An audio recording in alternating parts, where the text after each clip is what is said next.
What up, y'all? What up? Mic check. Cam check. How y'all doing? If you haven't noticed now, we actually put out our new video on the Victimized Heartseeker. And you guys were here first to witness the joys of, testing it out live and being able to witness the fact that it's back. Victimized is back, man. And I'm actually pretty excited about it because I don't like close quarters combat with it, man. I don't. I know.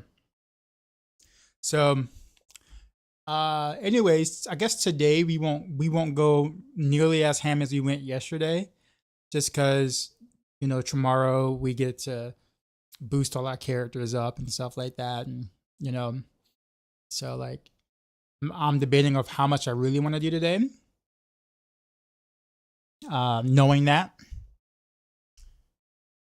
So I think we might just kind of take it easy and chill ish. Can we tell Blizzard how terrible the new Paragon boards are?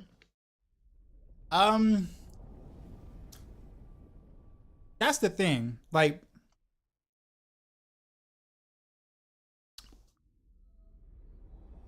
it doesn't really work for theory crafters, but it totally works for like the average player.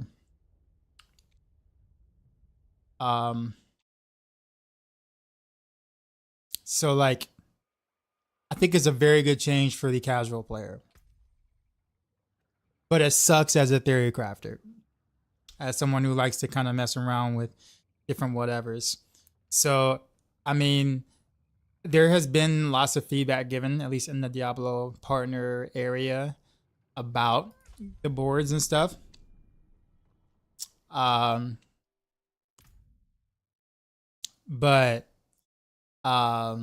yeah, there's been, because like, you got to keep in mind the people who are in the Diablo partner area is a diverse group of individuals who play all different types of ways. So you kind of have the hardcore theory crafters, min-maxers, every point matters type ordeal players who don't like the 5-board stuff at all whatsoever. And then you have the people who obviously play more in the, not trying to squeeze every ounce of efficiency out of the characters, who kind of tend to like the 5-boards thing. So like, looking at it from both sides, I can kind of see why they may feel that way. Obviously, I'm gonna always be on the side of like, I'm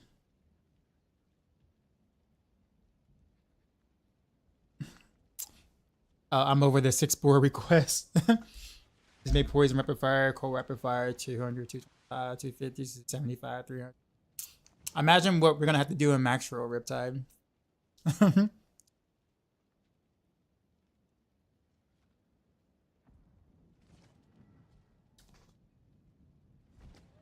But I think it really does work for the average individual, and I think that's kind of what they're targeting.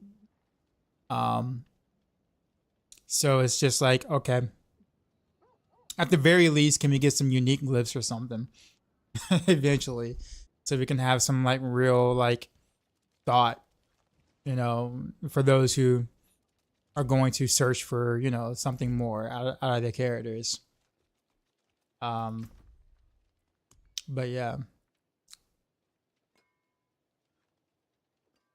I think if they made Rare and Magic Nose more interesting, it would add a lot. I think so. I said the same thing too. Like I said that yesterday and the day before yesterday, etc. I honestly think that the reason why it is the way it is, at least for the Magic and Rare nodes, is to make it so it's one of those things where you don't necessarily have to have it. It's one of those things where it's like, oh, cool, you got it. It's going to help your character a little bit, but it's not one of those things where it's like, oh, I got to play for hours to to reach that one magic node or for one rare node that's going to make my character interesting or new or whatever. So you're here now, Giacomo. So Storm, what about it? So I kind of get it from both sides where like it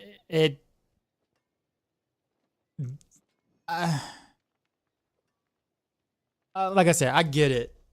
Do I like it? No, but I understand it. So I just need something else to complain about.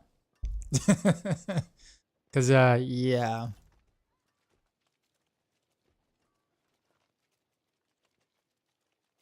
For a blaster, how long do you think it'll take to reach max Paragon? I don't know, because I don't know how much XP we're gonna get from Dark Citadel and Infernal Horrors or whatever, because we don't have those activities yet. So I don't know. I don't think it's gonna be just Pit the entire time, obviously. So yeah, I don't know. 5,200 hours to reach Max Paragon. I do, but each Paragon does require more XP though.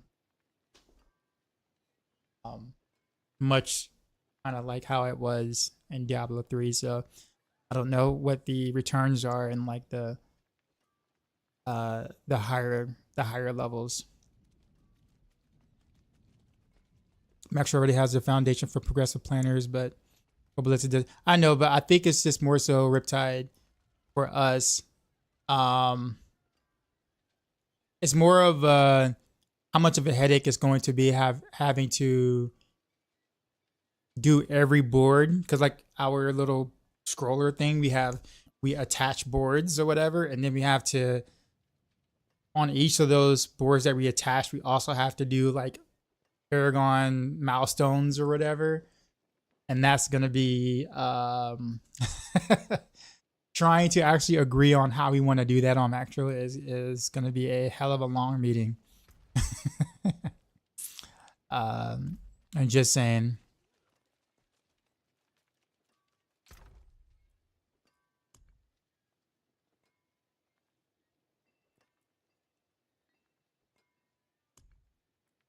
Yeah, see, using tiers as a base, see, that's the thing. We can't do that. I get why you're doing it. You're doing it, but we totally can't use tiers as a base, because we have to build our builds with the idea of the base version or the end game version is without any mythics at all, right? So you can use Juggernaut's Disobedience, such as, yeah, that is true. That's probably what we're gonna end up doing anyways, and a lot of our no mythics setup, right? Which is the end game setup without mythics. What do I want to do? I actually want to get rid of the boots here.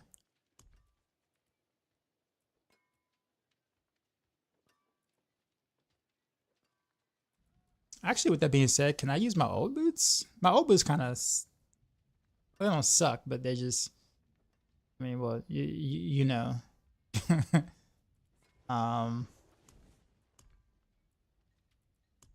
Actually, are my old boots in the thing? Or,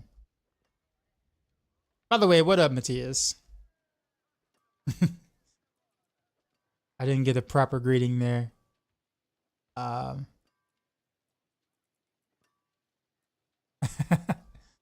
Yo, man.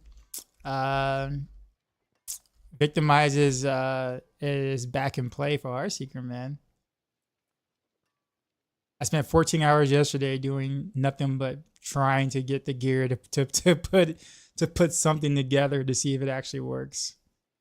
So that was quite fun.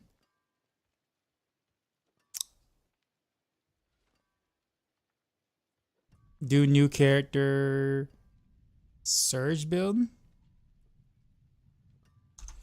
I don't really think there's really a reason to do a surge build, honestly. I actually thought about it, but they nerfed the surge amount. If they would have kept the surge amount from last season to this season, surge would have actually been pretty good. But they nerfed it by quite a bit, and it's like, oh, okay. Well then.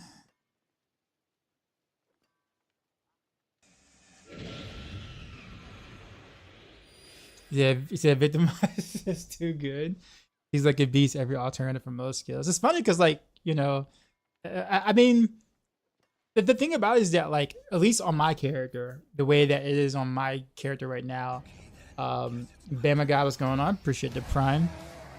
Like, it does about 2.5 times my damage, basically. So it's nowhere near what Season 4's Victimized was by any means. But it is good. So, but it's not like Season 4 good.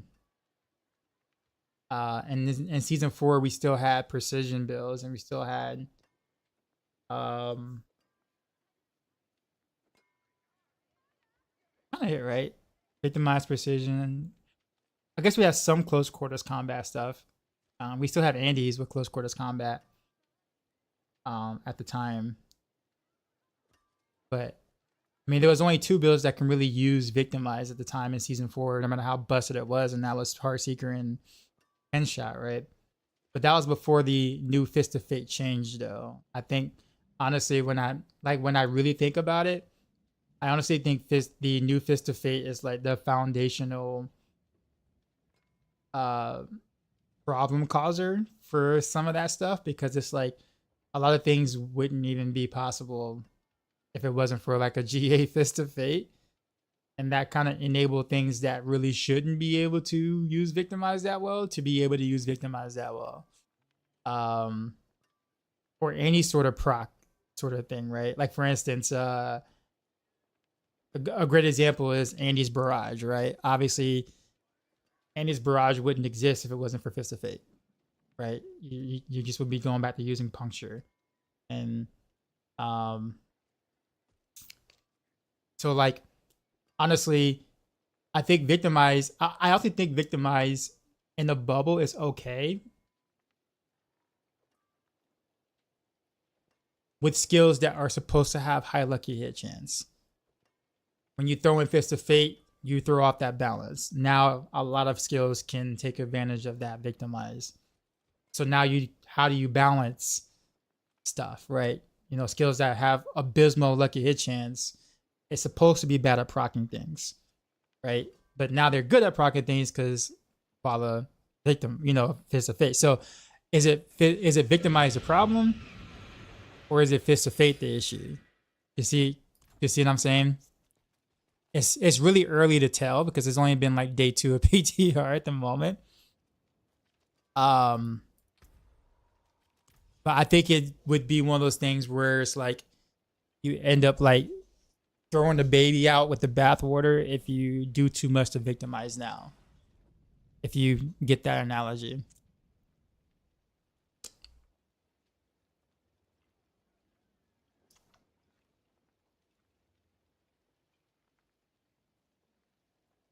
So you're drawn to something built off meta. I didn't think Victimize was going to be as good as it was.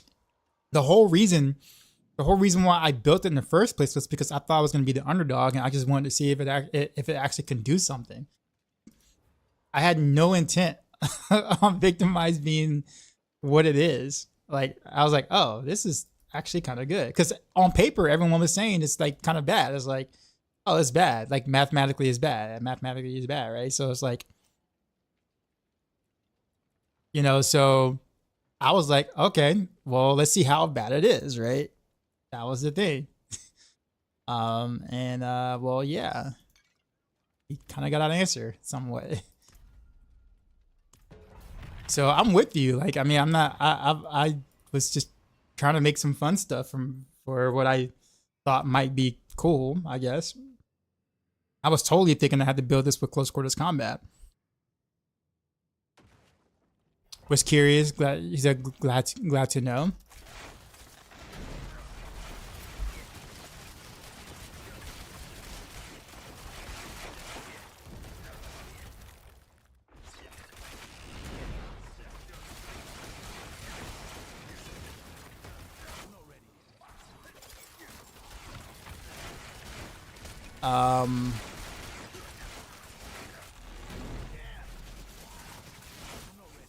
Why are my buttons not buttoning right?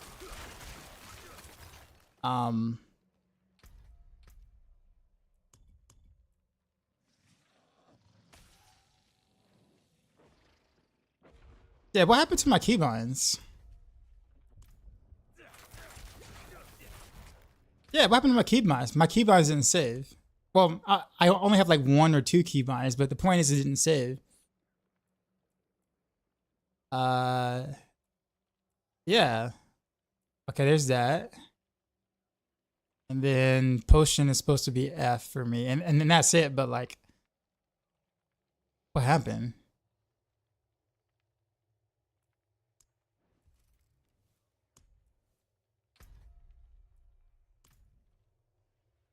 It resets your settings when you relaunch a PC? Why does it do that? Face to face in the level of mythic in your opinion? Well, see, that's the problem though. Like, I won't say the problem, but think about it. Like, the only thing you really want the Fist of Fate for is for the lucky hit chance. So you have one part of an item that has 4 affixes, and you don't even mainly care about the unique affix for most things, and it's that strong. One stat is that godlike.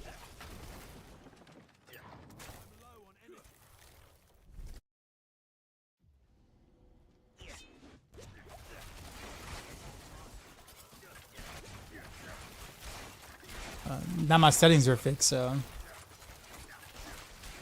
But to be fair, Matthias, I mean, this is the way I kind of really want to play Heartseeker anyway. I want to do Victimize, even if I thought close quarters combat was stronger.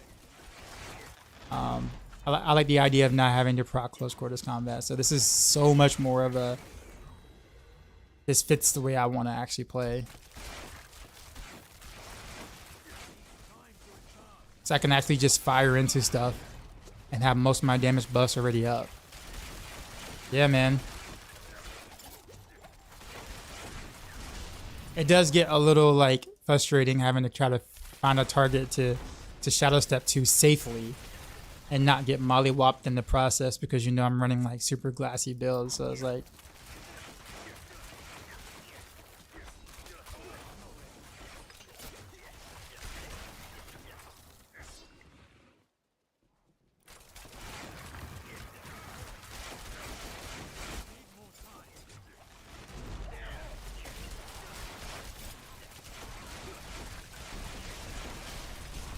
Rita, are you using the new helm? With Rapid Fire, or are you still going Cow?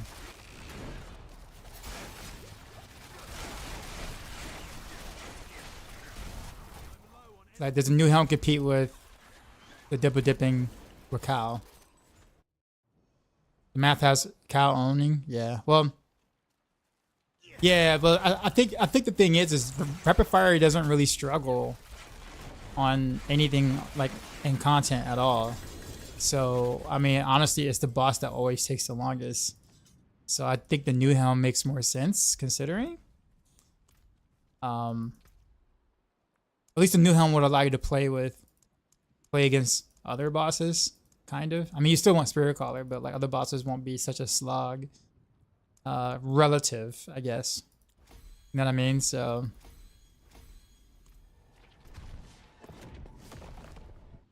Someone said life on hit is not on PTR. To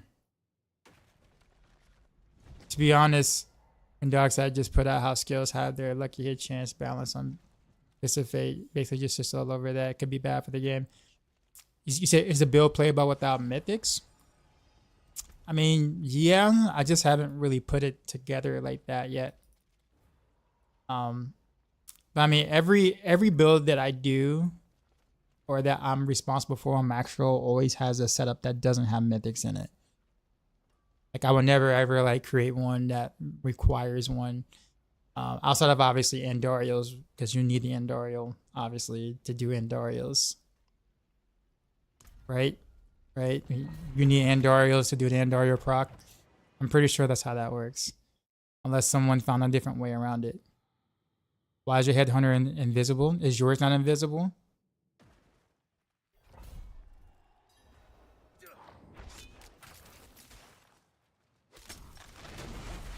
I thought everyone's looked like that.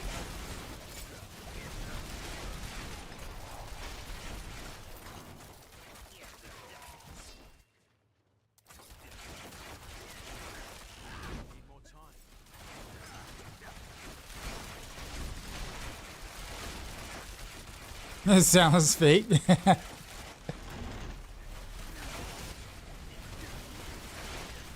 So you like to be able to clear 90s, 100s. Yeah, I actually don't even know how much interest I'm gonna have in a pit outside of doing speed pits. Once Dark Citadel and like some of the other game modes come to an expansion, I know when Inferno Horse come back, I will, you know, obviously much rather play that. And I'm hoping for higher, you know, waves or whatever, or higher tiers to that. Well, I'm OCD on the mask. Oh yeah, I forgot about that. Okay, yeah, you're right. You're right. No, you're right. Totally forgot about that. Valid point. How high? What do you mean?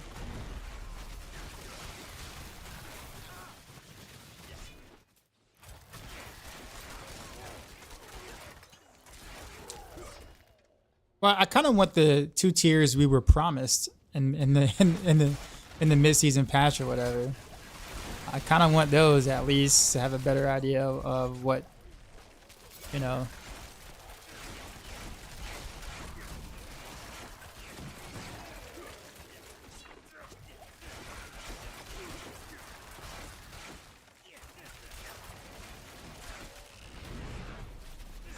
Really?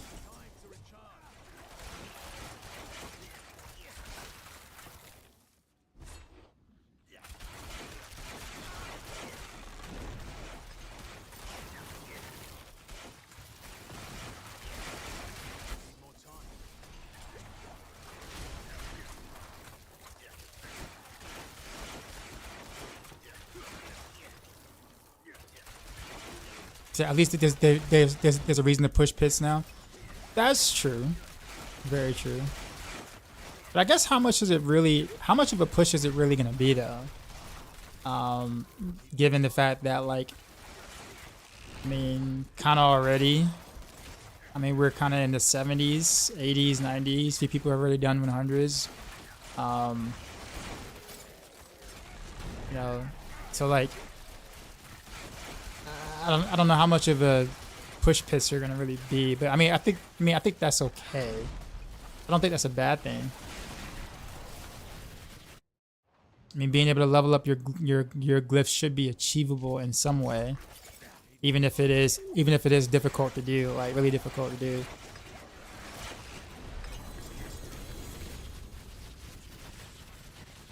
Why am I picking up all this stuff?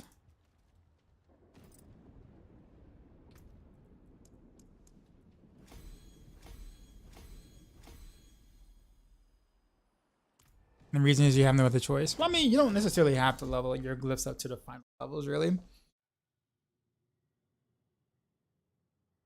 How's the new D3? Good. Mostly.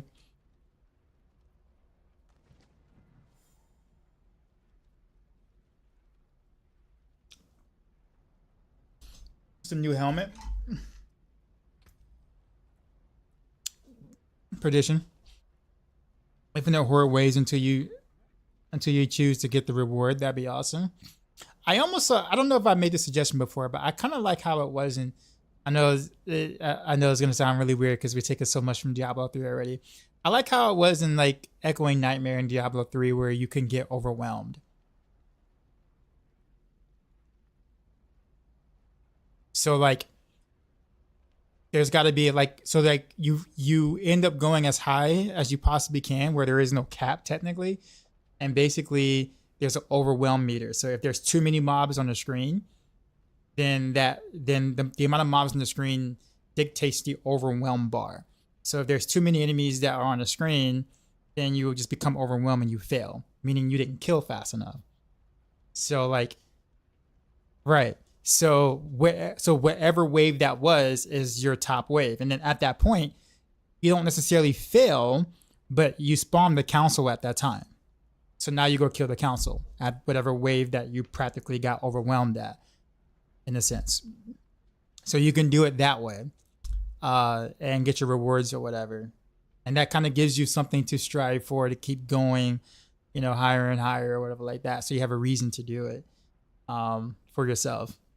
I think that would be kind of cool, because that's a different way, other than just, you know, a timer where it's like, oh, you ran out of time. You know, it's like, nah. You know, in this case scenario, it's like, oh, you just didn't kill fast enough. Like, you know, but the scenario that was given, you just totally just you just didn't kill fast enough.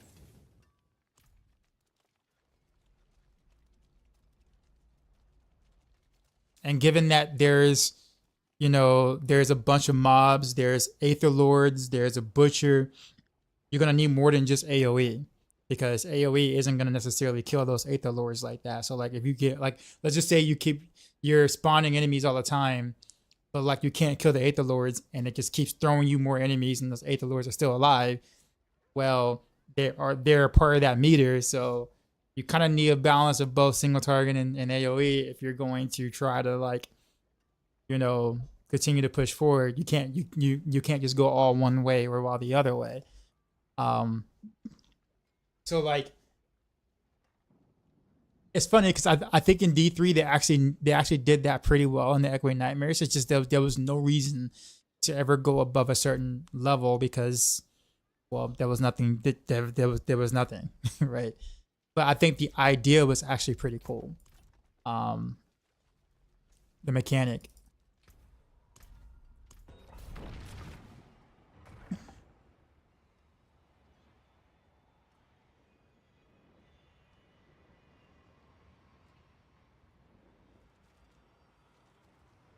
Dance of Knives, please. I did that yesterday.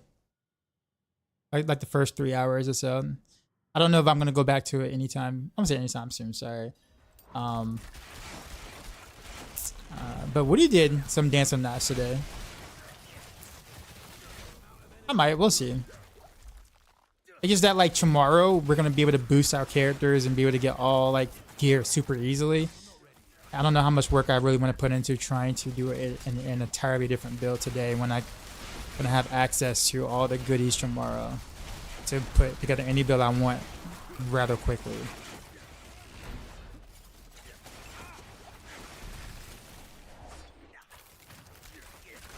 Did it get rid of Ancestrals? No. It's just that they're rare.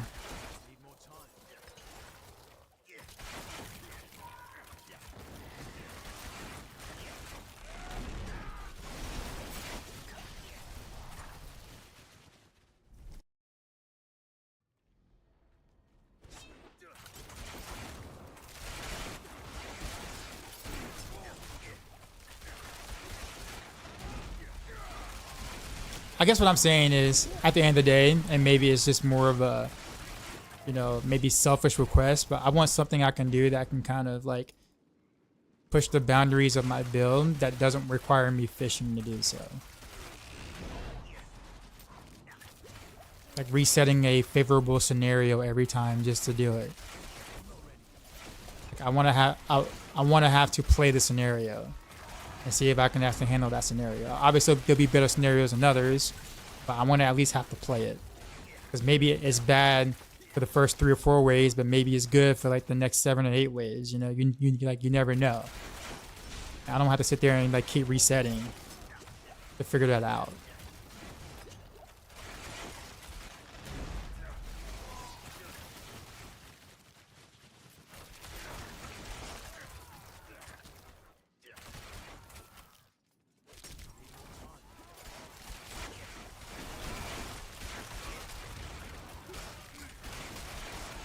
Can I explain what the new helmet does? It gives you lots of damage and decent stats.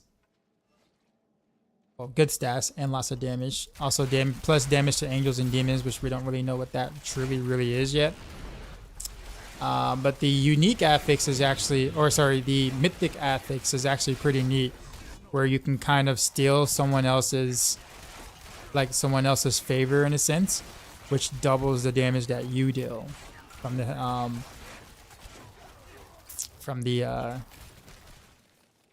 or whatever, which is actually kind of cool. So it's actually more of a group play helm than anything. Lexi, what's going on, man? How's it going?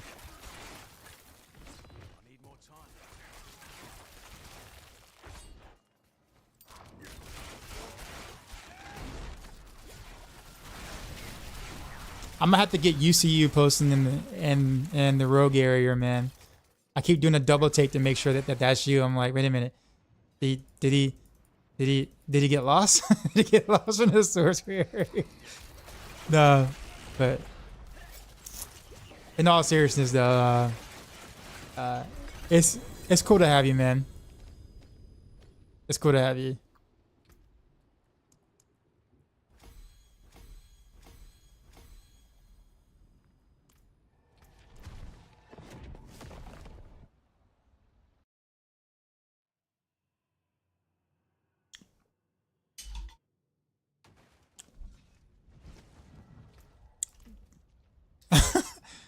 What? This guy's name is Rip Season 5. Alright. Let's swap up a few things here.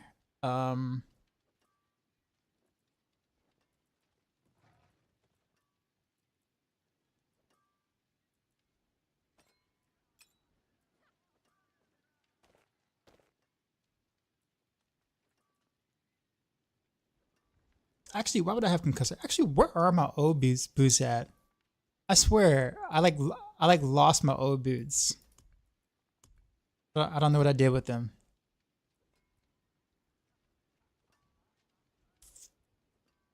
I mean, there was some fresh Air Force Ones too, man. I'm telling you, and I lost them.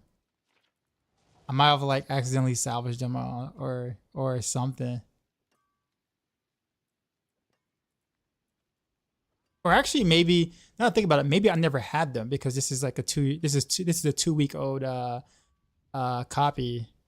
So I probably don't even have the boost I thought that I had.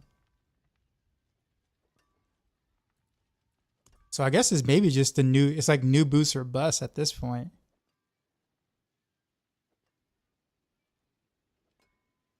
Yeah, I guess.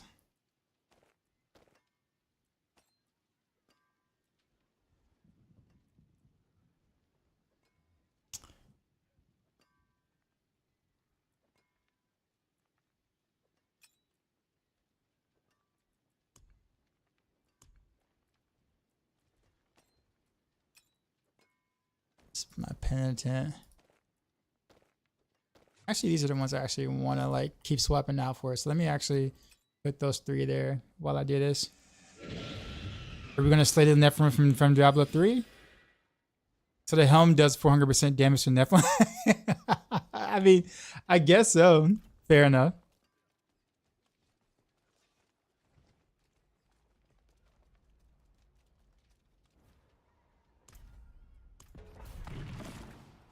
Do you know what time tomorrow we get the PTR boost? I'm assuming around the same time that Blizzard releases anything. So, oh, bro, Yo, at the beginning of this, got raided, son. Right before I started too, man. What timing for these new viewers?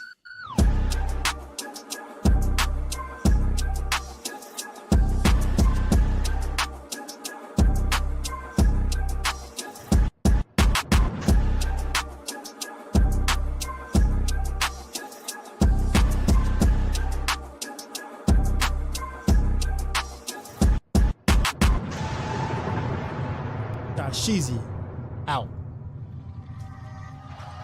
Almost forgot the last part of that. Scratch that pit.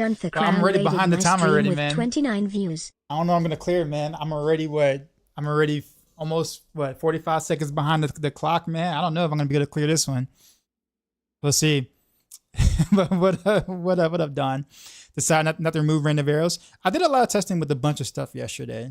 I did inner sight, preparation, all kinds of stuff with Heartseeker and Victimized yesterday. And I kind of settled with preparation, random arrows again. I guess kind of makes sense for what I want to do. Also, the fun factor is like through the roof, so. How's it going, Don?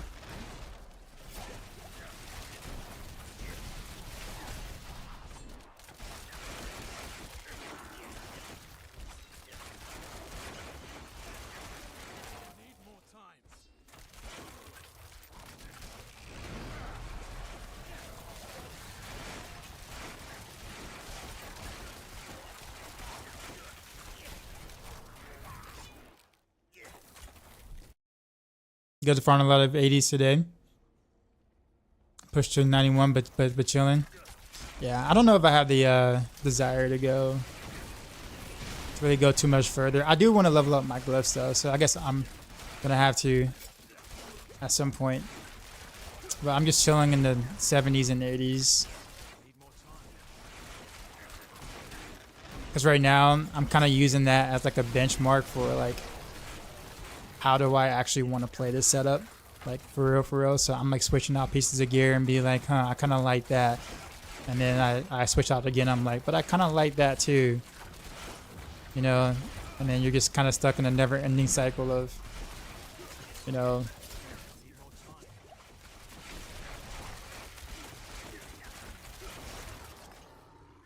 Oh, dashing in the wall.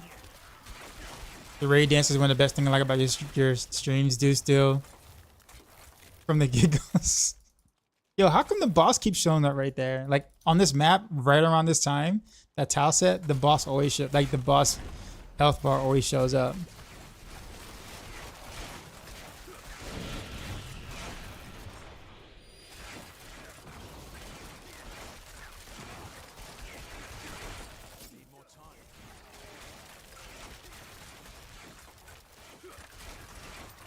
I kind of want to do this without Fist of Fate, though. I'm going to be honest with you. I feel like Fist of Fate is like a cheat code. It's like Game Genie.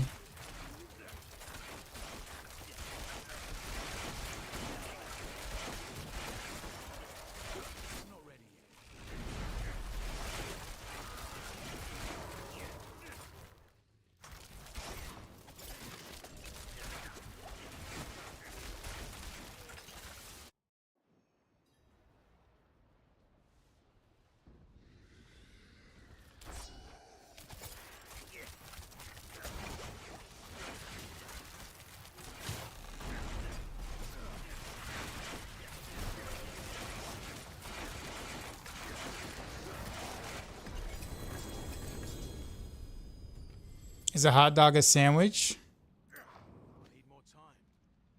I mean,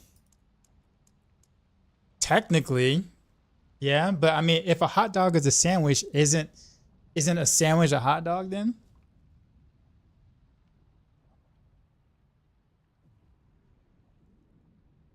Like, right? Like, technically, if you're just putting meat on bread, then isn't everything kind of like a hot dog in a sense? Or is it a burger? Like, what makes it a burger? Right? You know, meat. If it's meat on the bun, what makes a hot dog and a burger a burger? And like, but a burger is a sandwich. How is it a sandwich and a burger at the same time? So does that mean a hot dog is a burger too? I'm just wondering. But a hot dog doesn't have two pieces of bread. I mean, a sandwich might not either. Like, you know, those like meatball subs or whatever at like Subway or whatever. Like that's considered a sandwich, but it's still one piece of bread. It's just kind of cut like in the middle, right? So it's still one bread, it's just folded over, right? Because I mean, right? Yeah, no. And isn't like pizza dough like bread? So wouldn't pizza be considered a sandwich, like an open face sandwich, just with a lot of toppings on it? Just since it is just one piece of, well, I don't know. It's a Venn diagram. What is defined as a different piece? That's actually a good point.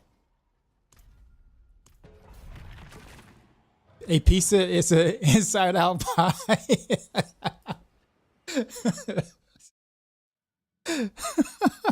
A sandwich says on YouTube. Or in front of her still in season 6. Yeah, but they didn't include them in the PTR because they said it was crashing their servers or their systems or whatever. So they didn't include it in the PTR, which says something. Considering how buggy Blizzard's PTRs are, if they thought the Infernal Horrors were too buggy to release in PTR, then it's probably really bad. Like really bad.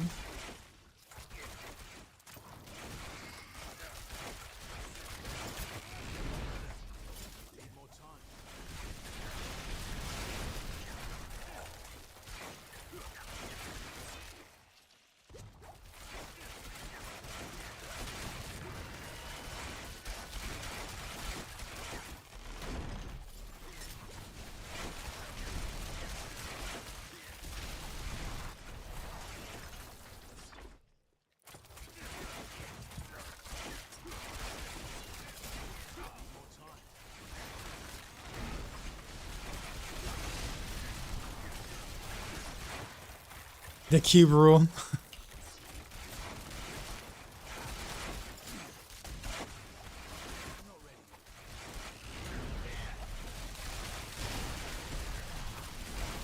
So this way actually gets my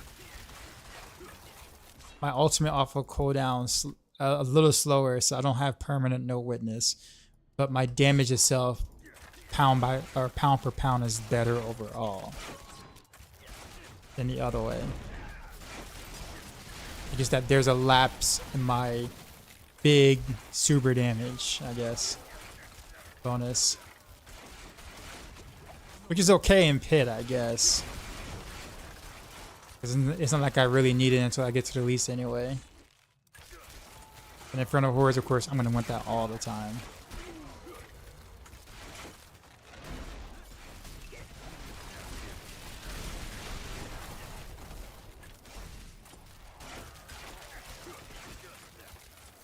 I reject the concept of an open face sandwich.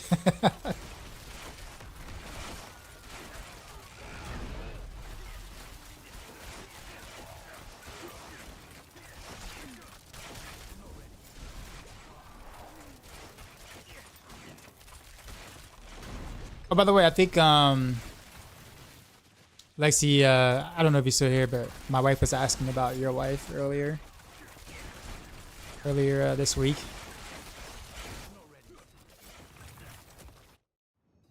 We got into a conversation talking about Blizzcon and stuff, and of course for her, that was the first thing that came up.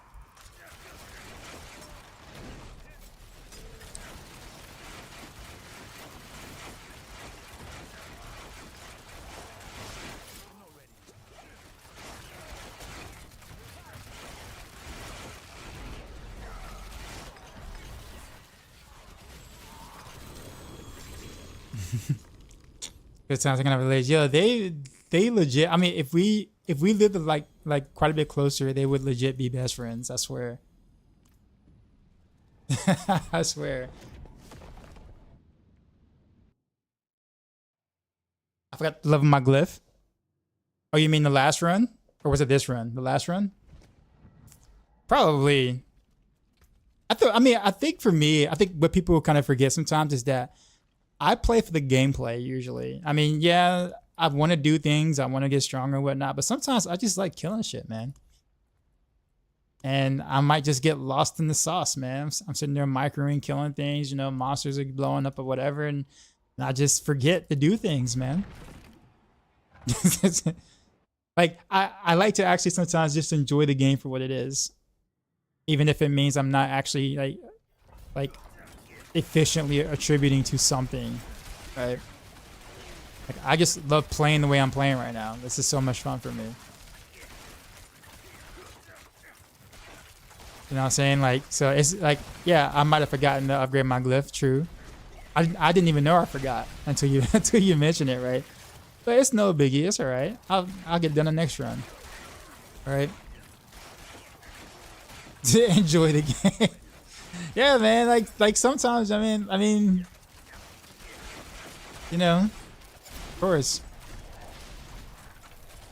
It's kind of funny because usually I tend to enjoy things that are not considered meta more than anything else.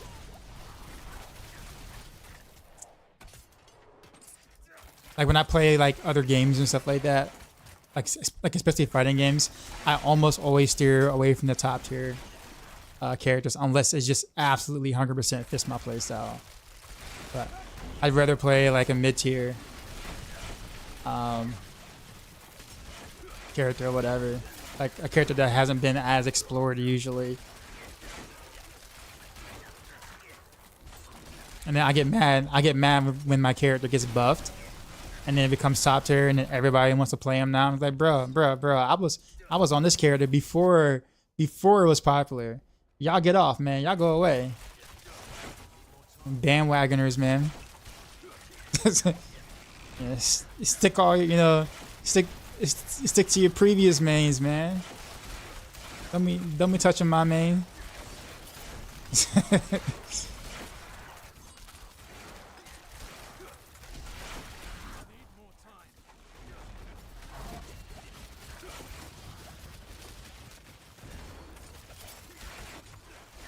But for all the tunes, it was kind of like that in Diablo 4 too, in a sense. But I like playing range anyway. But like I was playing rapid fire before it was cool.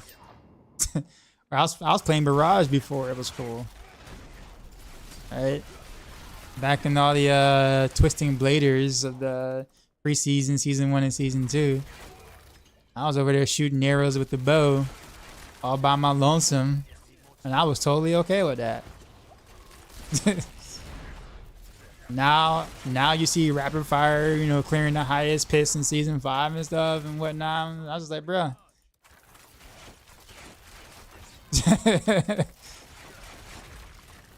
I was rapid firing before rapid firing was rapid firing. Along with Zario and you know, a few others that were also like, you know, rapid fire enjoyers back at the time. People forgot what rapid fire was before Scoundrel's Kiss was a thing. It's like, that exists? I'm like, yeah, it did. In fact, I actually kind of prefer it without Scoundrel's Kiss. You just can't really play it without it.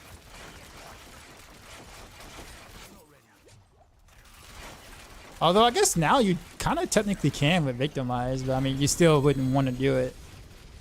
But, I mean, it's possible. This isn't half bad.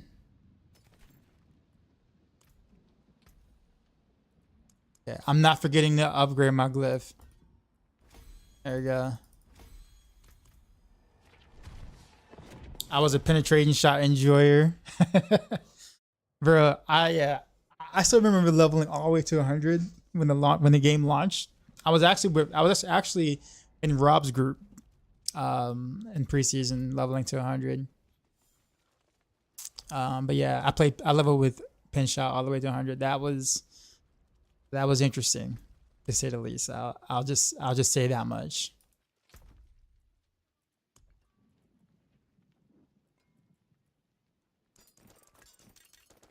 I really don't feel like picking any of this up, but I feel like I'm gonna like miss out on like a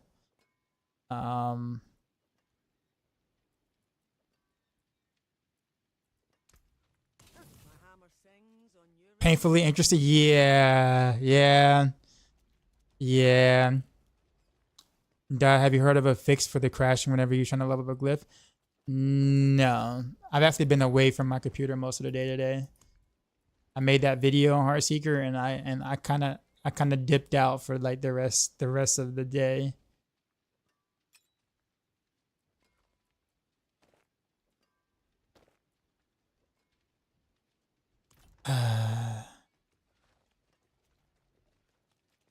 Honestly, it's like probably still kills.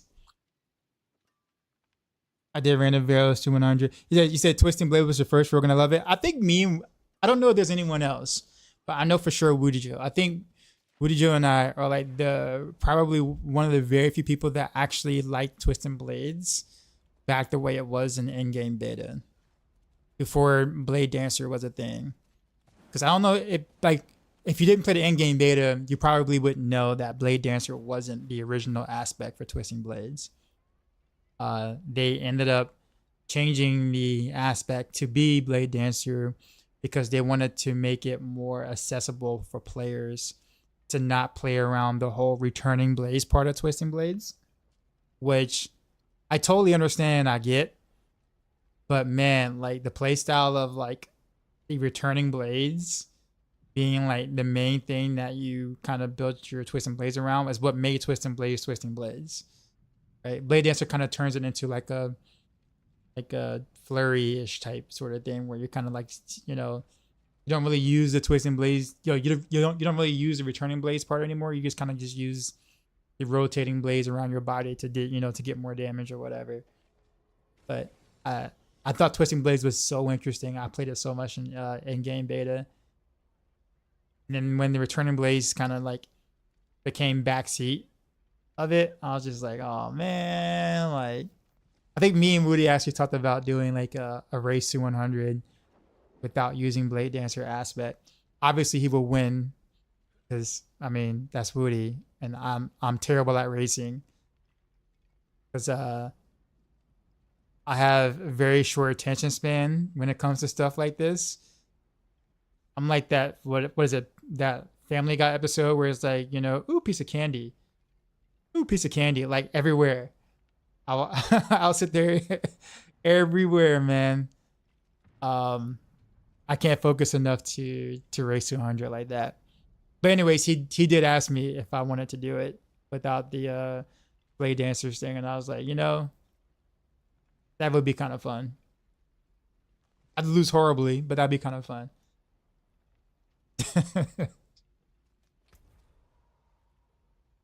Is a season 6 Heartseeker planner finished? I checked earlier. It seemed like it had more work ahead.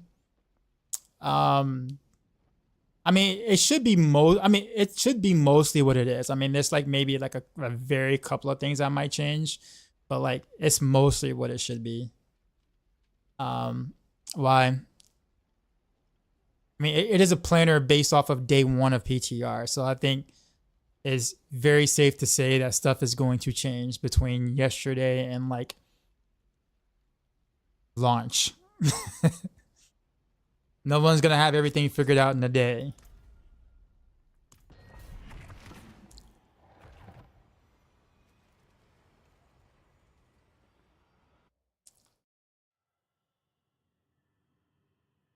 Oh yeah, OGs of the game. I just bought it at the end of June a couple of months ago. You definitely skipped a lot of bad times in Diablo 4 then, so good on you for coming in at a time that is a lot better for the game. I'll put it that way.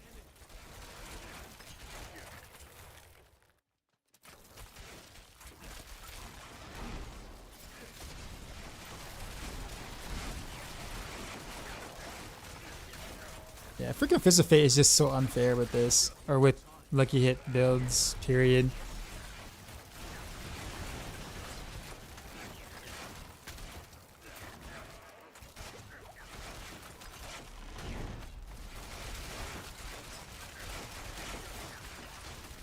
Do you know we get Max Paragon tomorrow? I think it's just gear. I don't know about Max Paragon. We didn't in D3. Remember? So I don't think we'll get Max Paragon. Or Max Glyphs. But I do think we'll get like we'll be able to freely get like, you know, infinite gold, infinite gear, infinite mats, you know, those kind of things.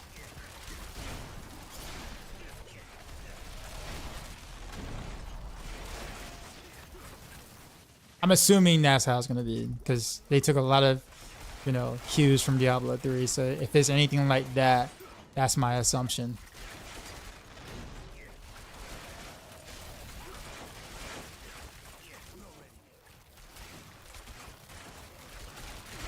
We're going to get, what, Paragon? You got to buy Paragon from the vendor? How much you selling it for? And is it at good prices, or do I need to get my own vendor?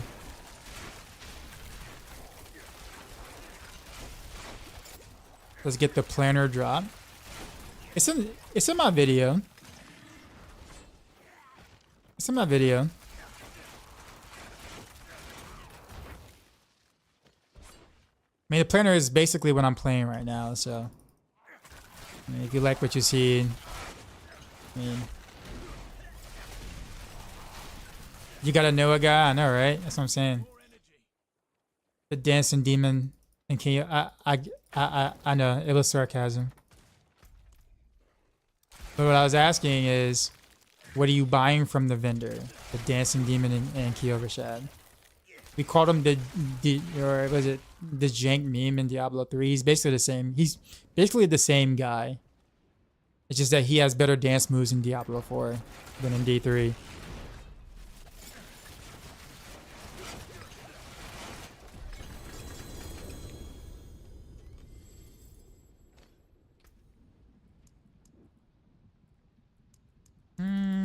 I do kind of want to level up Turf though, because I do want to play some Dancing Blaze and some Flurry at some point.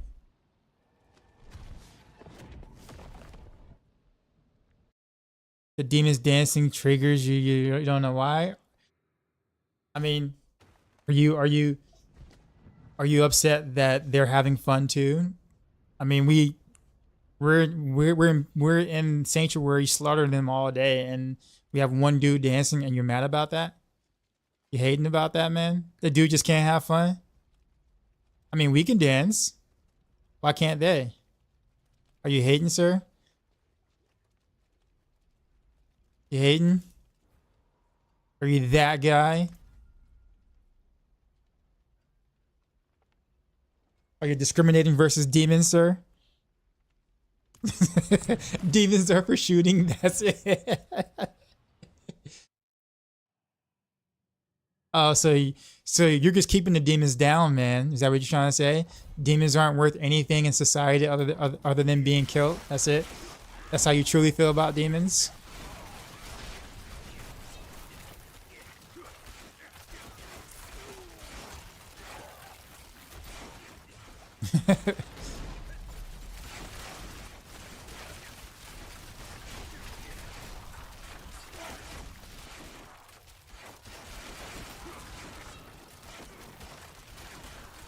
They're better at dancing. This ain't the Olympics. I don't know, man. He's got some pretty good dance moves, man.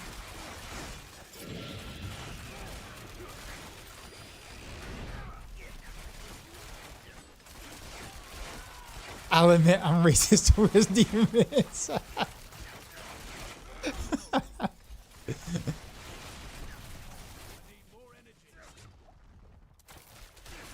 Dance is better than the Australian breakdance.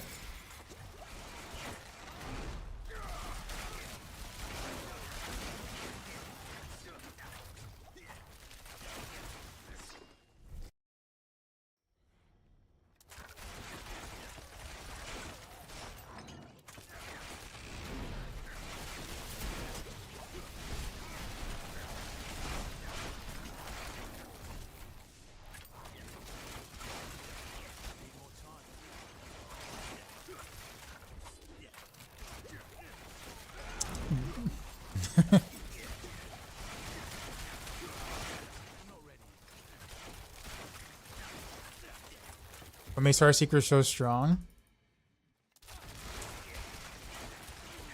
Can you level Heartseeker? No. Well, not really.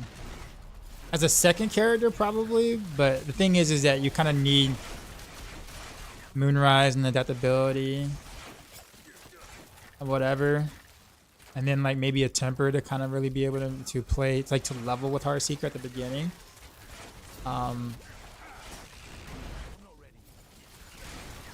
So like on a second character, you'll have all that basically, but as like a first character in a season, it's kind of hard to do. Which is why we usually recommend that you play something else until you're able to get those aspects, and then you can transition. Rapid Fire is kind of in the same boat too. But what makes Heartseeker strong is, I mean, the multipliers, the unique sword. Now Victimized key passive, which fares really well with Heartseeker. Naturally. So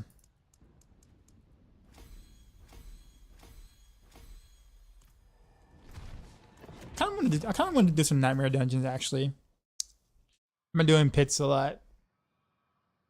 I wish I had Infernal Horrors, man. I really want to play Infernal Horrors so bad.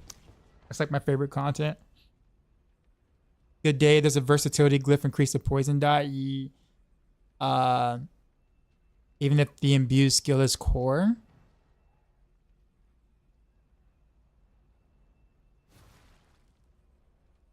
That's a good question, actually. I want to say yes, but I'm not 100% sure. Is Victimized fixing PTR? They kind of reworked it. So they technically didn't fix it. They just changed the way it works now. Which, well, made it better.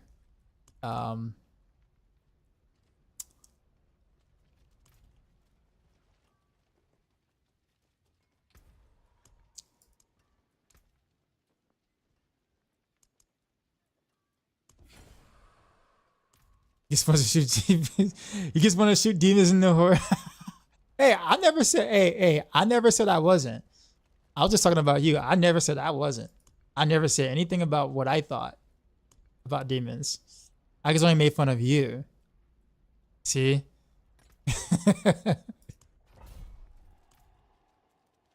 I never said which side I was on.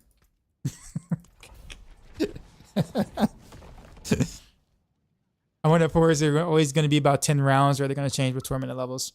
They probably will. They probably will change the tournament levels, just like Pit does. Well, not Pit. Sorry. The other content.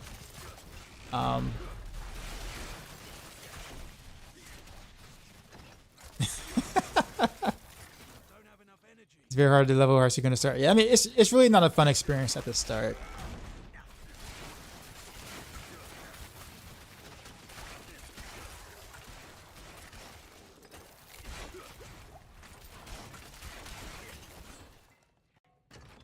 I almost took that kind of a Palon.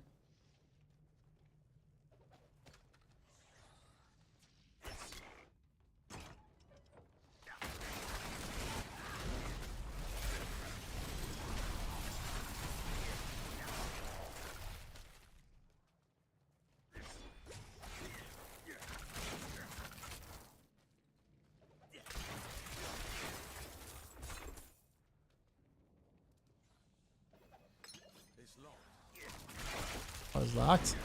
Oh, you have the key.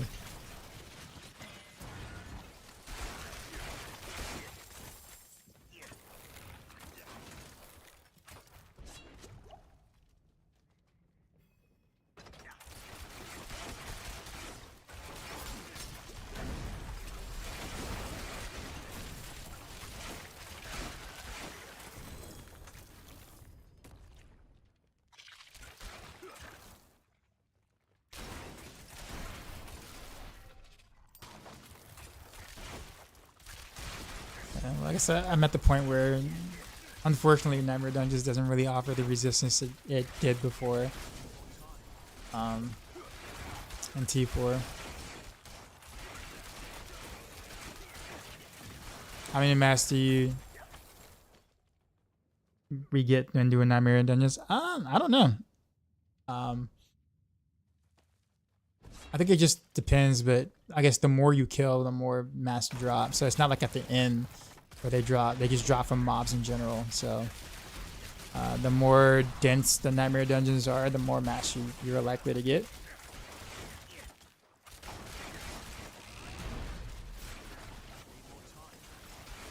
See? They drop from the mobs. Which is actually kind of cool, though. Is Alchemical Advantage working? I haven't heard anyone say it wasn't working. Why? But I'll feel bad for you if you try to do anything with Alchemical Advantage outside of poison. Like if you try to do it with cold or shadow, then yeah. About that. Maybe shadow, kind of, somewhat, but cold, yeah, you're not getting anything out of it.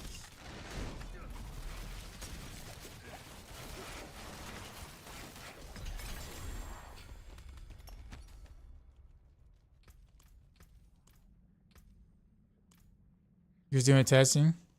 Well, what are you testing on though? Like, I guess, are you trying to buff your poison imbue or what?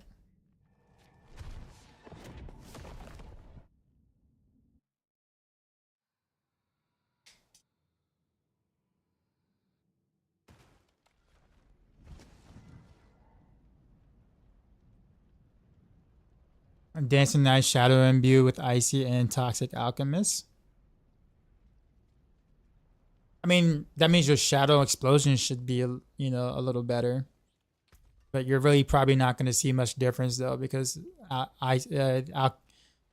Alchemical Advantage is only really potent with like Poison Imbue. So that's why I was saying if you're trying to do anything outside of Poison, then you're probably are going to be a bit disappointed with that passive.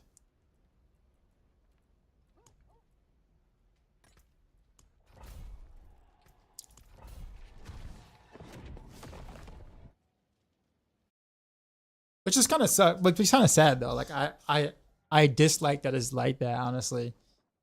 Yeah, I don't like that. I wish it would affect like the passives or whatever. Like if it's skilled like the mixed shadow imbuement and mixed cold imbuement, there'll be a lot of reasons to take this.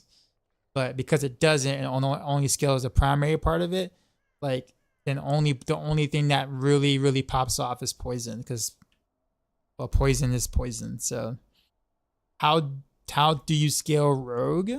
That directly depends on the build you're playing. There is no one way to scale rogue. Unless you're just talking about dexterity, and that at that point, yeah, you just stack a lot of dexterity. Because rogues, that's rogue's main stat. But outside of that, everything else is... That's a very generalistic question. And is it S tier? I have no idea. This is PTR. So things are subject to change, and all the tuning is not going to be the tuning that we're going to see in live. So no one really knows what tier anything is in truly at the moment.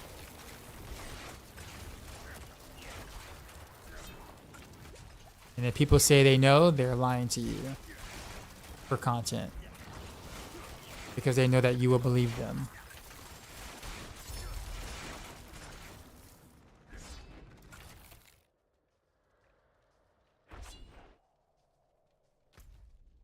Oh, I gotta go back.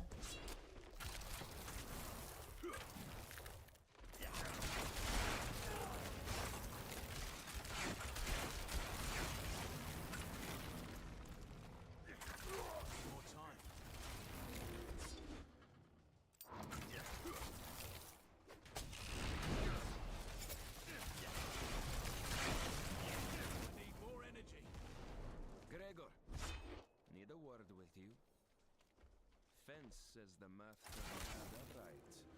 Says she saw you skulking around the reserves last night. I wonder if I should jump on my other character. Of the good stuff. No need to worry. Oh wow, I wasn't expecting that. And I know you'll come tell me exactly. He was just sitting there waiting on me. He wasn't there the first time though, because I went to the gate and he was not there the first time. They like fresh meat too. Then come down.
Microwave buttered bread. Yo. What an imagery, man. Like you literally, you just royally messed up my mind with that name. Like I can taste your name. Is it true Victimized Heartseeker is back on the menus? Nah, it's not. I just thought I'd lie to you. I'm lying to you for views, for Twitch clicks.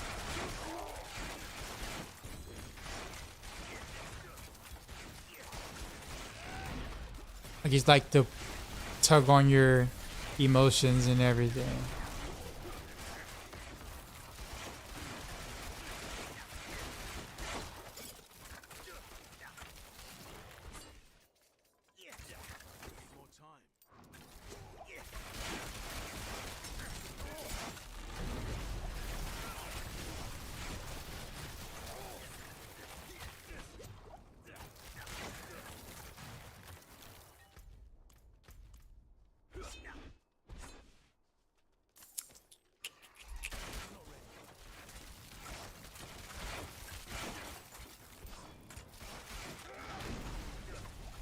Am I planning on playing Spiritborn at the start of season 6?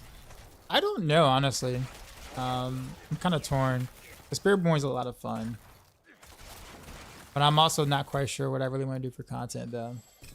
Because I mean, obviously, there's more potential for Spiritborn content, because people want to know what the Spiritborn is doing, so that seems to be the obvious choice. But at the same time, there's going to be hundreds upon hundreds upon hundreds of other content creators also making content for Spiritborn, and which you're competing with at the same time. And as a small creator, it just seems very like you're going to get buried underneath all the much larger creators. So it's kind of like, who's going to watch your stuff out of 50 other much larger, much more established creators? But at the same time, though, since Spiritborn is going to be so popular, there's going to be a segment of the player base that want to see other classes, right? It's like, maybe I don't want to see Spiritborn, I want to see Rogue. And it's like, if I'm one of the few people who start on Rogue, then I'll have a monopoly on that market, even if it is a smaller market. I'll have a much better chance of getting an audience because people know me on Rogue. So it's kind of a toss up in terms of like what I'm gonna do. Not quite sure. Now I will play Spiritborn, period. I just don't know if I'm gonna start with it or not. So like I'm kind of on the fence.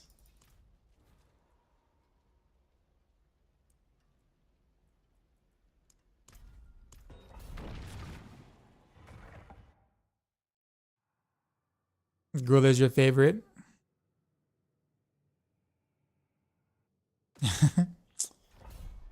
Ego for here for sure. However, I did like Gorilla. It felt good playing Gorilla, even though Gorilla doesn't seem to be much more of or much of my play style or gaming style or whatever. But I liked how impactful the skills were when I played Gorilla. Like, it felt good. This is such a terrible map to play Heartseeker on.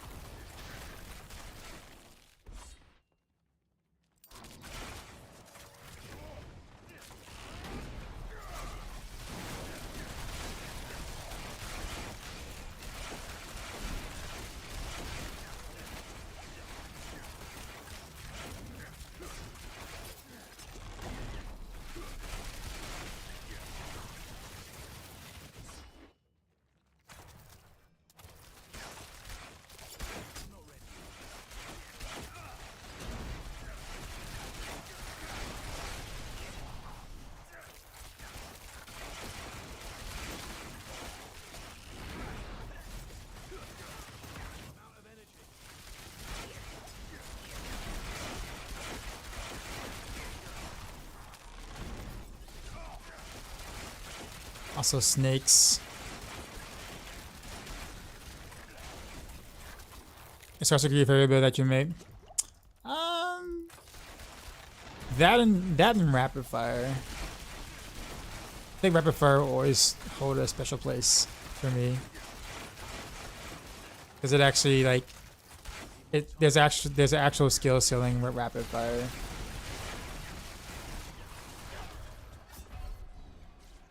I guess I just stood right on the whatchamacallit. Within the PTR? Yeah. It's what the title shows, Mr. Raven. What's going on, by the way? How you been?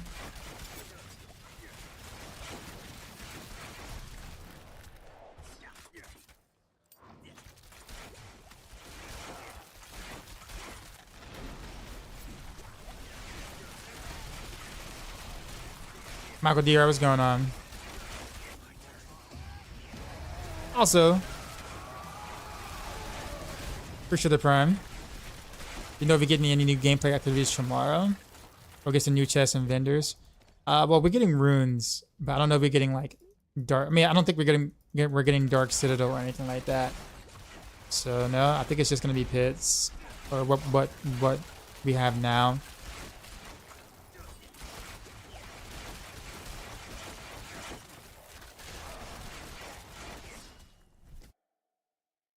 Should I be running Legend Pen Degrees or Standard Legendary Boost for Victimized in Season 5? Up to you. That's why I left that decision. Like, it's kind of whatever you want to do. I like Pen Degrees with my tryhard setup, but I know not everyone, you know, likes that, so.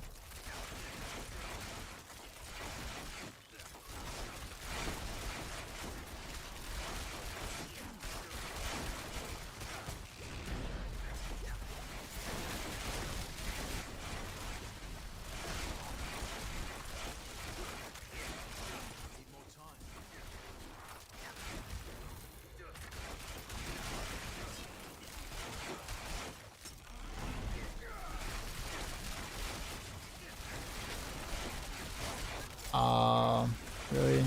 You ruined everything.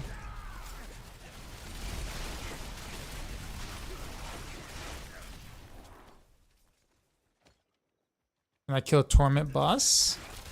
Yeah. Torment bosses are easy.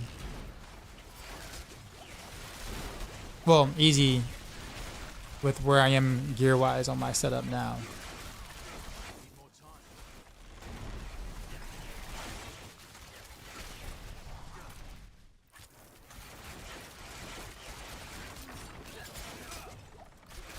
If Grease, do I do Movement Speed as priority? Yeah, pretty much.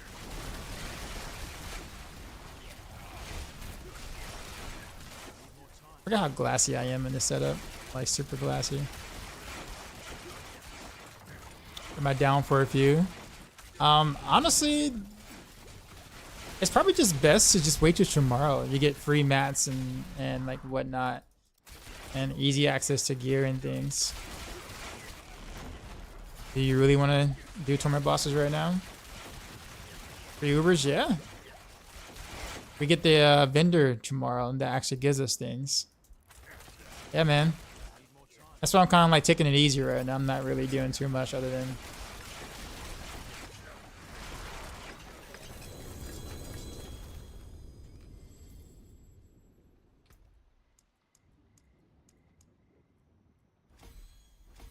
Do you think it's gonna... Do you think they're gonna ever make Cold Clip with other imbuements like Shadow Clip? Well, I mean, they have Pestilent points for Puncture, so I mean, I guess the only thing you need is a Shadow-ish type thing. But I don't know. But Michael DR was gonna, hey, hi buddy, do you know they're releasing the runes on PTR server? Yes, Friday. Yep, on Friday, for sure. How much damage loss realistically would I lose using a bow over a crossbow Heartseeker? Well, in current live, not at all. It's basically identical. In season 6 with Victimize, you lose a little bit because they're, you know, 114% vulnerable is actually considered quite a bit for your key passive. Like every little bit of vulnerable is actually quite big for this key passive. So like I probably for the first time would recommend a crossbow over a bow in terms of like you probably should do that. But I mean, you can still do a bow if you want. Like, you don't have to do a crossbow. But like, I think this is one of the times where it's like, you know, instead of it being like similar, like very, very close, or you can do one or the other, I think crossbow is slightly better. With the Victimized Heartseeker in season 6, with the way things are right now. But I mean, it's not like you're gonna notice like a huge difference where like you can't do, you know, you're like 10 pits below or something like that. It's nothing like that. So you could totally do both if you just prefer that.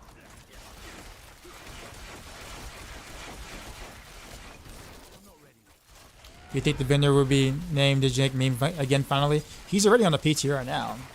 He's not named that, but he's already on the PTR. We just can't use him until Friday.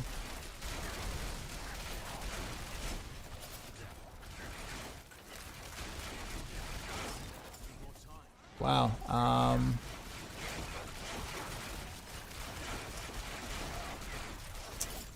Guess that's the bad thing about freaking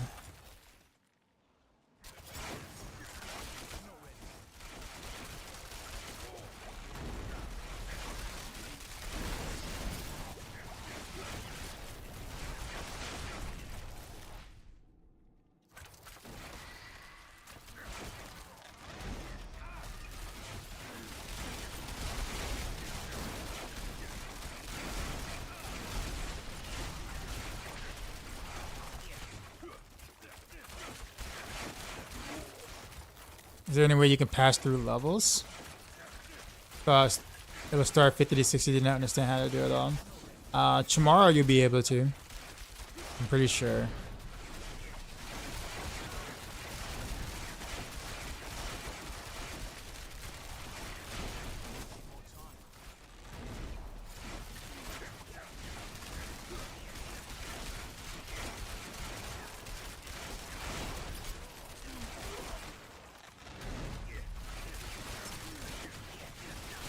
Would I see myself playing next season? It's a toss-up between Rogue and Spiritborn. I don't know. I will play some Spiritborn regardless, whether I play it first or not. It just depends.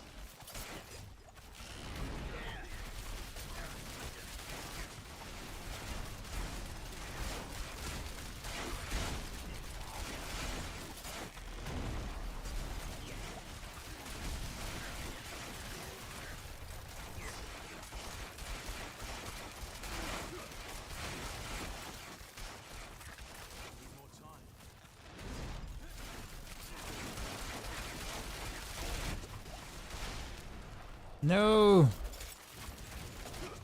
Are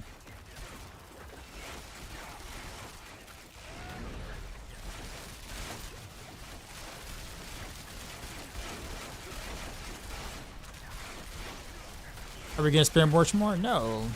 You're never not getting anything for free. We're not gonna get a new class to play for free. On the PTR, y'all know that. Come on. Y'all know that. Like, how terrible of a business decision would that be for a corporation? You know, corporations is all about money.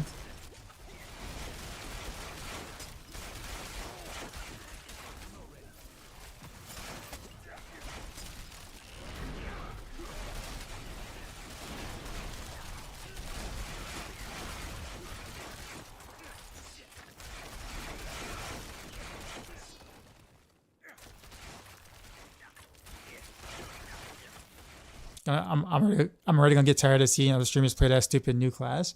Well, I mean, there's many different builds and playstyles of the Spiritborn, so you're not gonna see every streamer play the exact same thing, exact same setup or build, unless one setup is just way more OP than the others. But I guess we'll see. Also, the new rogue ability, it's pretty cool. It's basically God 6 Demon Hunter, but in you know, Diablo 4. Smooth for farming, for leveling. I think a lot of people will like it. You probably won't see me playing it much, because I think I'm all God 6 Demon Hunter out from years of doing it on Diablo 3. So I guess it just doesn't really have the same appeal for me. But I think it's a really cool ability.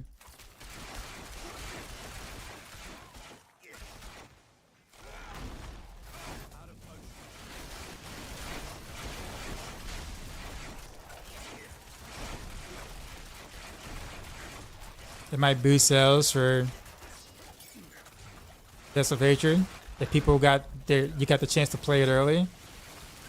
I don't know about that.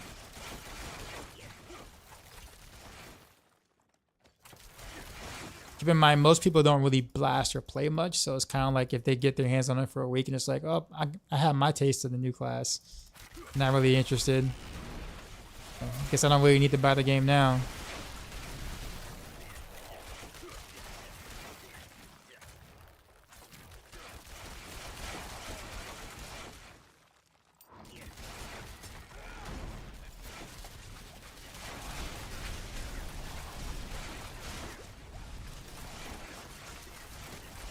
Like anticipation drives sales. That's only one way you look at it though. I'll put it to you this way. As a corporation, which only job is to make money, right? Business, like a corporate business only existence in life or in reality is to make money. If they thought they'd make more money by allowing you to play Spiritborn early, they totally would have did that. Because that would make them more money. They would totally not choose the option that makes them less money.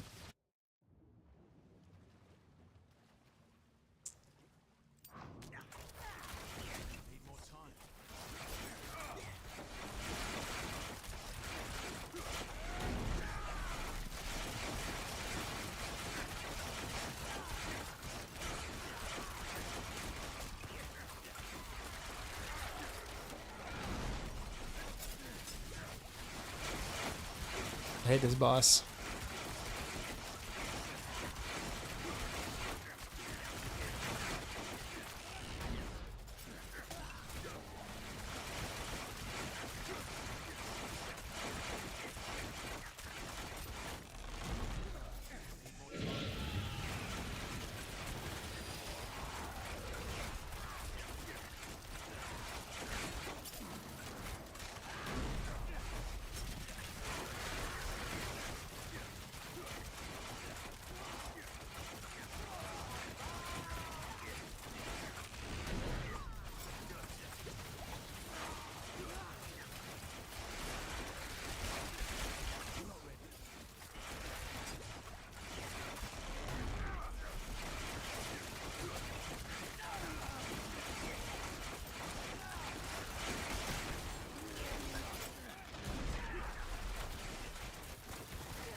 Well, I fell 270%, 370%, 470%. I fell 470%. It feels bad.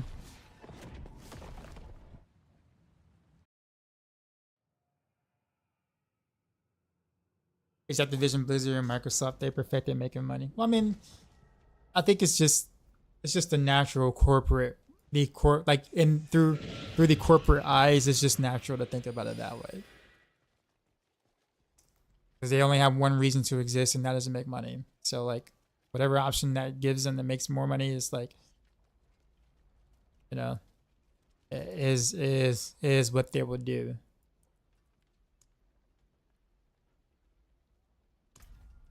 I'm like super glassy, going up like this. You think it'd be a very popular class? I think so too, actually. Considering it's also a new class, and it's got like 4 different play styles into one.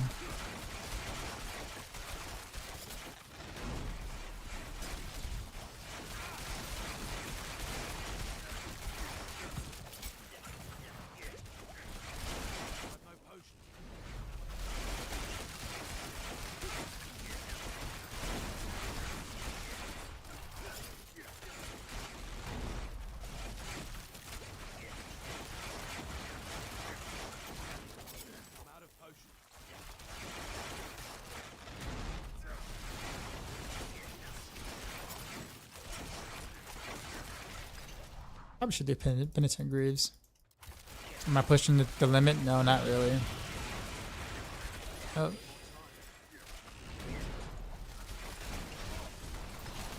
I'm not one that actually pushes pit. I don't like pit pushing. Probably one of the only very few content creators that don't like pit pushing.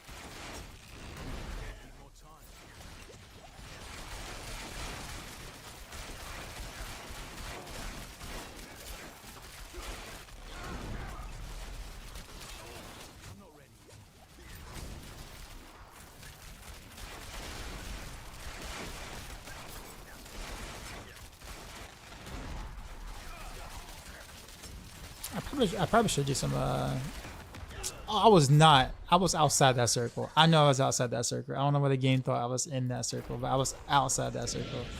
So I purposely planted myself outside that circle. I don't know how I got hit by it.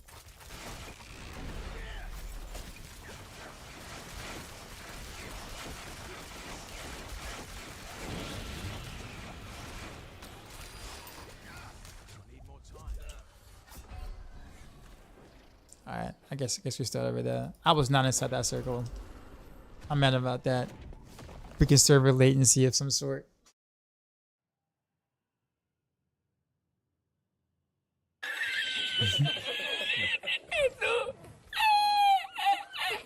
Also, I guess you pin into Greaves.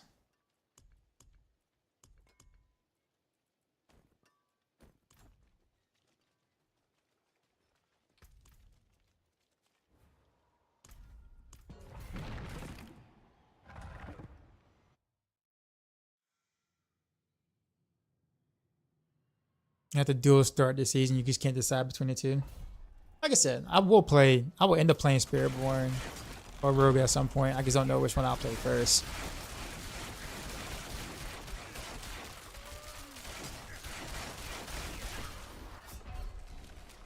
Ow. Oh.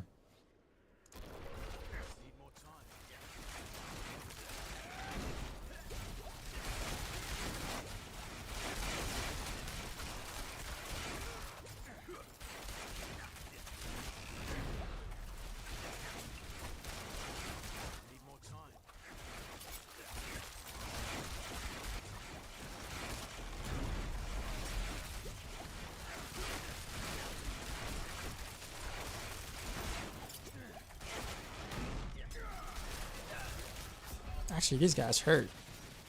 These guys hurt more than the snakes did. Am I cat? Pretty sure I'm cat. Yeah, we're good.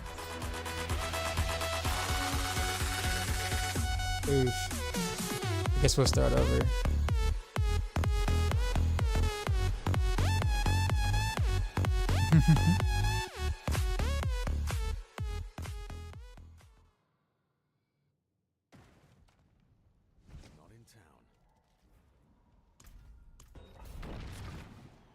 Probably should go with that. I probably should actually do some incense now and do like a health potion, health elixir. Might be the play.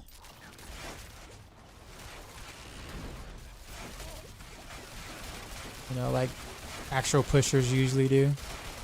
Like real pushers.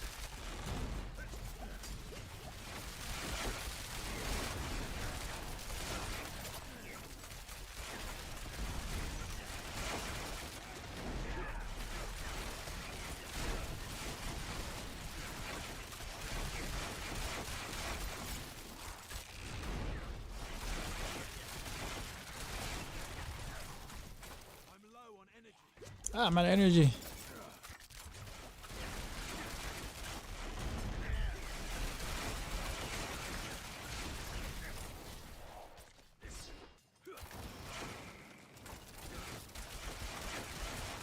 Actually, cutting the trash is actually easier.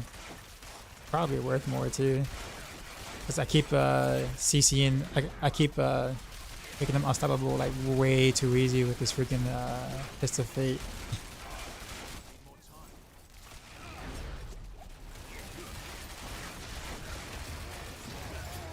Appreciate the prime. Also, Michael Dior get the five memberships. Thank you, sir. I was like, I don't know what I did to deserve that, but I appreciate you.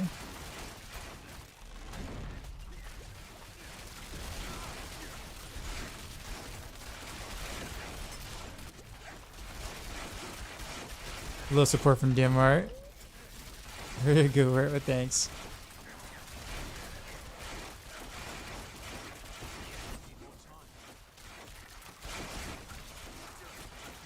I hear ballista.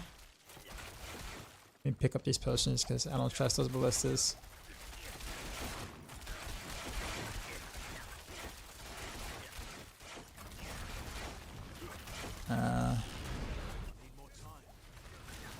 Oh, are you kidding me? Yo, look at this waller. What?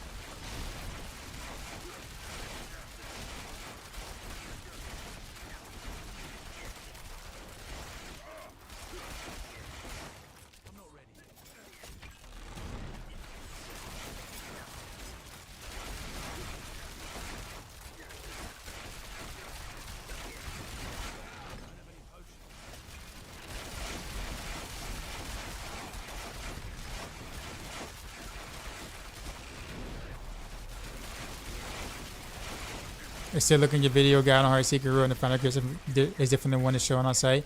If you look at the pinned comment on the video guide, it tells you that like I do make updates or updates will happen because I can't update the video guide, but I can update the Maxroll guide and the planner. So you should always go by what the Maxroll planner / Maxroll guide says.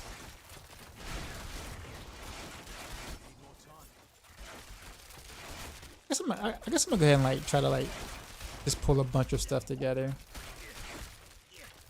but then I have that problem where I get this. Aw, this is bad. None of my arrows are going through. Suppressor, Waller, and we got some armored dudes.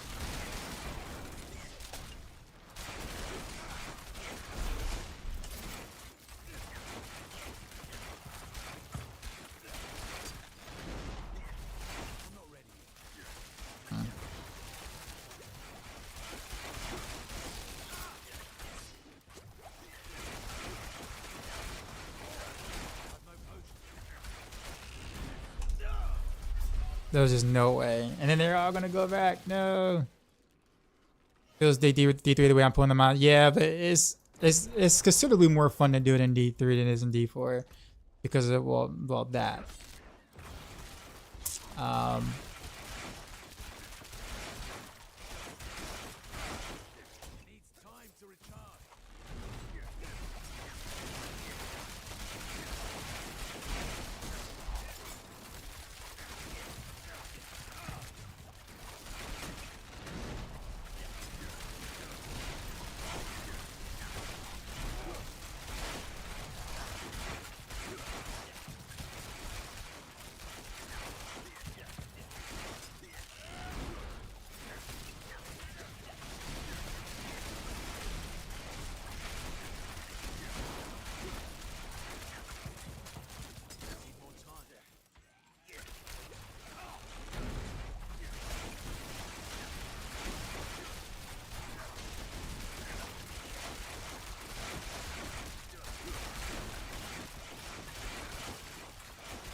Actually really shouldn't really go like Fist of Fate in this, to be honest, for runs like this.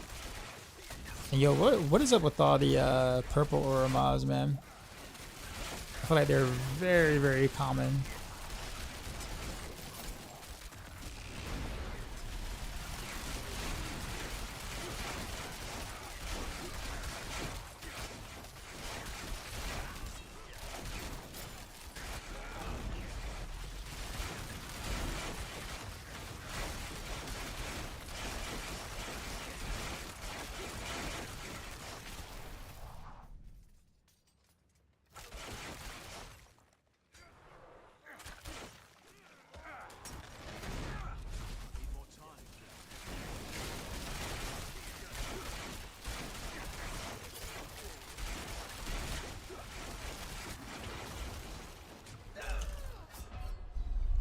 got stuck.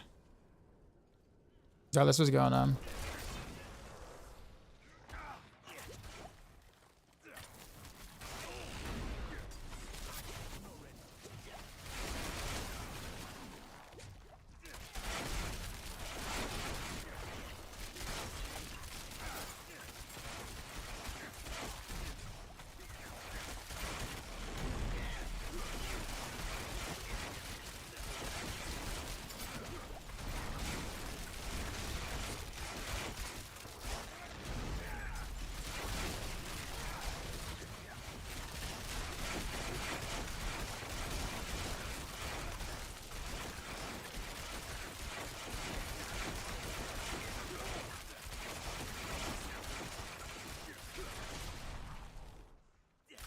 Yeah. That's purple mobs again.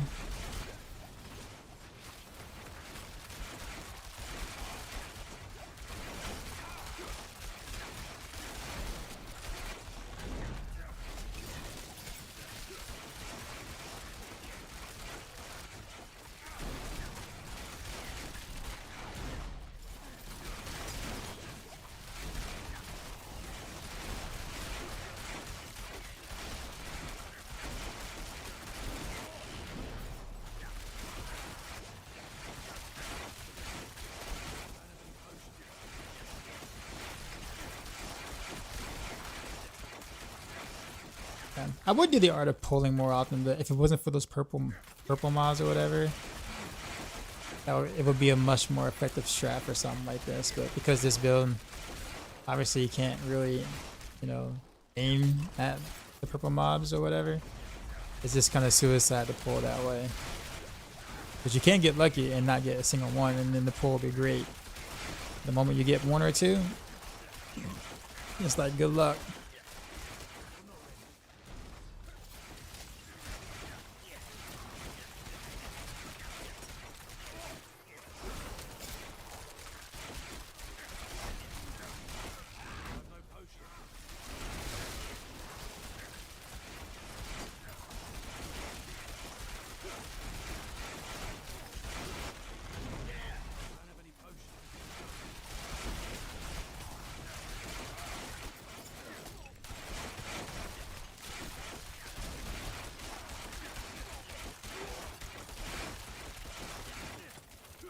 Who's making the Victimized Victimized on Maxroll? Maybe he wants to do Dance of Nash in general. I don't know what he's gonna build it around, but that's what he wants to do.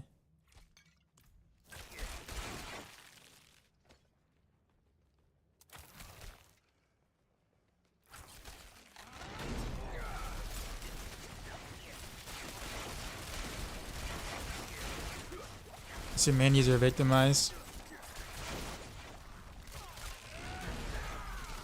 Yeah, well, I mean, whatever ends up happening, I'm pretty sure day 2 or day 3 of season 6, we're gonna have to change everything anyways, because you know things are gonna get nerfs, changed, return, and all that jazz.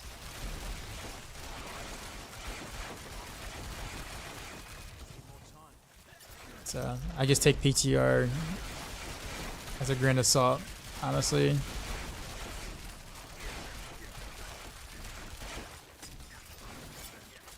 Like, the amount of times I've had to change something on like day 1, especially season 4 and season 5, because of undocumented changes and all that stuff.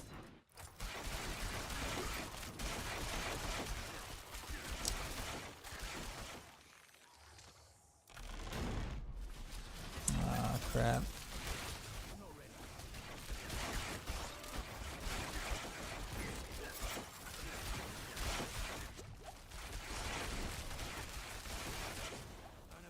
I have no potions left.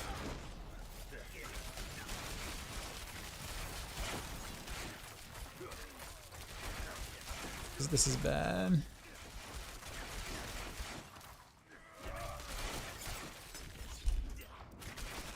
It's still alive. Totally not gonna kill the boss in time unless it's like a good boss. And I have no potions. Oh god. Alright, never mind. Actually, no. Look at this.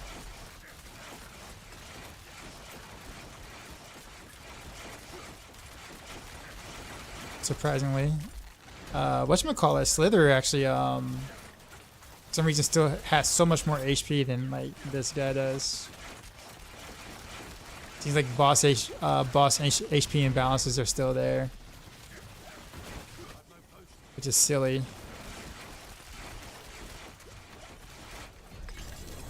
Like that shouldn't have been way easier than like slithering like three PTR levels below. Like that's so silly. Why is it that way?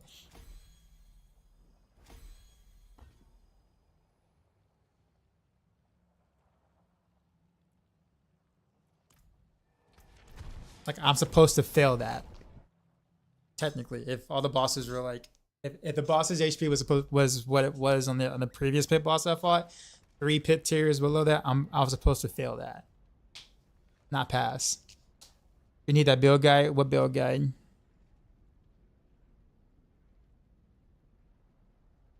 The helmet is working better when you're alone, right? Because when you're playing in a group, you don't know if you're getting a buff for your team. Well, I mean, you still get 60%. It's just that if you're in a group, you also can steal it from them and get a bigger portion.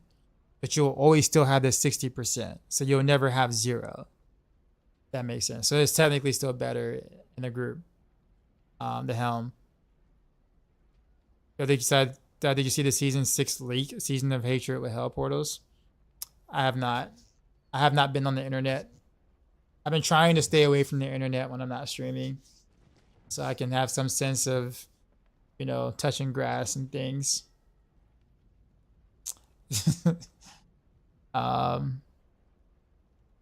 Probably Dance of Knives or Andy's Vicious or Tyrael and Victimized. I think most people are going to play some variation of Dance of Knives or TB if possible because it's new. It's been a while. Agreed. And people should. We definitely need a shake up in popular builds for sure. How can you see the buff on the helmet? I have no idea. I haven't played in the group, so I have no idea.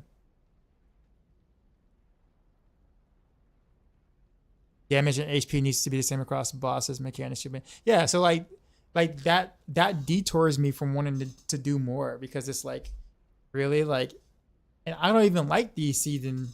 Like whatchamacallit, I didn't even like the inset dude, but yet like he was like a 30-second kill, whereas slithering took me like a minute and a half, 2 minutes on 2 pits, but like 3 levels below that. Like that's silly. That's so stupid. And it's not even like I did anything different or I played better on one boss versus another. Like I didn't do anything different. It's just how it works.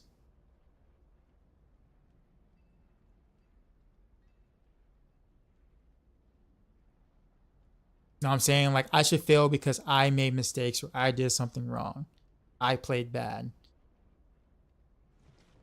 That's how it should be. Or maybe I'm just not, you know, maybe I made poor gear choices or whatever. Something along that line. That's what it should be. That's it. Memorial said, "You're my rogue hero, bro. Thanks for all the guys in the stream. You're the only guy who makes sense when I started playing." I appreciate you, man. I don't think I'm really that great at YouTubing yet. But I'm trying to get there. It's hard to make videos and stuff, and like it's hard. It's hard to make videos and like stream, especially when you're doing it yourself. So like all the video stuff is just me. Like obviously when you get bigger, it becomes easier because you can hire like editors and people that kind of like do that stuff for you on the side or whatnot. But like if you're doing both yourself, man, it is so tough, man. Like finding the time. Like even putting out the Heartseeker video with Victimized, like last night, like I streamed for 14 hours yesterday, and then I took 4 to 5 hours to make that video after I streamed 14 hours. You see what I'm saying? It's just like, it's just so much time, man. Like, and that's only because I didn't have to like do any work that day. Like, you know, like imagine if I did, then it's like, oh, well, I had to give up something. What up, parents? Regardless, yeah, you get it. That's like, can I show what items I'm using?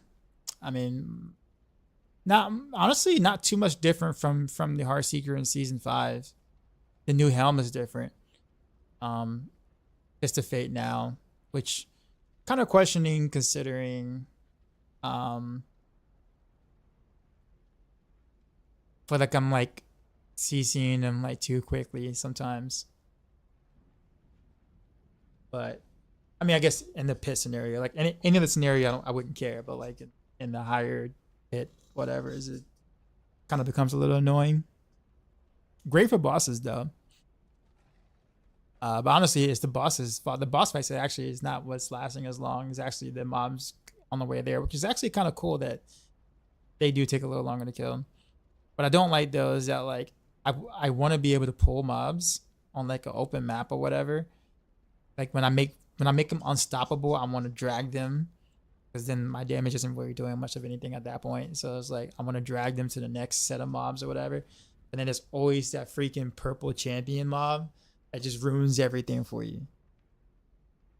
And unless your builds can kind of like, you know, literally skill shot or just has a ridiculous amount of AoE where you don't care, then it's cool. But on something like Heartseeker where I can't control my arrow goes, is like, that sucks.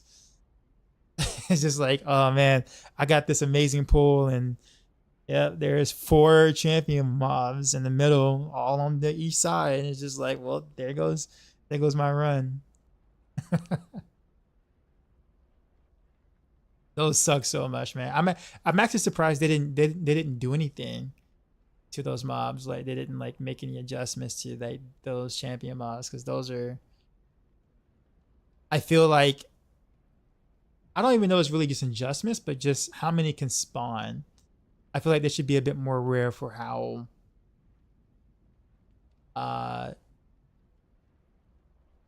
yeah, it's just silly when you see like 3 or 4 of them in like one area, and you're just like, why are there that many in that area? Like why? Like why? That makes no sense. Like literally 0 sense. Bad dog, you said the one you're playing on the PTR in the moment. Do ! Build, bad dog. Sorry, I just saw your comment. Understand this is day 2 of PTR, so don't expect like some perfect min-max version of anything, of any builds at the moment. So, however, it is what I'm playing currently. Oliver Queen, what's going on? You can't sleep again, so you thought you were dropping for a bit. Did 6 solo boss runs earlier, had a Shaco drop first one, and yet another Spark, aka Starless, drop on the 6. I was fighting T8 Council with an immortal build, which of course takes forever to beat the boss, but it certainly does. And Diablo just logged you out. Dude, that happened to me actually when I was playing Twisting Blades on season 5 or whatever. It was taking me forever to kill the councils. Like I was like 12 minutes into the council fight or whatever. And like the game just kicked me out. Like the game was like, bro, you had enough. You had enough, sir. It's just like the council's just packed up and went home. It's just like, bro, okay, we're done. We're done, man. Have I given Share Misery a try? No. You don't want. I mean, with Fist of Fate, there's no reason to have Share Misery at all. Like 0.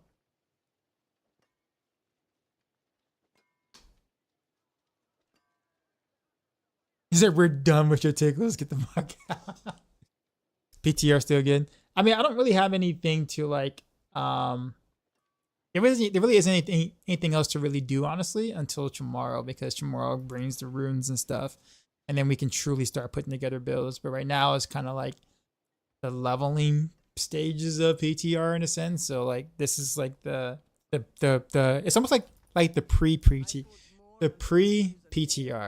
That makes sense. Do you think it'll happen again if I try? I don't know. I logged off after that high bit. Like my entire stream was like laughing. And I was like laughing hysterically. I was just like, well, I guess that's the end of that. That is the end. That is the end of that.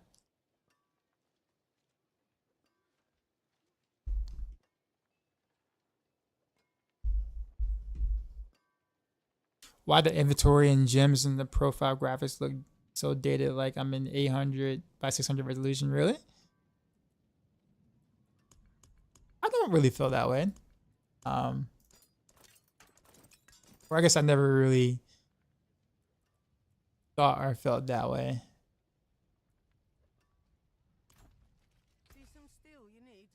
Trying to think of what I want to do now. Because I'm gonna do some more Heartseeker anyways eventually, like later. But with obviously the new runes and stuff like that. But until then, it's like, what do I want to do? Do I want to change builds, or do I want to? I kind of want to just log on a different character. But I have to level that character to 60 though. I can just wait till tomorrow for that. So let's say I'm like kind of like at a crossroads. I don't really want to keep doing pits. But I mean, pits were fun-ish. But like if us Infernal Horrors, I'll just be doing Infernal Horrors all day. I actually like Infernal Horrors a lot. How's Nightmare Dungeons? They were actually kind of challenging in T4, like Torment 4 at first. But then once I started like leveling up my glyphs and getting an actually decent weapon and whatnot, and a somewhat of a actual setup, then it just kind of became a pushover somewhat again. Not as much of a pushover as season 5 by any means, but still like, how are the rewards? Well, you don't get anything at the end anymore.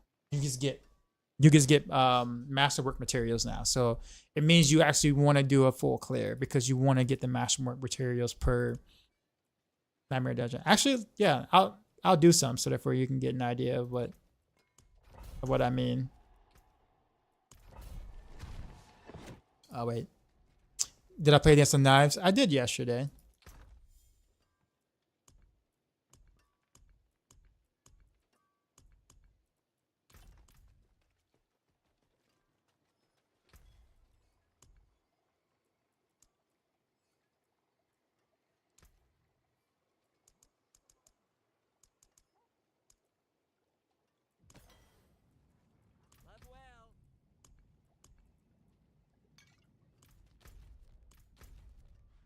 See, you average 1,000 per Nightmare Dungeon in T8.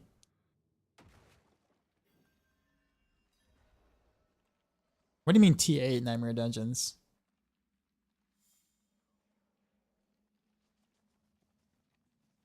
Boy, go up to the blast. Maybe you think you can craft Ubers if you have sparks? You can, yeah. Sure can. But you can only do it at level 60 though. You can't do it at level 50. So you can craft Ubers, but you gotta be level 60 to do it.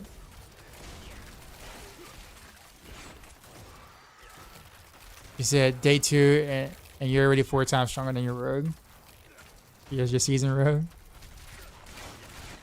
To be fair, I mean, I did start with my legacy characters, so like, I didn't start like from level 1, but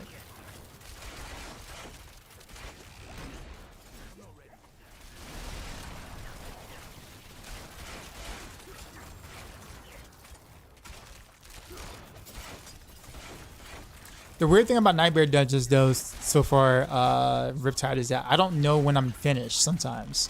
Because obviously the little like, the pedestal doesn't show up. Okay, see, you see my rewards right here? I got the boss or some mats or whatever. But yeah, sometimes I don't know when I'm done. Because it doesn't really like show up and say you're finished. So like I'm sitting there like running around, I'm like, wait a minute. What I gotta do? And then I look up right here on the top right, and it's like, oh, I finished. With a bop, yes. Yeah, but you said tier 8 though, right? I mean, isn't this just T for Nightmare Dungeons? Oh wow, actually, what? 1,300 of those, really, for this event? Yeah, so I guess you should be doing events, really, as well.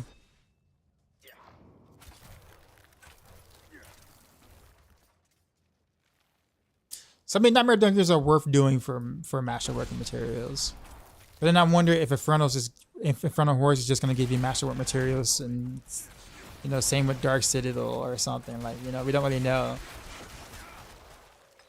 But, I mean, Nightmare Dungeons might be the most efficient way to get them still. So I mean, we'll see.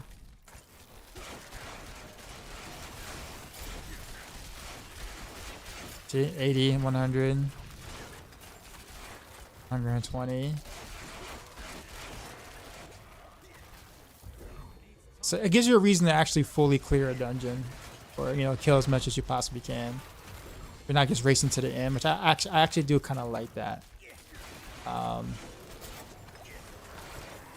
Because then you actually play the dungeon.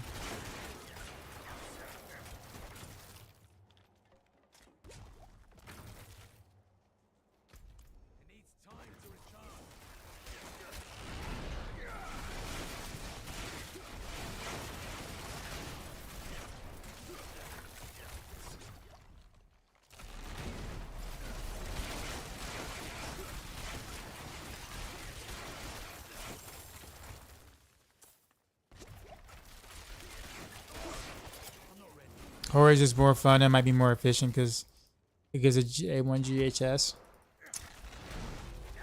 Fair. But I wonder with the new reward scheme now, like how many of the, you know, masterwork materials are they going to actually give versus what it was before. And in terms of like per, I'm sure there's definitely some reworks to Infernal Horrors, which I freaking wish they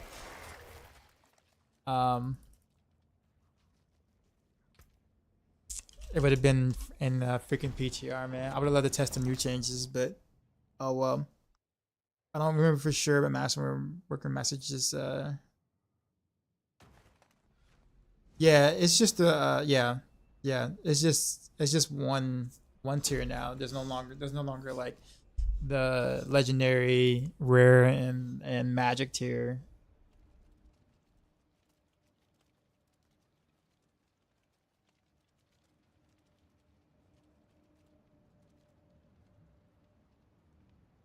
I finally got my TV poisoned online. 20 milliticks with the wall of spinning swords. That return faster temper makes all the difference. For that, yeah, probably. But now that Twisted Blades can hit twice now, right? Or double damage or hit twice. That also helps a ton. Wait, what are we trading?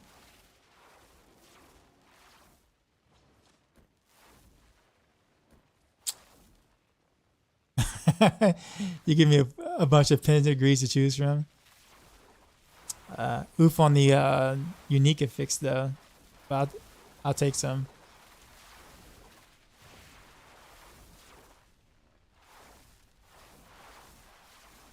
Why is it that when I'm watching the stream, all the hit numbers stay on the screen a lot longer than when I have them enabled in game? I don't know. Streamer server confirmed, maybe? I don't know.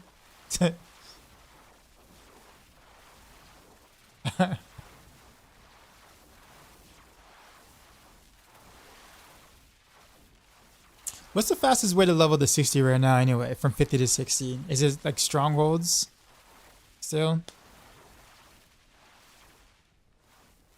See portable cheap merchants at the world boss. Strongholds, okay. I might jump on my other character and like level it real quick. Like level 2 more characters or something. So I can have different characters for different builds.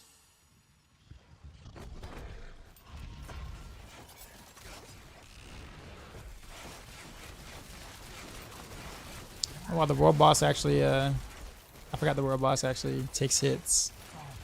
Or, you know, we're somewhat nerfed.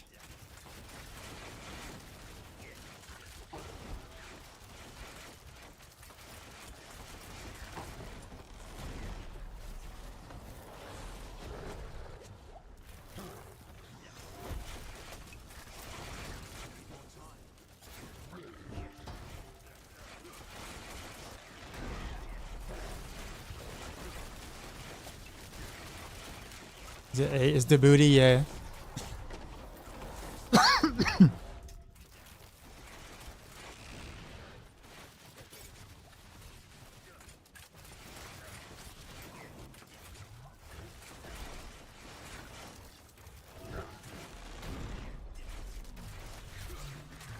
Hey, we staggered him.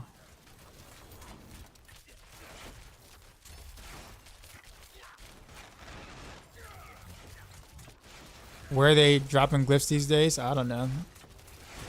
Well, everywhere pretty much. Like legit everywhere. Pick up my boss mask real quick. Sorry guys. I know you guys are fighting and everything, but you know I gotta pick up my stuffs. Ow. Oh no, I'm out of Oh. I'm trying to pick up masks.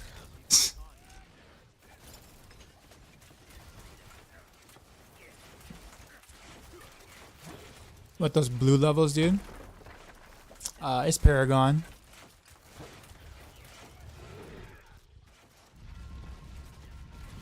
Ah, you missed. Oh, a piece of candy action. I know, right? I told you this is why I can't speed level. This is why I can't race. I always get distracted. Always. It's like you guys got this, right? I'm gonna go pick up this stuff over here. I'm gonna go pick up these iron chunks over here. You guys good, right? You guys don't need me, right? See, watch. Pick up this blood real quick. Pick up this blood right here. Pick up this blood right here. Ooh, it's got a prism. Distill fear. It's got a prism. All right. All right. We good now. We good now.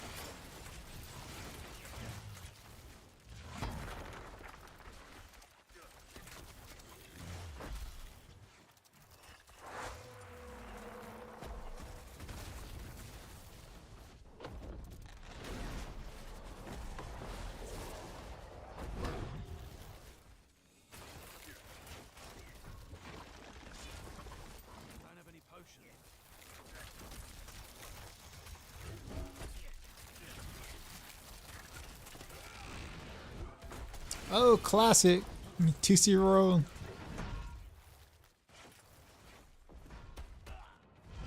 What the lag? Yo, yeah, did y'all see that lag? My character was like here, then there, then there, then there, and then I died. 2-0.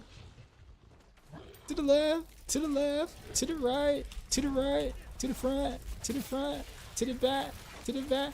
Now slide, slide, slide, slide, slide. That was Zag, bro. My character was like in like 5 different places of the screen. In terms of how I died, it was lag.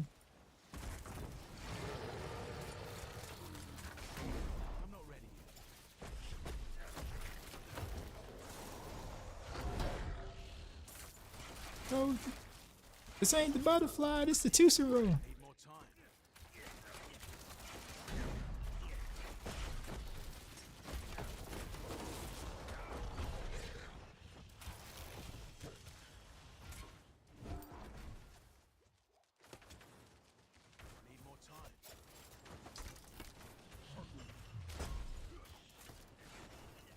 Sweet and go, let me see that 2-0. Oof. Now that my dash was on cooldown. I thought I had it. Thanks to Booty. Coming up. Ahoo, coming up. Ahoo, coming up. Ahoo, coming up. Yes. Yo, that was a huge. Yo, what is with this lag right now? That lag spike.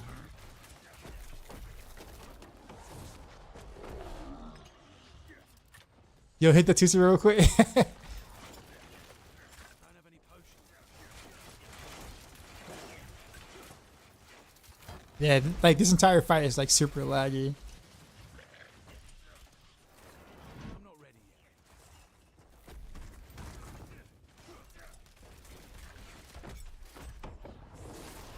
yet. I gotta. Oh, wait, guys. I gotta pick up my living still. Hold up, guys. I'll be right there with y'all. Be right there with y'all. Get my scatter prism. All right, we good. Yo, what is this lag? What? Let me see that 2-0. You've been told this ain't the butterfly, it's the 2-0. It's not laggy. It's a Blizzard feature. Yeah, like my character is like skating across the screen.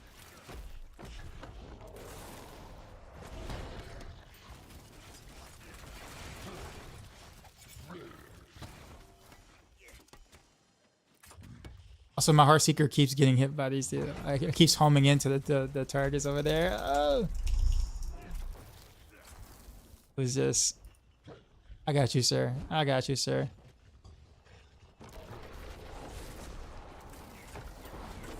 Hey, it's a pot.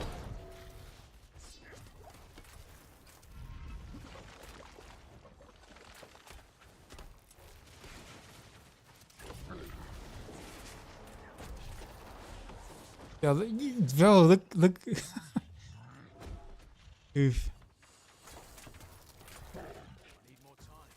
Dude, it has been, dude, this is like, yeah, man, like, the amount of, like, teleporting my character is doing.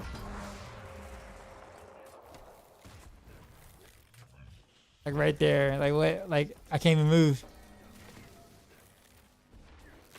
Don't have any potions. Yeah, I don't know how people can't see this lag. I mean, it's very apparent. I've no potions.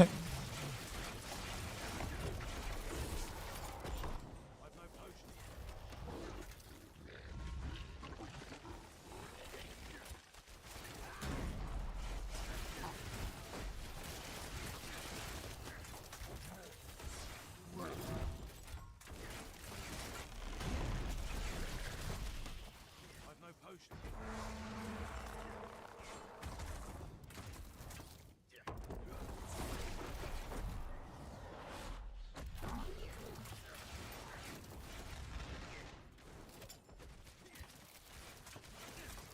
Senpai, what's going on? Oh, wait. Let me still. I gotta pick it up. Sorry, guys. Get in the thing.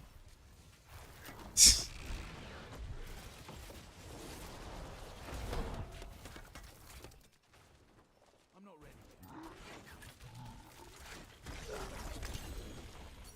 yet. Yay! We did it. We did it, y'all. Look at that. Did it.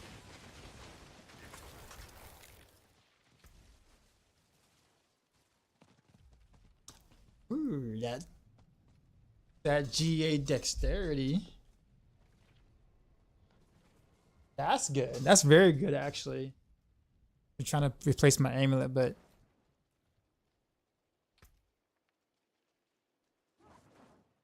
okay.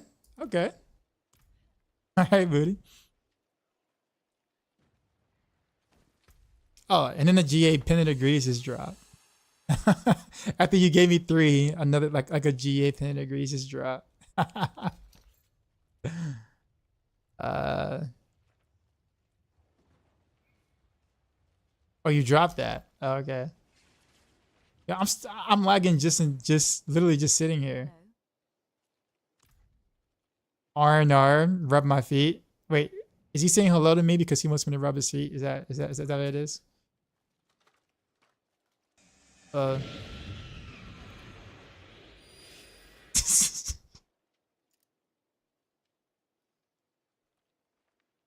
Hungry sorcerer. Programming head.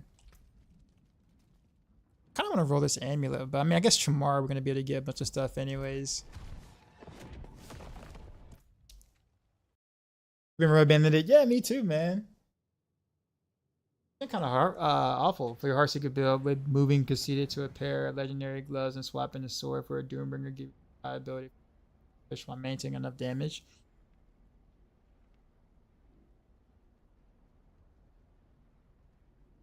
I mean, I think if we're talking about PTR, because you said T100, so I assume you're talking about PTR. I don't know if you really want to get rid of the Fist of Fate though. Um,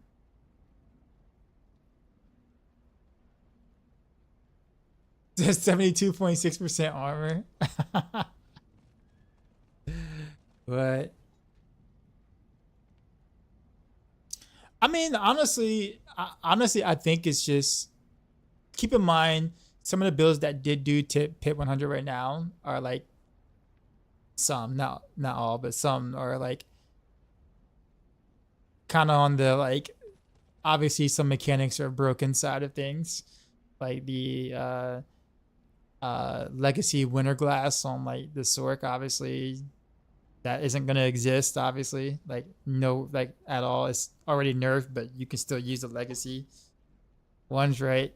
So like, but I think you should be fine, honestly, pushing to 100 without the Doombringer though. Uh, but you can, I mean, it wouldn't hurt if you prefer to do it that way.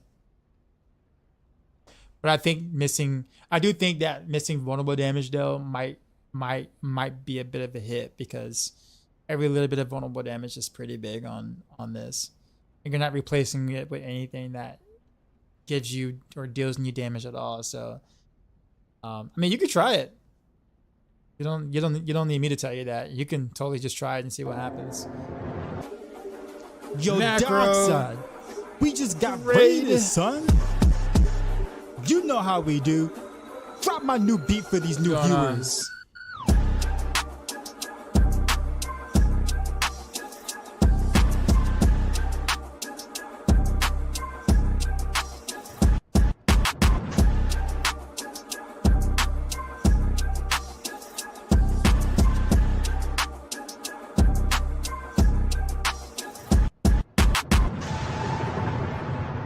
Sheezy out. What is up, sir? Macro Buyer Boy raided my stream with 107 views.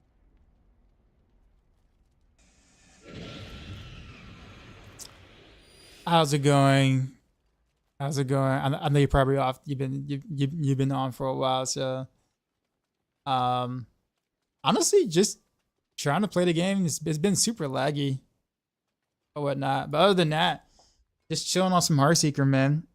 I feel like that's kind of like part of my. I feel like that's kind of part of the brand for me now is like Heartseeker, because of all the stuff that's been done on it in season 5 and even a little bit in season 4, and then of course Victimized coming back in season 6 with Heartseeker. So it's kind of like that's kind of been the brand so far. But I don't really know what I'm really wanting to do right now, because it's like obviously tomorrow we get the runes and you know the free boosts and stuff. So it's kind of like I don't really know what to do right now, because it's like anything I do right now would just be way more efficient tomorrow, right? So this is kind of like if I want to do a different build or a new thing or new characters, like it just makes more sense to do it tomorrow. But then I don't have anything to do tonight unless I'm just playing some more Heartseeker for fun. So I don't know. Yeah, I watched some football tonight. You watched some sports ball, Boiler? That their sports ball, you in the sports balling. I did want to play tonight though, because it's like I put out the Heartseeker video, and of course now there's people trickling in from, you know, new folks trickling in from that, of course. So it's kind of like I'm gonna say hi to them and be like, "Hey, what's going on?" And you know, all the stuffs. Raiders, son, the game was crazy ending. It was a good game today.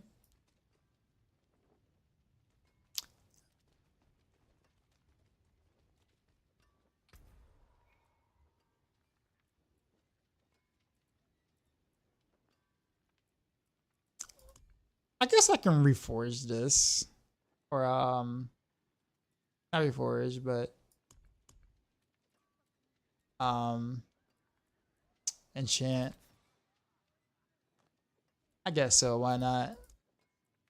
Let's see what we get. I didn't even masterwork it yet, but I'm just gonna go for it. Just cause. +1 for your finesse. Boo.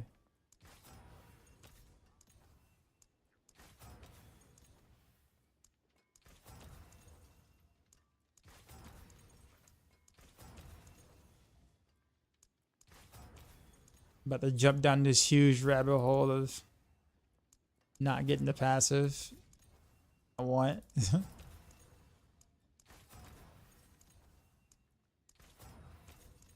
think I'll take a +2 to anything, really. But I really want Frigid Finesse if I'm going to just have one passive. Got a choice.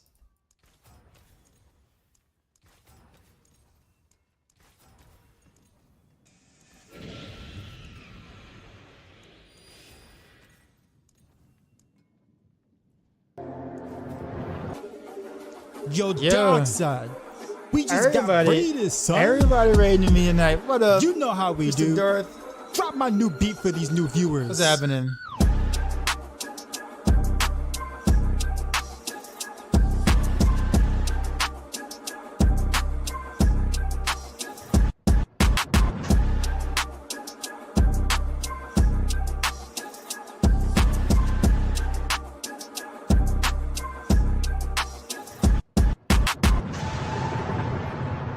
Sheezy.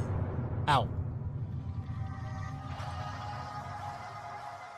The Avengers coming Darth tonight. Microtransaction raided my stream with 496 viewers. Hope all is well, Mr. Darth.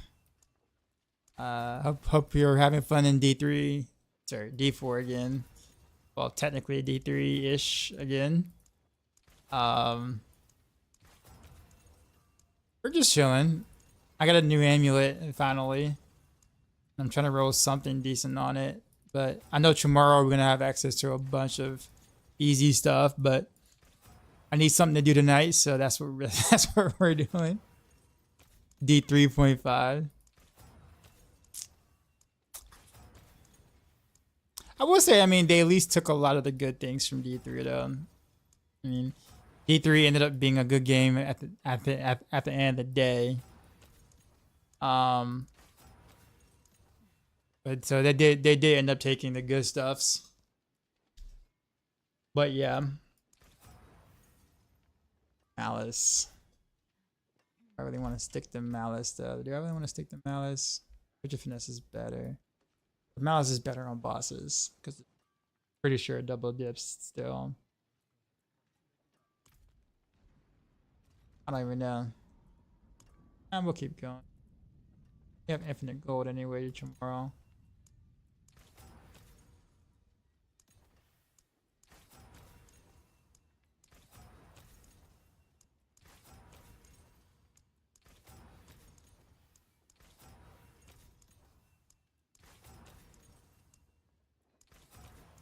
Funny because I'm spending all of this gold. I didn't even temper yet. Watch I break this here. I spent all the gold on this and then I just break it. Pretty sure it's gonna happen. In fact, actually let's do it now. Let's go ahead and do it now. I predict this is gonna happen. Like I did all that. Didn't even decide to do temper first like I should have. Alright. Alright, let's go break this real quick. I guess jig myself. I mean, I'm just saying like it is. Y'all know how it works. Okay, vulnerable damage. Okay. Resource. Kind of need innovation though. Nope. Nope. Oh, wrong one. Nope. Congrats on the attack after stealth tempers. He said grass on bonus. I don't even use that honestly. Adrenaline rush like 3 times. There you go. We got 2 more times. +1 adrenaline rush and let it cook. Let it cook. And it bricks. I mean, I guess I had second win on this, and second win wasn't really as useful here. So I guess I can use this still, but man, I was hoping for an upgrade, not a But like I said, just like I figured. I'm gonna kill beast in the ice. Sure. I'm still gonna enchant. Whatever. We're doing it. At least we got vulnerable damage on it, so I guess that is a plus. That was a terrible joke.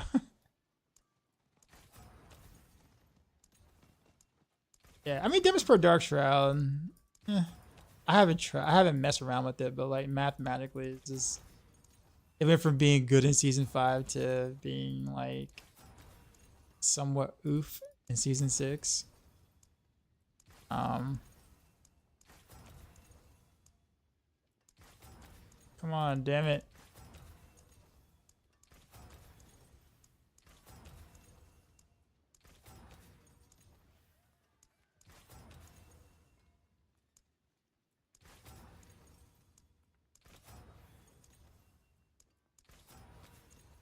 Actually, Impedix actually isn't that bad.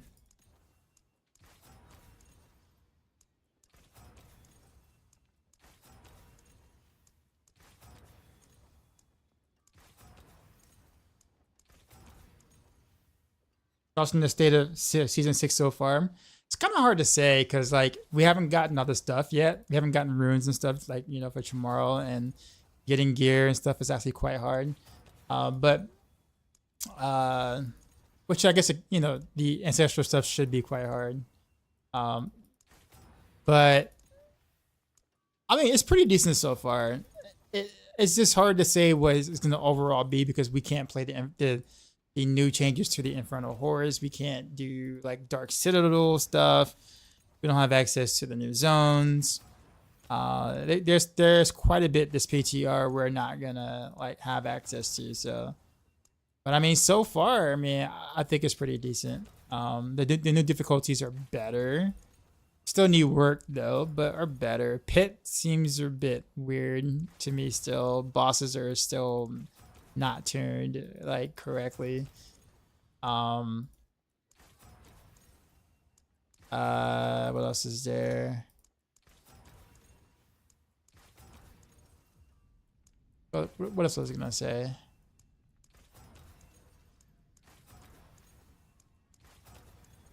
Come on.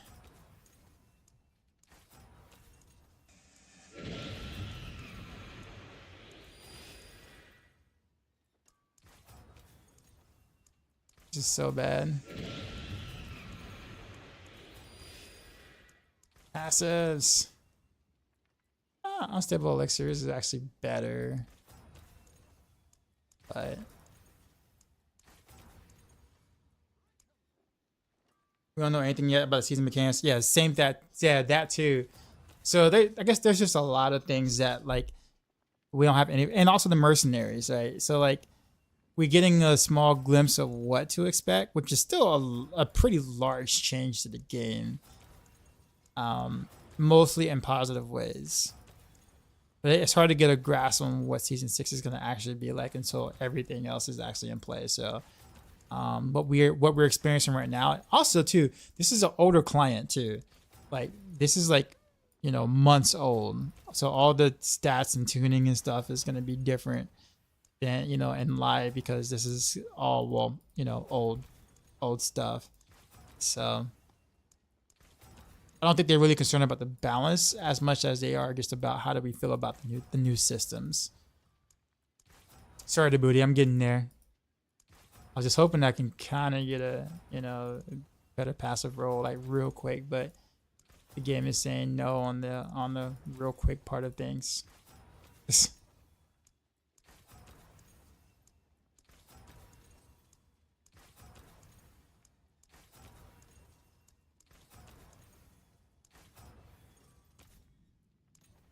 I didn't mean to get life there. Really?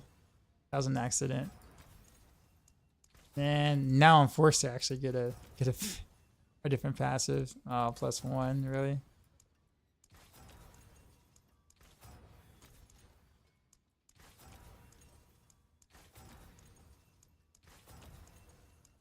Come on.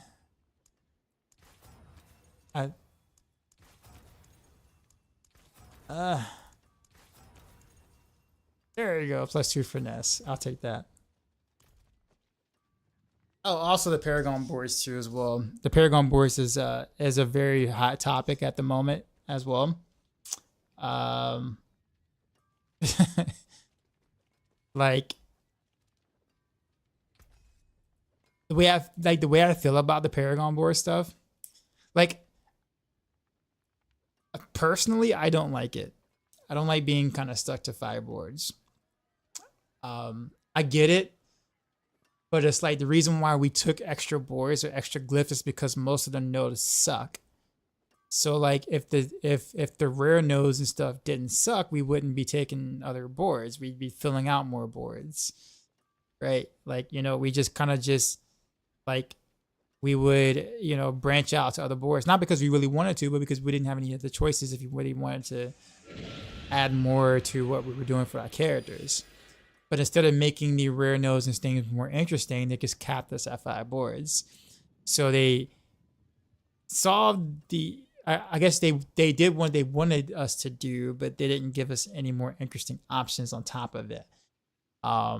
So, however, I think it is better for the casual though. I do think it's a better system for like those who don't play much at all, because then you're not FOMO, you're not missing out on like a awesome rare node that's just super good or something, because most of the nodes are just kind of like meh type upgrades or whatever. So I think it makes more sense in that sense. So I understand it from that lens, but as a you know, as a blasual casual blaster or whatever, or like, you know, semi min maxer, I feel like that doesn't really give me anything to do on the Paragon board stuff. So it just becomes boring. So, ooh, come on, no. Of course, it's gonna crit on something useless, but that 34% dex is like ridiculously. This is an upgrade on the amulet portions of things versus what I already have, so we'll take.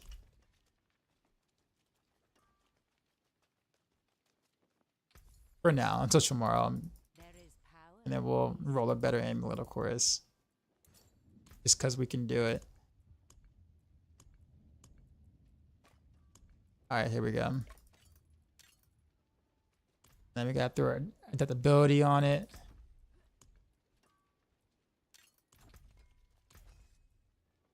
Oh, what? The amulet has 30 plus 30 to resist all? Are you serious?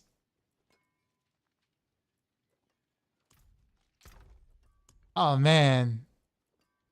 I missed no, a lot of resist. I was trying to play with Alteria's Might, and I was trying to figure out how to do that, and I'm like, oh, well, I just needed to do amulet. That's all I needed.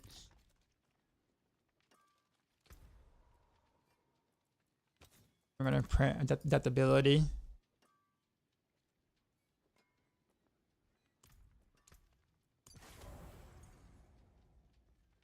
Said a couple of times, I think the way Blizzard approached Paragon and glyphs is a missed opportunity. Glyphs should change the playstyle. Yes. Paragon should change, should offer a fresh way to approach and play something.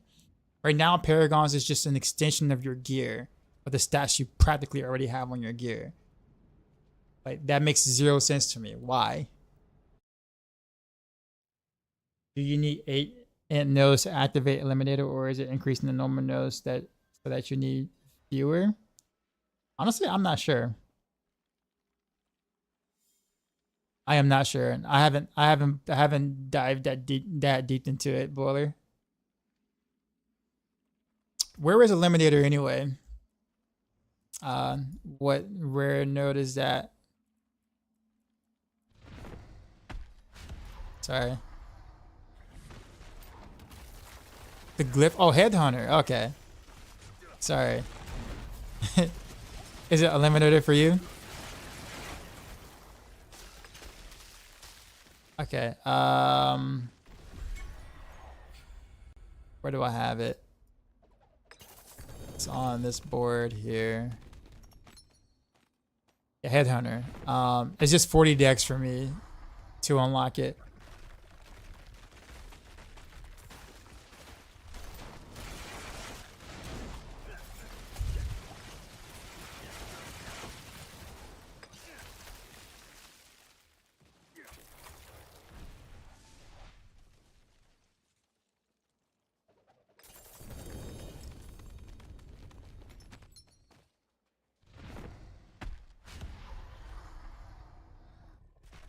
That's 1-2 dex knows when you have a level, not 8.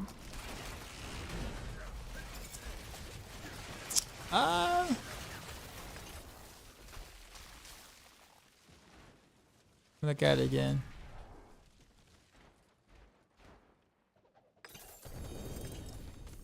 Yeah.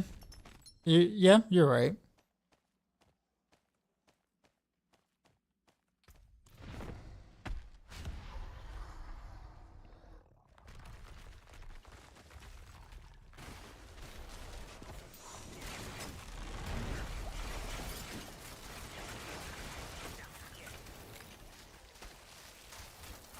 How's Drew's looking in season 6? Oh yeah, that's definitely a boiler question. This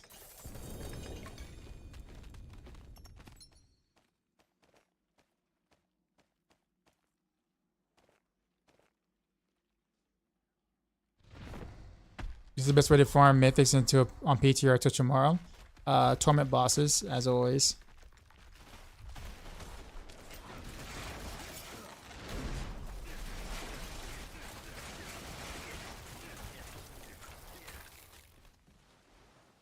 But he lived. Really?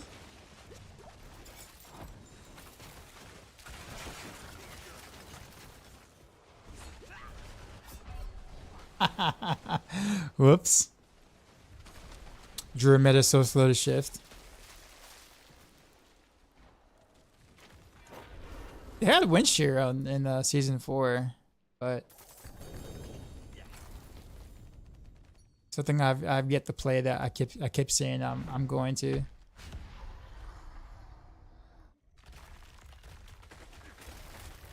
Drew needs a diet plan.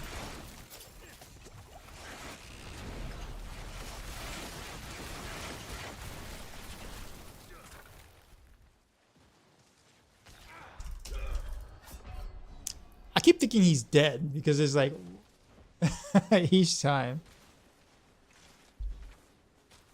Also, no movement speed. Paragon stats are so bad. Yeah, like I said, Paragon board is just almost like an extension of like the stuff you already have, instead of things you don't have. So it's just basically whatever you have on your gear plus. Well, that's kind of really it. So it just isn't really interesting, honestly. Like legendary glyphs, they all basically just they're just either multipliers or, well, I mean, yeah, I mean they're basically all multipliers. Like all the legendary glyphs basically just as a multiplier. Some of them just comes with condition, so it's like slightly higher on the conditional multipliers. It's like that's kind of really it. When does new season start? When the expansion comes out.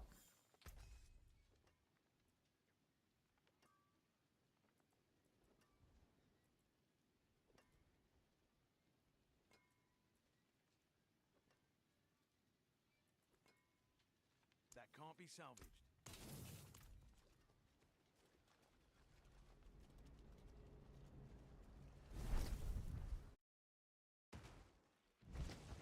How's everyone tonight? Good. Good. Honestly, just kind of chilling until tomorrow. Because I know I'm going to play a lot tomorrow. So trying not to go too ham today. Gave me just a stat wall. Paragon plugged the gap to climb over the stat wall. Yeah, I mean, it's just, yeah. I guess, like what the guy said basically earlier. I mean, Paragon and Glyphs are kind of a missed opportunity. I get what they're trying to do, but I mean, and maybe in the future they'll have unique glyphs that actually does stuff, like, and not like the season 2 unique glyph, right, where it was just basically more stat and multiplier or whatever. Not that at all. So what's that blue level? Paragon.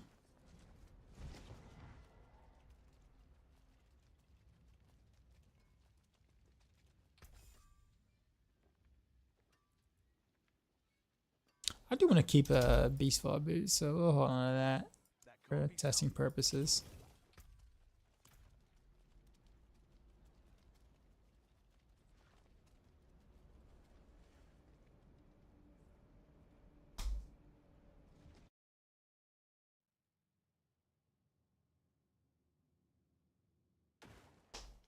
What's the blue level about? Paragon.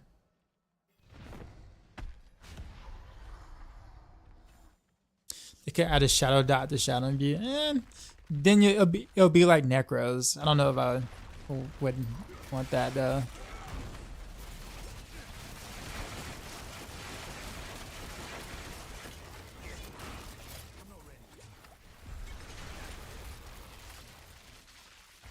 But how does that show? It just right there.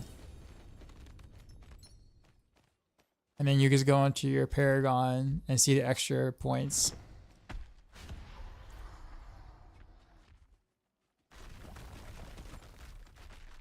Your risk cap at 100. Are you in a PTR, sir?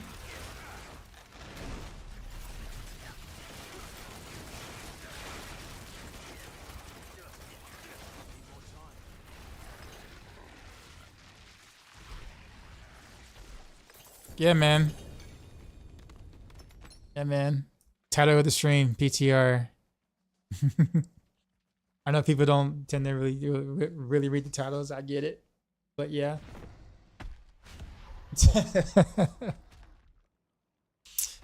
What's a sweet new build on the PTR you can try? Dance of Knives on Rogue. You click though from Maxroll. Okay, well, cool. Well, welcome to the stream.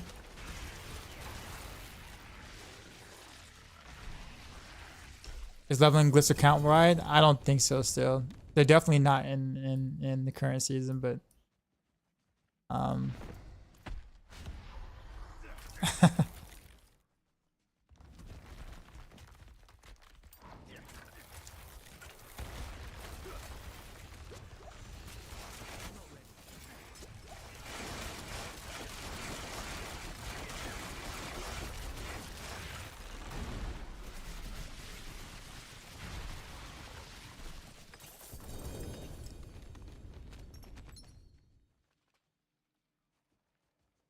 no GAs on anything. Ancestrals.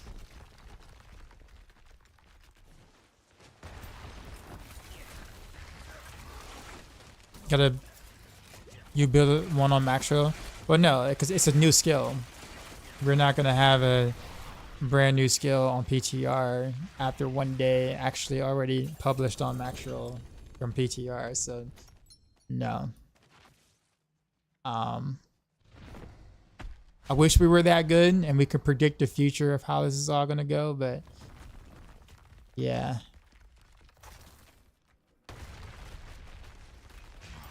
Is something I'm working on? You said on the Maxroll though, so I guess assume you thought we had a guide or something, like an actual guide fleshed out. I haven't actually put together one myself, honestly, in terms of like a planner itself. I've done one, but I haven't done a planner for it yet. Voodoo Jill has. I would definitely check his planner for that. I don't have all that stuff like organized quite yet because I'm really not a full-time streamer, so this isn't like the only thing I do. But yeah. So I kind of focus on the things I'm responsible for, and then on Maxroll, and then I go from there because that's what my time allows. Yeah. What's your day job? I'm a teacher. I'm a little bit limited in terms of what I can do because I'm somewhat not able to do much right now. I have chronic nerve pain after hernia surgery that I'm dealing with, so I'm like can only do but so much right now. Yeah, Mippy also has a planet for it. Yeah, Mippy does too. That's right. That's right. Because I think he started with the build, right? Yesterday. Yeah, Heartseeker looking very good though. Victimized Heartseeker looking very good. Would I teach music?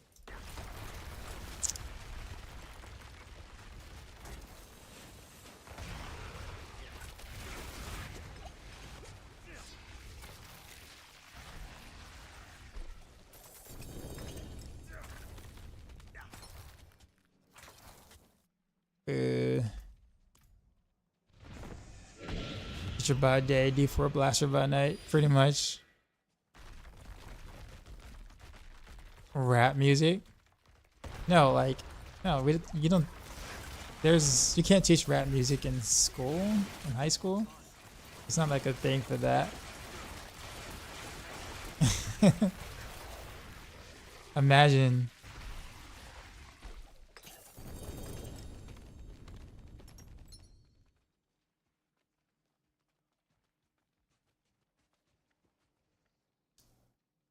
I Victimized is like 20k. You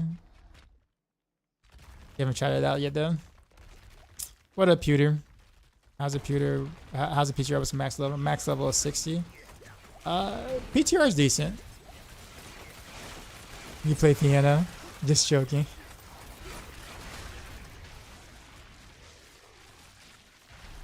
If Dura will stop dying in different places so I can kind of see what I'm actually picking up. There we go. I got one ancestral there. That's a gas layer. Thank you for being an educator. You guys don't get enough thanks for pay for your job. Yeah, it's definitely a passion job. We don't do it for the money. Is that Max? No, that's Paragon. Do I have an updated build planner up for Victimized on PTR? Yes. Exclamation mark build. You only drop legendary? What do you mean? Yeah, it only, like, the bosses only drop uniques, which is actually I like that change a lot. I mean, legendaries drop, so like legendaries reign everywhere else. So the place you really don't want to drop is actually the bosses.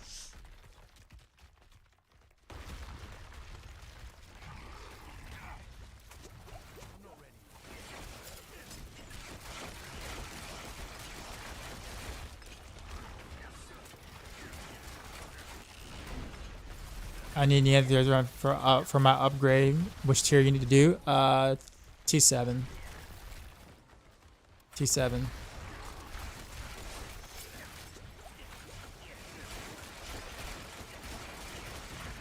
Oh man, I thought we was gonna have to be able to stagger him. I was like, he's almost staggered for once.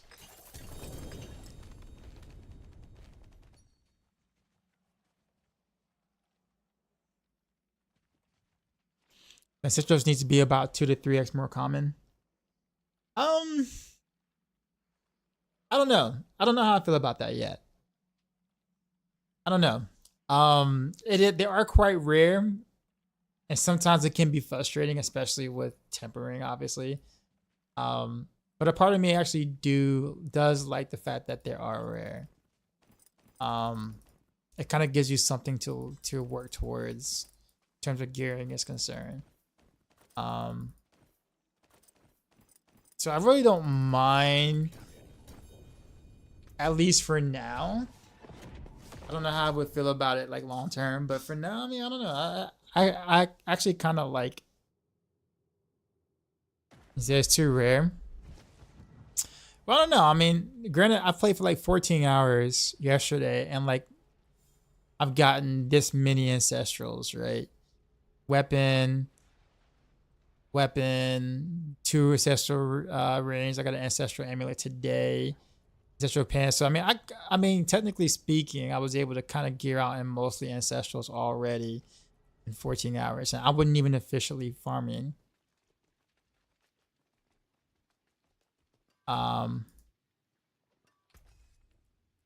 So it's kind of like, you know, yeah, they're rare, but That can't be salvaged.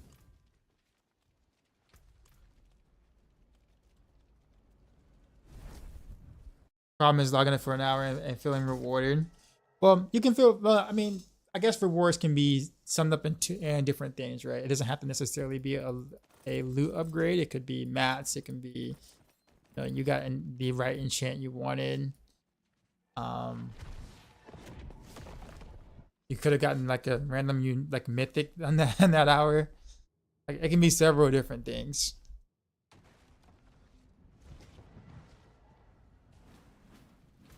You're a blaster? Okay, well then you're definitely playing for more than 1 hour then. Which means you would definitely find something.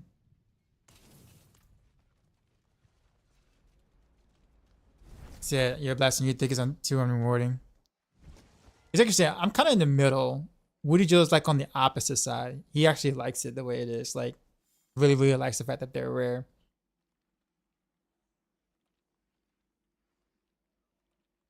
But, I mean, that is Woody.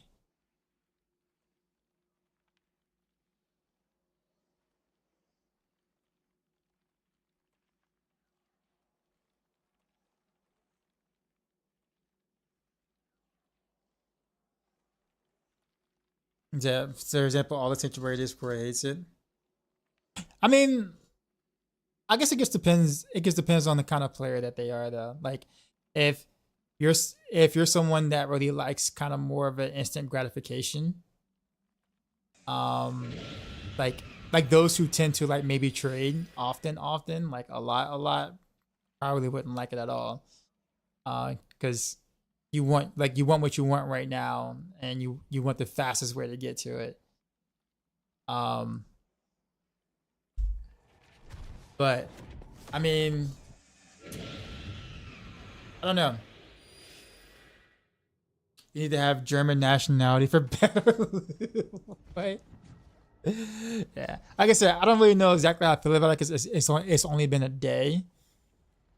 I don't necessarily dislike it, but I do think that the whole like the way tempering works right now, I think for how rare the gear is, I think tempering is considerably too harsh for ancestral gear. Like, I think that's quite a bit unfair for how rare the items are. So that's more so my take on it. But before, where ancestrals were dropping out the sky, I mean, you kind of lost any sort of dopamine at all for like farming for anything really. Outside of maybe 2 G8 items or whatnot, maybe 3 G8 items. I was really inspired by the Heartseeker build from season 5 for my PTR build. Let me use gear that was level 250-ish to easy clear everything up to level 60. Very nice. No wonder you're so good at theory crafting. Teachers are good at explaining things in a way for the layman's to understand. Thank you for teaching professionally. Also, teaching us all here. I appreciate the nice compliments. For example, like I said, bosses don't drop Legos anymore. The problem is that you're doing legions for every 25 minutes while trying to grind Paragon and level glyphs. Yeah, but dopamine does not hit for me until after the tempers correctly.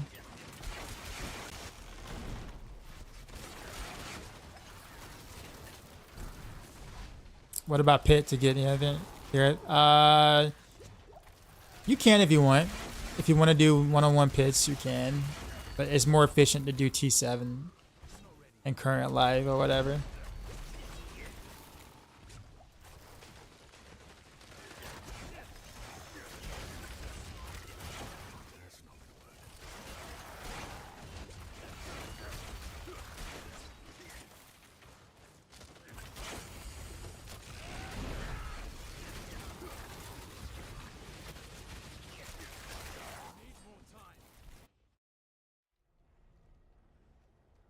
What helm is that? It's the new helm, new mythic helm.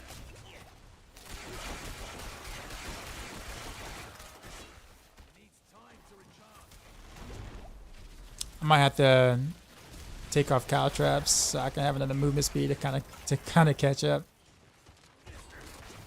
with your teleport. Take a shadow step.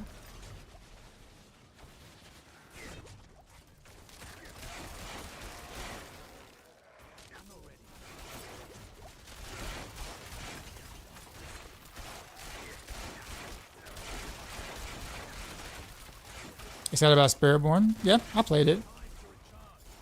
They'll have to be some unique and powerful play styles. The classes definitely feels a lot different than any other classes right now, so you'll have fun, trust me.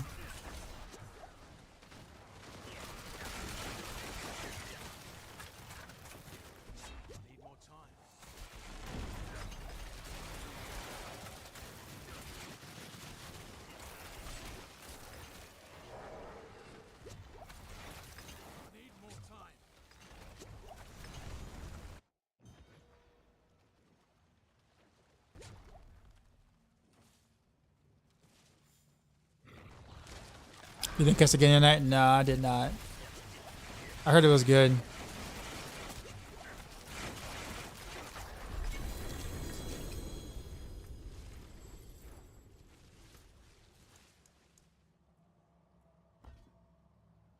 Bro, I swear this 70% chance to like upgrade is like not true.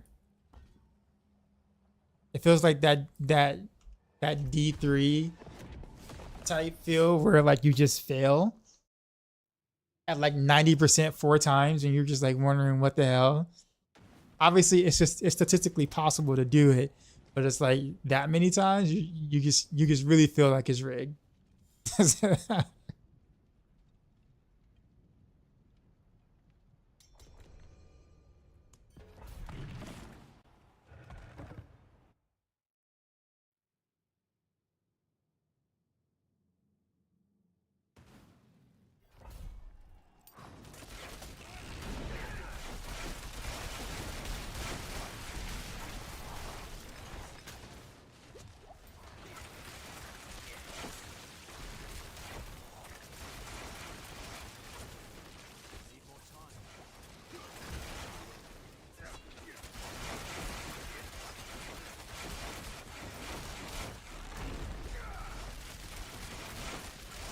Is that Blizzard trolling me?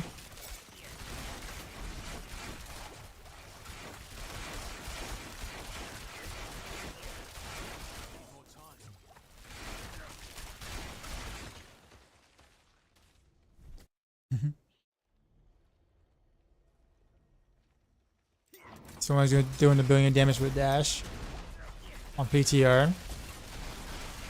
Oh really? What did they figure out? Because a billion after the stat squish is obviously something's misscaling somewhere. How are they doing it?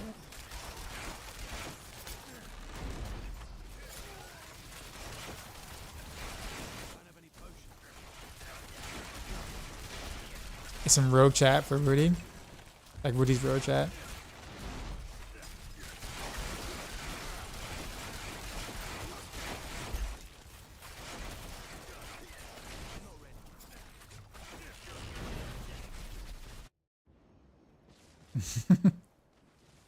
That's kind of hilarious, actually.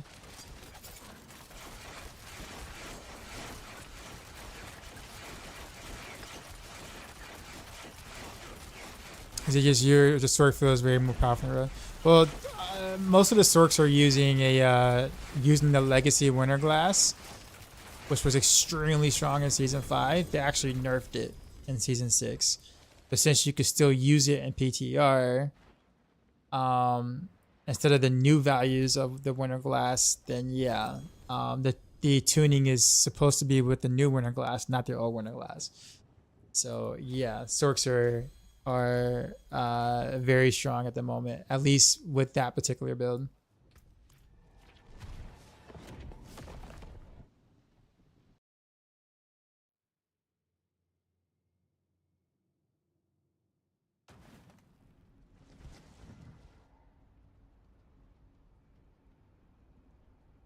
Who's this the booty guy? I keep seeing him with all the big streamers. What are you calling him? Are you calling him a groupie? Is that what you're calling him, Siri? Already time for another Stack Squish. So Stack Squish 2.0. He's like, I'm a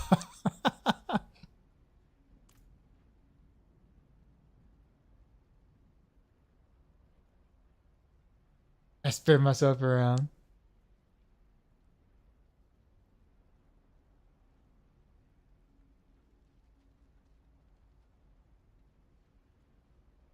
You're saying is that it's okay to have +4 items per slot and it's an upgrade to get just one. I think they'll like, I don't know. Like the thing is that people praise Diablo 2, right? For its insane rarity of like really good items. Like, you know, taking legit months, maybe almost a year to find like an item or rune, or, you know, someone finally actually finding every item in the game, but it took them a decade to do so. Like people praise that kind of like grind. And of course, you know, people, you know, we look back at D2 as being like, you know, the legendary, you know, like the best Diablo game, I guess you could say. But we also forget like how crazy that grind was for those things.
Yeah, there's always progress being made in D2. You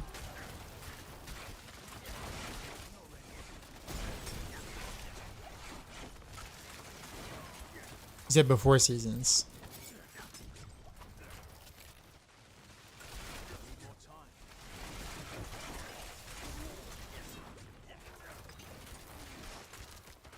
The videos of 1000 Dorios runs, was it worth it? I mean, for some people.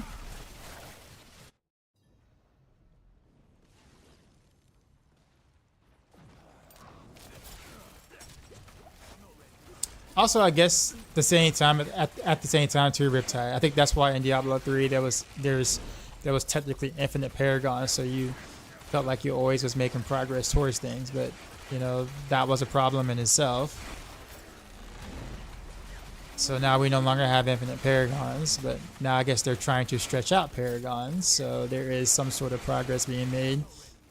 Even if you don't find an item, you are gaining, you know, a Paragon level or 2 or something.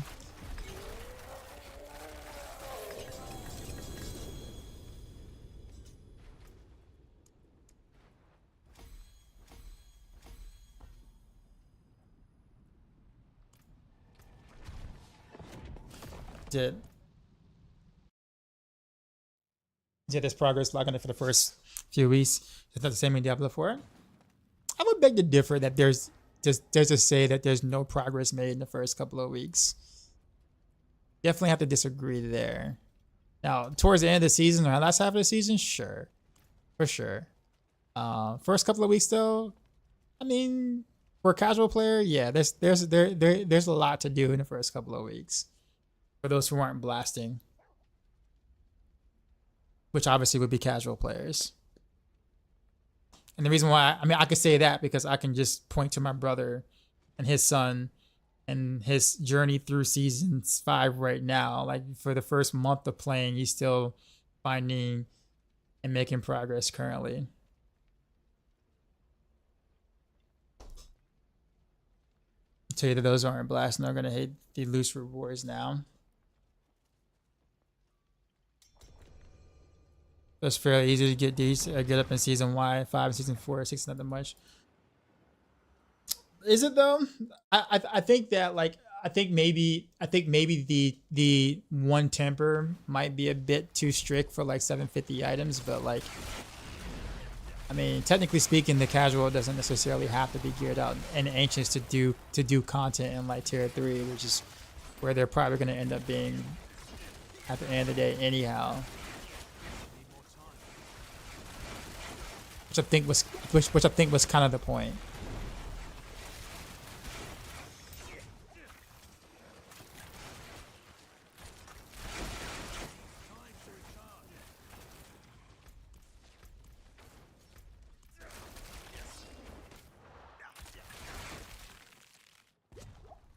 Yeah, that's T4. T4 was supposed to be a big barrier entry.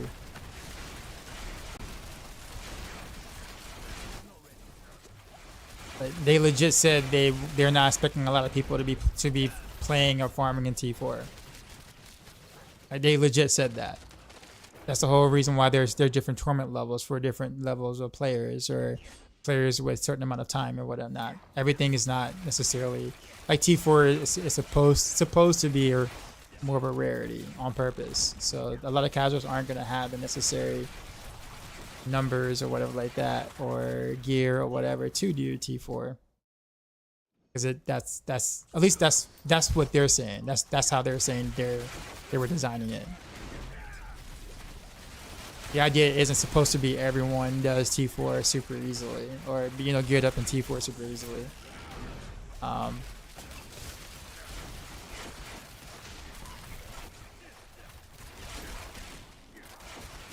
As they're gonna hate. You said most people are gonna hate the T4 requirements. Is that what you're saying?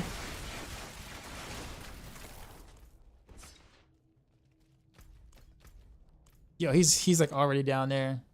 Yeah, but I mean, but the thing is that T4 isn't necessarily for everybody though. That's kind of the point. That's like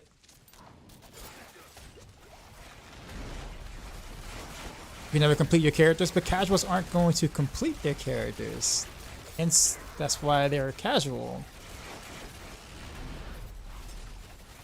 Like, I mean, I don't know. Maybe my definition and your definition of casuals are different, but like casuals usually don't complete their characters, which is why the term exists.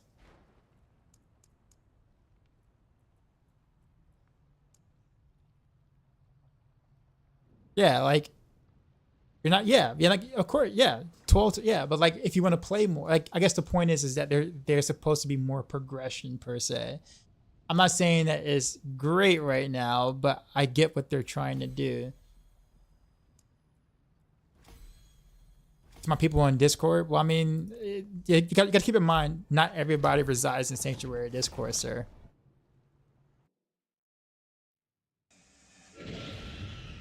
Like I promise you, there's no Discord on earth that has the majority of players. It has they play a lot. Okay, well then if they play a lot, then T4 is pretty easily manageable.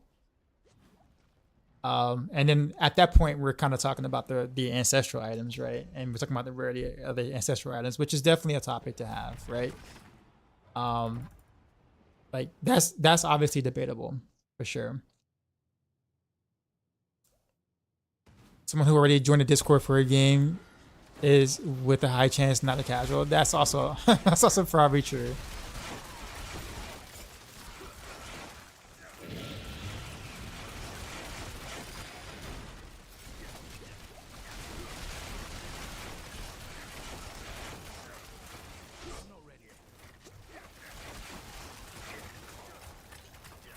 Yeah, like casuals don't really finish their builds anyway. And I guess that's kind of what the data shows them to as well, which is what led them to make the adjustments they did. Again, I'm sure there's further adjustments to be made. That is for sure. You know, it can be argued easily, right? But like, if most people don't even make it to 100 currently in season 5, don't make it to 100, why would we be worried about T4 for the casual player?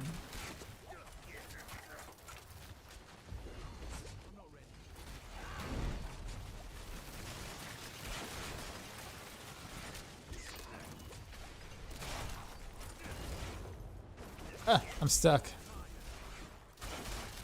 By the way, these new tile sets, while they look really cool, are highly inefficient for for pit runs. But they look awesome though. They look amazing.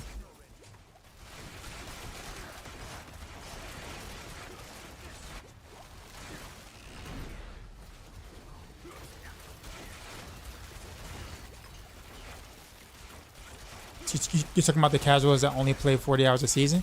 Do you really feel like they should have decked out 12, fully masterwork, perfectly tempered gear in 40 hours of playtime? In Torment 4? I misread it? Okay. Wait a minute. Oh, you're not talking about the people. Okay, I'm sorry. I'm not talking about the people. Okay, sorry. Yeah, I did misread that.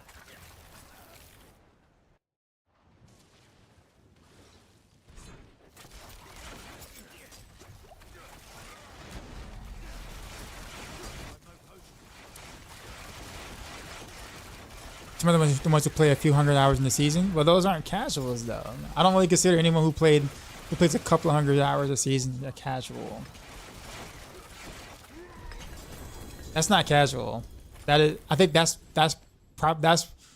where we disagree on definition of casual. Is there like that to me is not casual. The casual is definitely like in the 40, 50 hours a season type thing. Like that's where like 80 to 90% of players reside.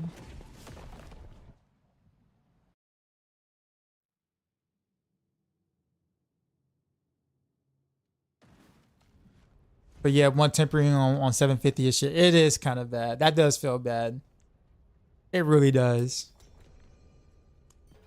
Calculations show that you'll need about 150 hours to get full level glyphs.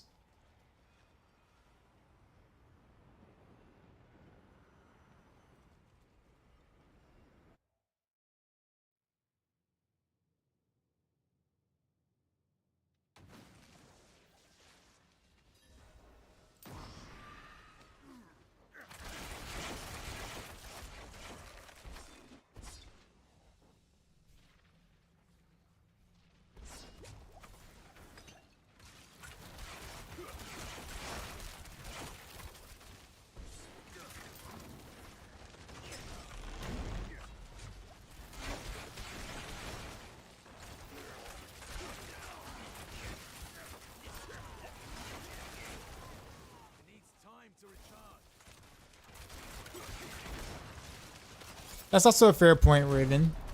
You're not wrong. You're like definitely not wrong. So I guess how do we solve the issue of the game feeling like there's nothing to do because everything is super easy to get, without making the casual players feel like they'll never be able to find or get the stuff that they see people build online? Like, how do we balance that?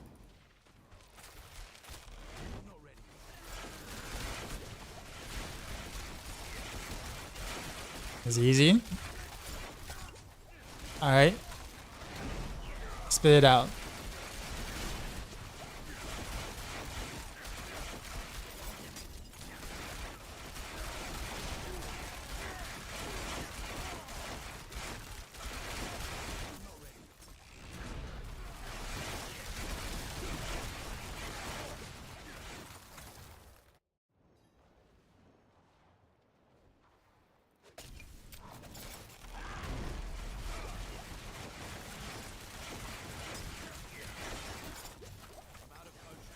Make starter gear at the race that's available if you want your Hellbent commander passive You make it easier to get the stat on your gear.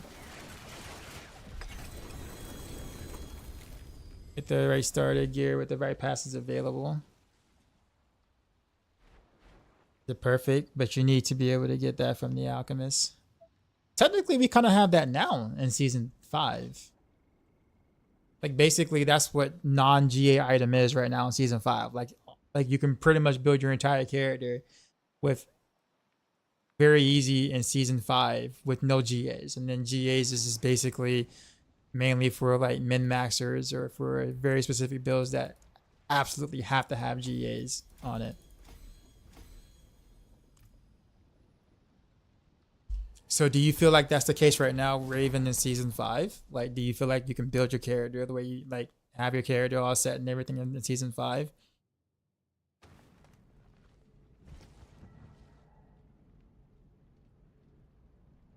It's about getting the right stats, the crit. Yeah, I know. I'm saying like we have it that way right now in season 5 is what I'm saying. So would you consider season 5 to be the perfect balance between the ultra tryhards giving them something to do and then the casuals being able to build something super quick?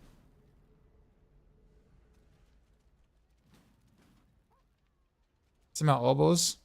I heard whatchamacallits aren't really working correctly right now. That's why I haven't really been spinning my elbows.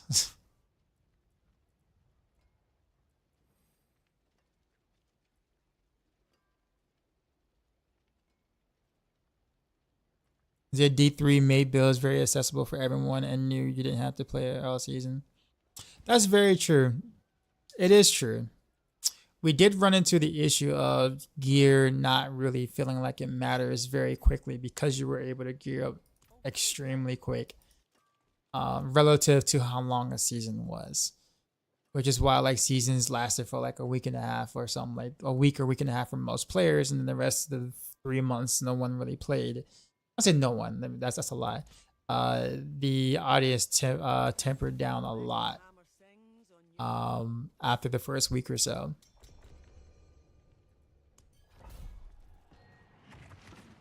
However, there was GR pushing for the more tryhard players and infinite paragons, of course. Pro players should have gear that is deserved after 1,000 hours of playing.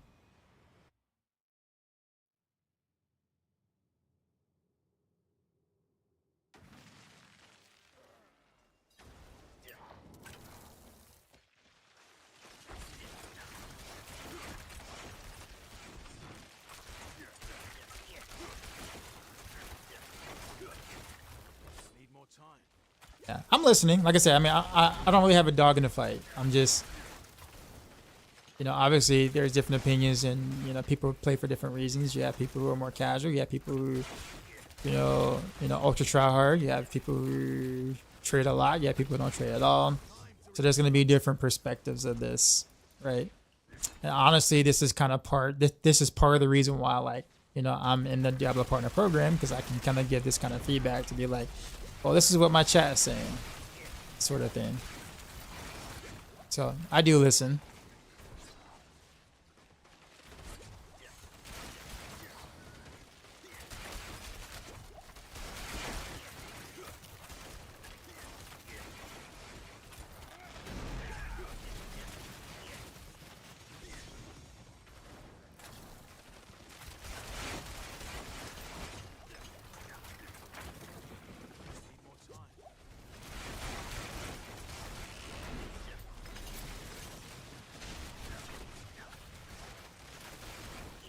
So basically just get everyone every mythic to start every season, Jeff. Probably not that. I know the reference you're making. But it's kind of like that anyways, right? I mean, you know, if people don't really want to spend the time or take the time to do it, they'll just ask for carries instead. Right? So I mean, we still have that. People aren't going to more than not, people aren't going to work towards anything difficult that you put, you know, or anything that you can somewhat make difficult for the game. Like, how many Lilith carries do you see on, like, you know, on like bigger name streamers?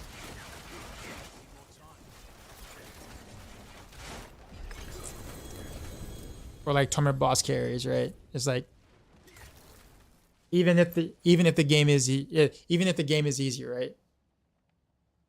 Like this way, even if the game is easier, like for instance, season 5 is relatively easy to kind of get your gear going, versus what it was in previous. But there'll always be that if Blizzard ever wants more challenge to the game, challenge is gonna mean more carries at the end of the day. I think this was a pretty big topic in the partner Discord actually. In terms of like what's gonna happen with like, you know, T3, T4, you know, people are gonna ask for carries getting into to T3 or T4 and then get demolished or whatnot, but you'll see that happening a lot more because they just want to get there, right? Because other people are, and there's just FOMO and stuff like that. So, are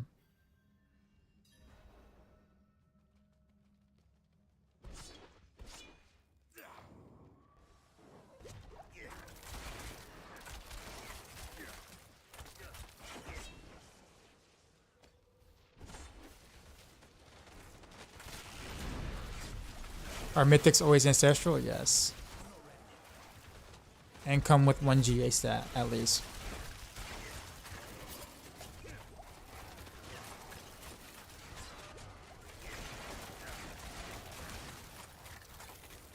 Did you get to the point where people don't help people anymore? Well, I mean, the social systems should be getting a lot better, so you'll have more people. You should have more people that you are, you know, that you will play with or can play with, I guess, because it'll be easier to find people supposedly to play with. Just make it easier to get the right stats, but I guess lower amounts. Well, that's unfortunate, Raven, because there are some builds where you need enough attack speed or a certain breakpoint or whatever, and you can't play certain builds with just lower stats amounts. So that doesn't really solve the problem either. For instance, an Andariel's build, you wouldn't be able to play an Andariel's build technically if you don't have enough of the, if you're not at a certain, you know, certain breakpoints or whatnot. There are certain builds where you need like an X amount of lucky hit chance, or you need an X amount of attack speed or whatnot, and so people will be barred out of those builds anyway, right? So there'll kind of still be complaints there.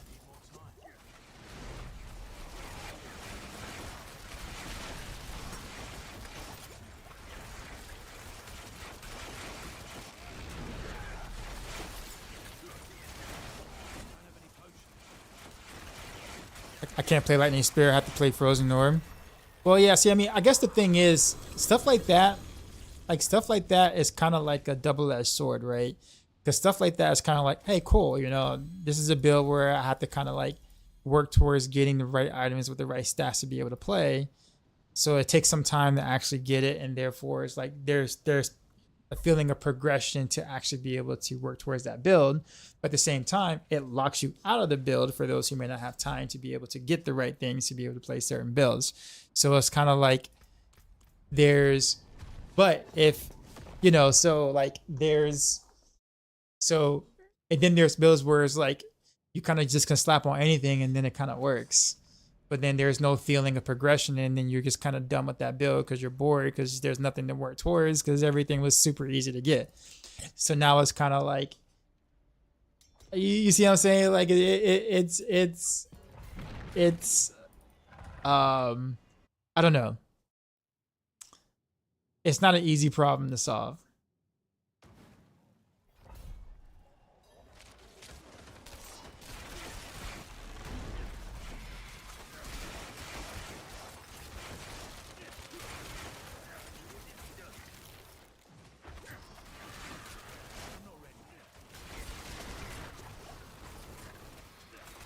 I know few people get because they can't seem to get the gear and like hella frustrated the process. Real answer is action RPGs aren't for them. You mean action RPGs aren't for Blizzard?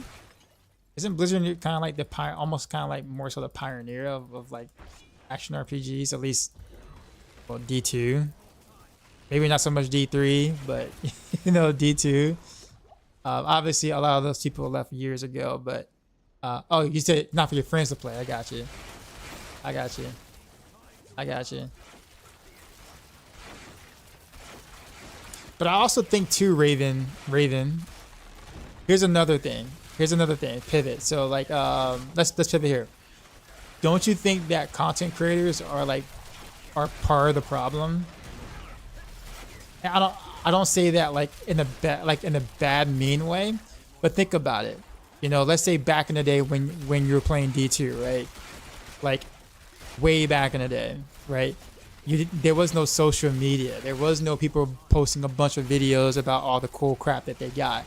And people aren't like, you know, jealous or FOMO and be like, dang, I want to play that build or I want to do that thing that creator has, right?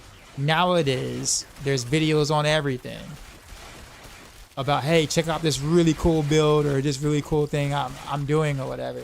But obviously they spent all this time and now it's kind of like, oh, well, I want to do what that person's doing. But it's like, well, I kind of can't because I don't have this, you know, necessary thing. So the feeling of FOMO is considerably larger now than it ever was, because back in the day, you didn't have it, all these videos in your face with all this super, like, you know, amazing build gear, all that kind of stuff that we do now. So if you didn't know those builds existed, or everyone wasn't always talking about it, you would never feel like you can't get the thing, and the feeling of FOMO will be considerably less.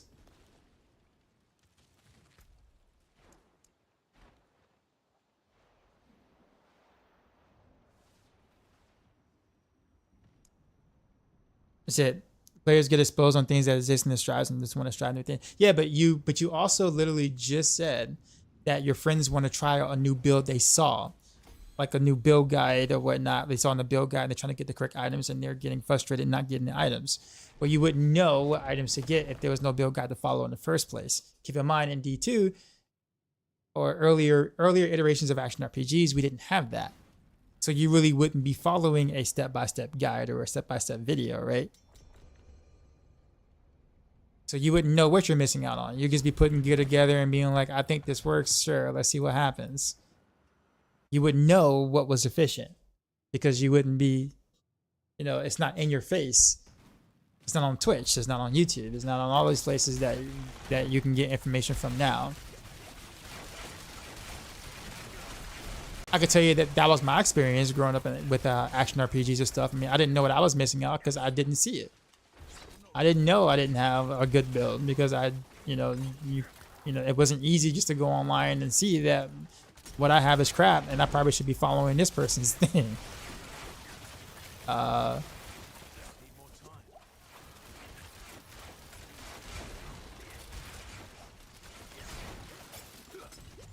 See for yourself, there was Diablo2.net for forums to build guys. Yeah, but you have to understand the internet wasn't so widely available for stuff like that at that time. Ain't no way, like nowhere near what it is right now. Like right now, you can obviously look up on your phone build guys while you're on like a train stop or something. You know what I'm saying? Like you made it sound like everybody didn't have 56K modems at the time on dial-up or that to look online while your parents are not using the phone to be able to look up stuff. The internet like that was kind of more of a privilege rather than the regular.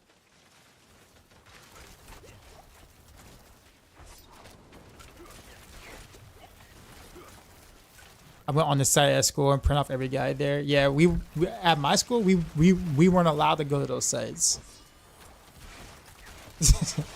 I could tell you that. We were not allowed to go to those sites. They have those sites blocked.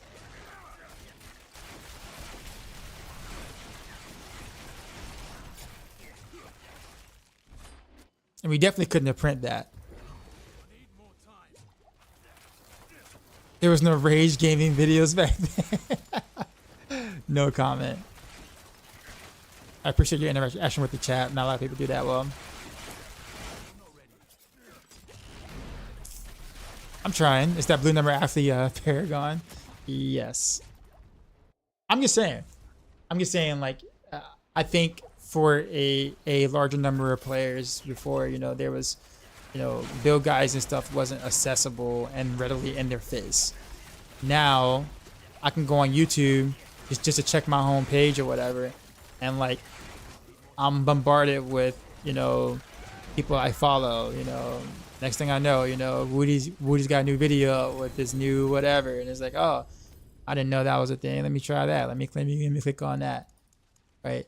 If you're in the community, it's like readily available and kind of like in your face now versus what it used to be. So you're missing out on things. You don't have the right gear. That like you're not being efficient. Those kind of things. Whereas back then, a lot of people didn't know that, nor did they really care because, again, online presence wasn't really a thing or much of a thing. But when we're talking about, well, I can't get about the images really good. Yeah. But when we're talking about like, I'm not able to find the items for this build I saw online, that's kind of the point I'm talking about. See what I'm saying? It's because that you need this thing. That this is better than what you got. That because it's readily in your face everywhere. Because we make videos to tell you that, hey, you're doing it wrong, do it this way. And we as content creators, clickbait as much as we possibly can. Well, not all of us, but a number of us, to make you feel like you're missing out. Hey, you're not playing this best super, universal S tier build. It boosts your credit score. Like all the girls will, love you and get you. And then you're like, oh man, I need girls. I like girls. Let me click on this video. Oh man, I don't have the gear for that, or I don't have the stats for that. Let me go find them and get in the game. And then you play for some hours. Man, I'm not able to spend the kind of time necessary to play this build to get the gear for that. I'm never going to get these girls that this content creator promised me. I'm just saying. That happens. I mean, that's, as a content creator and someone who responds to his comments very often, you'd be surprised how accurate that is. Maybe not the get girls part, but you get what I'm saying. Whoops.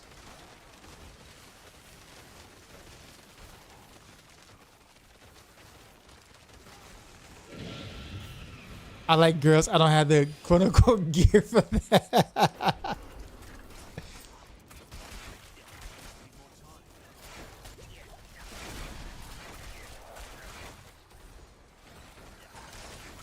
Do I have a planner already for Victimized Heartseeker? Yes. Exclamation mark build.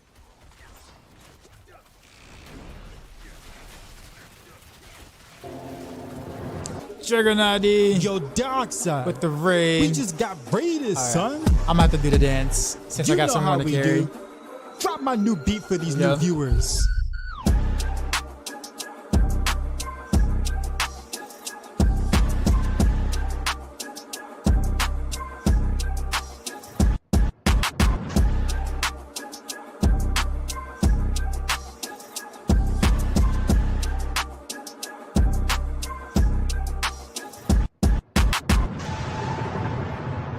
Cheesy. Out. The dance should be in the Maxroll planner. Juggernaut raided my stream with 22 viewers. Wait, what happened? Yo, the booty, what happened to you? Did you get kicked out? I TP'd to town and all of a sudden I was out of your party. I don't know. I got my girlfriend right around the time I found your channel. I'm just saying, I'm not saying that's the only way. I don't, I'm not saying that what I'm saying is like the main problem issues. I'm just saying, I'm giving you different realities and perspectives on like how people feel about stuff. Right. And again, as a content creator, like, again, I know what that's like. I know the kind of influence and whatever you can have when you come out with something and people feel like they have to play that. And then you're answering like 60 comments in your video saying, well, I don't have that piece of gear. What else can I do with that? Or do you have a base version without the mythics? Or I don't have that unique. What do you do with, you know, like I answer that all the time. All the time. But of course, in the videos, you have to show a good setup, but damage, because people want to see all the pretty numbers. So you have to show that. But in turn, you're showing it and people don't, and a lot of people don't have access to whatever it is that you're showing. So you have to kind of make a base version and then the casual Andy version and then the Andy of the Andes version. And then just kind of like, you know, it kind of shovels down from there. But people do, you know, it's like, oh man, I really want to play this build, but I don't have this. I don't have, you know, like they wouldn't know. It's X build better than Y build every single time. That is true. When you TP out, if you haven't killed the boss, oh, it disbands the group. I didn't know that.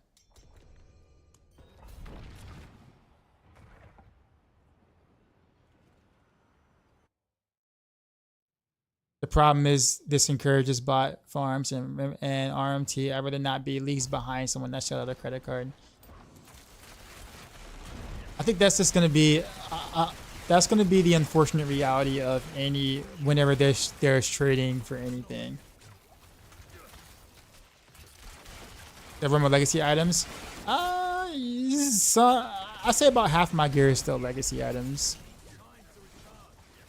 Well, a little less than half my gear is legacy items.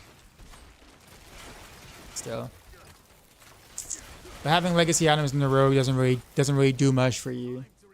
So like there's no point. Because I haven't found better upgrades for him, that's all. But I will tomorrow.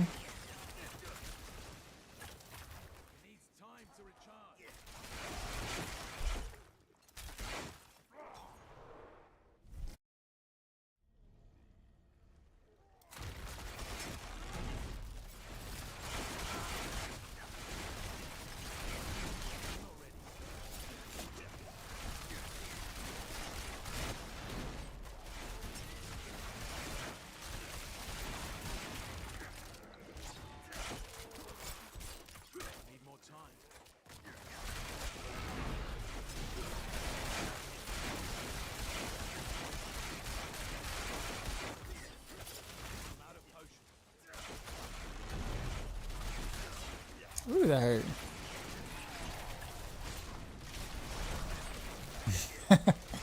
And here comes the sword. Cleaning up. Cleaning up my mess. They know that the new tier 4 is too damn easy, right? You know, this is only day 2 of the PTR. So let's say that they know from yesterday's testing. What did you expect them to do about it in for day 2 of the PTR?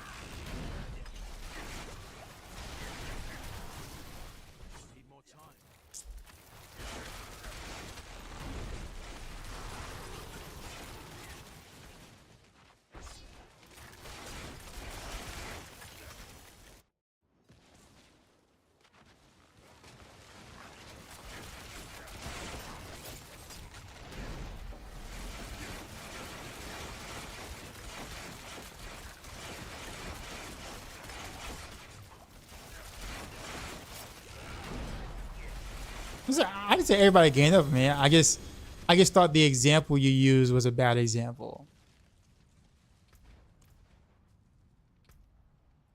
I didn't necessarily, you know, think that what you were saying was far-fetched. It's just that when you brought Rob into the equation, I'm just like, okay, you're gonna need a better example than me.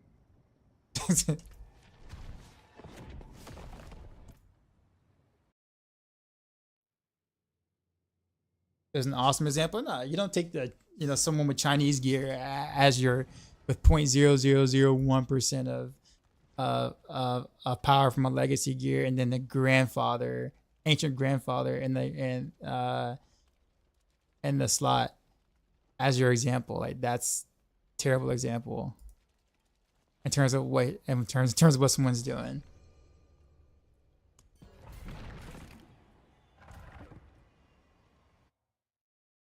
Like in order for in order for you to kind of like point out if there's a problem, you can't say, hey, look at this one person that's in the 0.001 percentile of individuals, see what he's doing.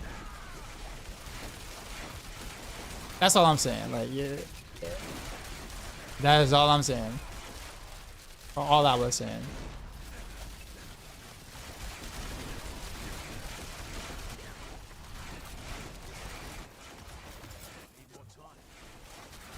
Oh, now two people, right? I wish that's all it took to prove something.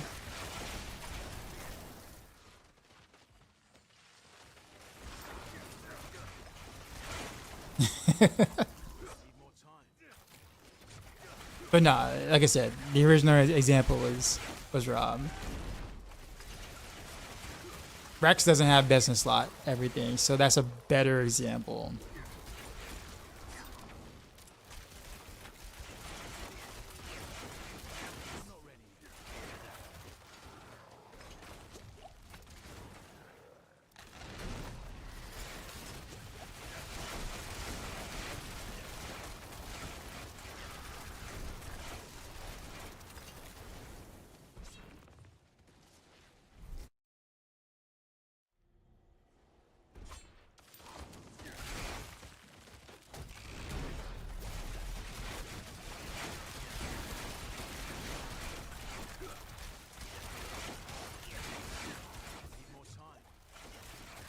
All right, Pee Wee, yeah, we're going, man.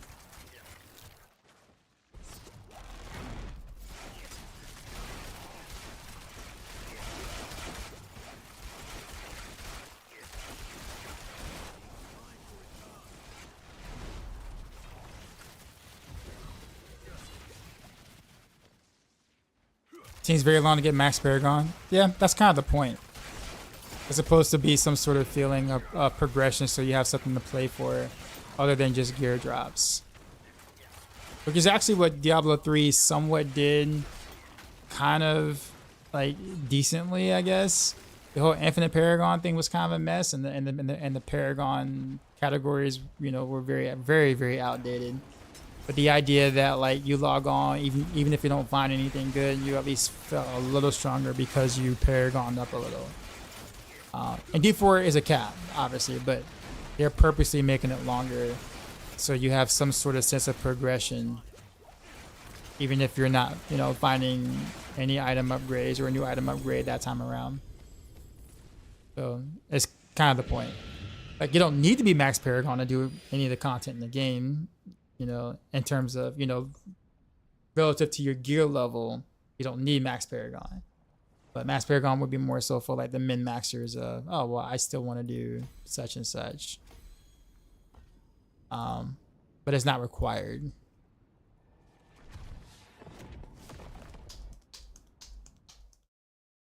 I tried doing this and nice, and I don't think it's gonna cut it. No, it's actually not in a bad place at all.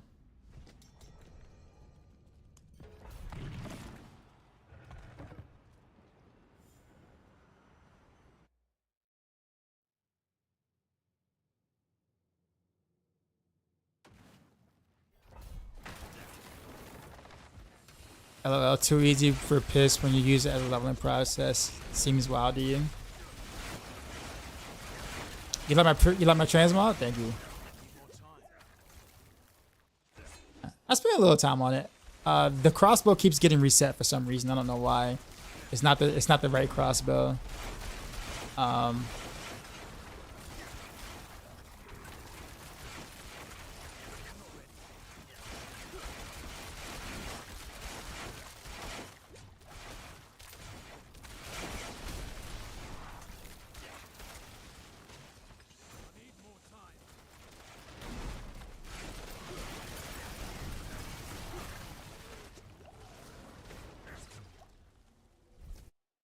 Can you explain why it's better to add Dark Shroud than vulnerable damage on items?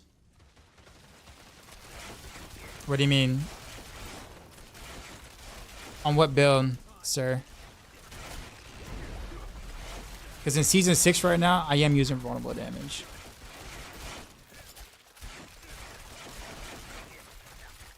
Season 5, I did not. But that's because damage per dark shroud was considerably better in a lot of cases.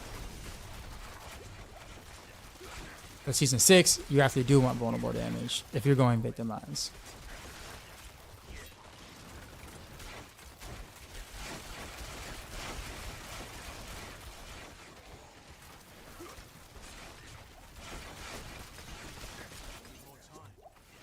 Oh, you're playing PA. Okay, so you're playing the current season. Okay, yeah. No, so like Victimize in general in the current season is like doesn't really work properly. So if you're gonna play the Victimized version on the Maxroll guide, technically speaking, vulnerable damage is pretty awful because even Victimized doesn't really scale that well on the current season 5. So you actually want damage per dark shroud, honestly, because it scales your damage and Victimized damage pretty well.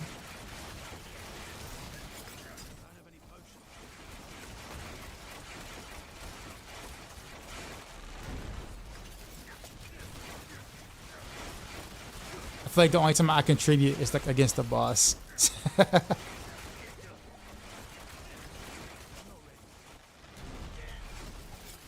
Or when they're not like CC'd already, or not like unstoppable or whatever. When they're not unstoppable, I do alright, but it's just, I mean, if it's a fate, Jesus Christ, man.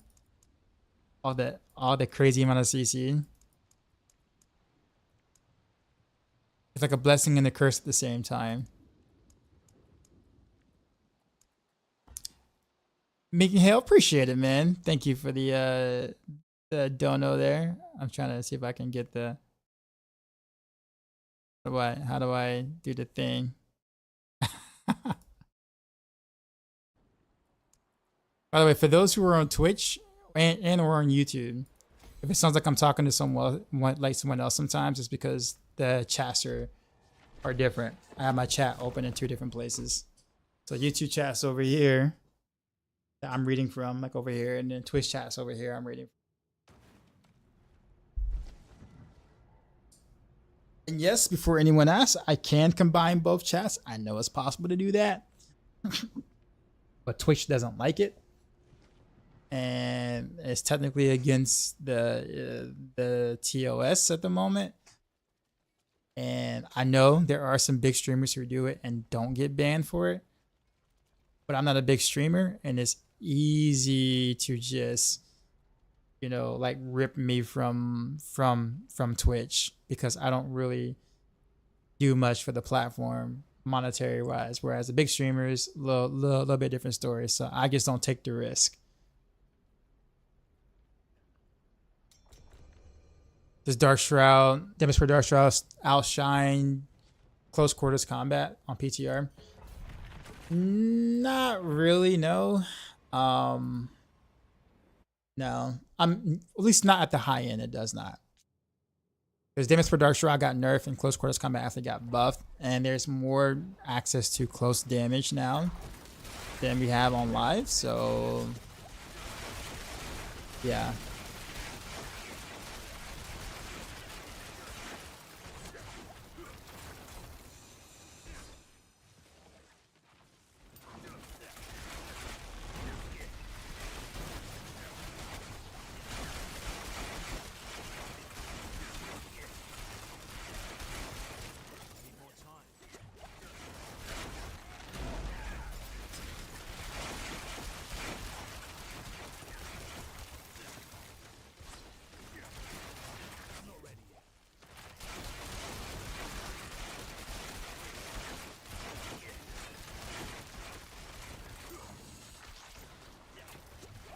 Yeah, man, you're welcome, Doug.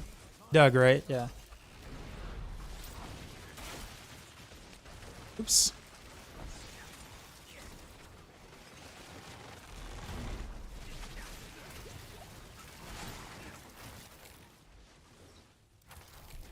What are my thoughts on Paragon taking 200 plus hours to max? I think that's good. Considering that the Paragon is mostly just kind of like small upgrades after a certain point, especially. Yeah, that gives you something to do other than just the item chase. So, which is kind of what I liked about Paragon and Diablo 3. Just not the infinite level Paragons, obviously. But yeah, it gives you something to chase for. Like, you know, maybe I'll log in one day and I'm not really concerned about, you know, getting the next item upgrade. Maybe I just want to get some more Paragons. So like I might do content that is more inducive to XP versus items per hour. So I have another way to play the game.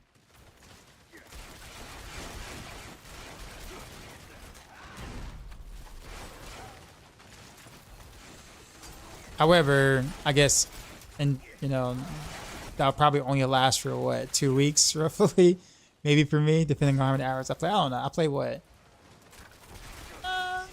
Except for like the first couple of days of the season, which would be like, you know, 17 or 18 hours for the first couple of days. But past that, it's probably like 6-7 hours a day. So it might take me about a month-ish or whatever before I actually reach there. But I might actually play more often because I have something else to grind for it. So I don't know. Maybe that'd be like 8 or 9 hours a day at that point. Yeah, so I actually kind of like the idea of having more. I'm gonna always be for more reasons to want to play the game. Items is obviously a big reason, right? Leaderboards is usually another reason, right? We had that in like Diablo 3. Like leaderboards was another reason to play. You know, Paragon grind, you know, is an additional way to play, right? So.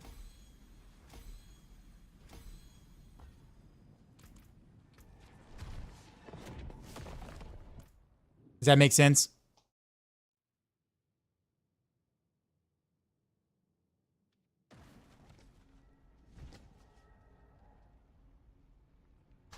No Doombringer? Nah. I'm anti-toughness, sir.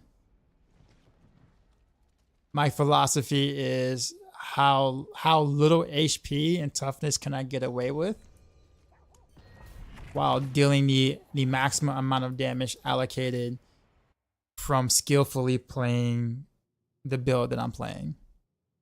Doombringer is the exact opposite of that philosophy. It spits in the face of my philosophy.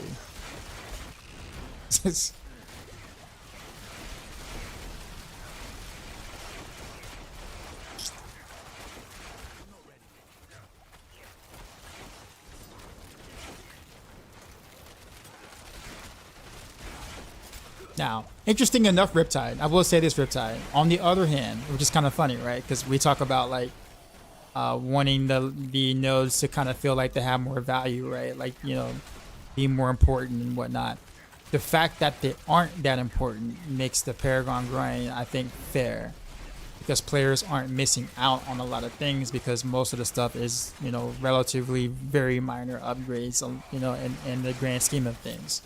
But if there were big upgrades, if these rare nodes and magic nodes were huge upgrades that you're missing out, and the Paragon grind took 200 hours to get all these major nodes you needed for your build, like they actually were build defining, then that would be a problem because now the casuals are gate kept from being able to complete their builds. I'm gonna say complete their builds, but being able to have access to make the build that they're playing actually work. Right, so it's kind of a double-edged sword in a sense.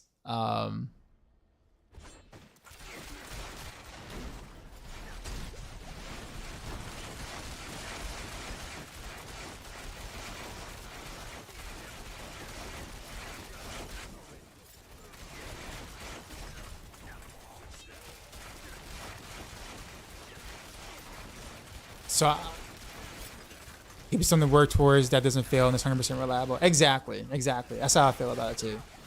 And it also changes what activities you might tend to do, right? Obviously, if you want to grind more Paragon, you do maybe this activity instead, and then you're more worried about being efficient for that instead of being more efficient for, I don't know, like ancestral grinding.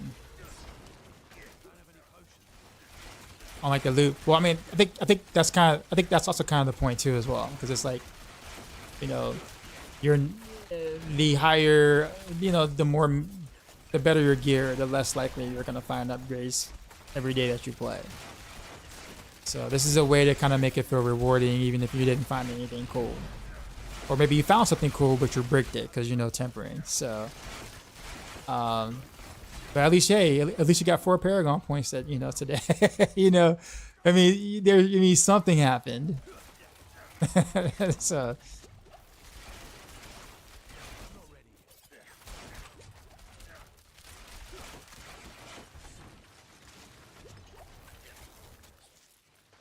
Finally getting 120 mil poison ticks. TB. Very nice.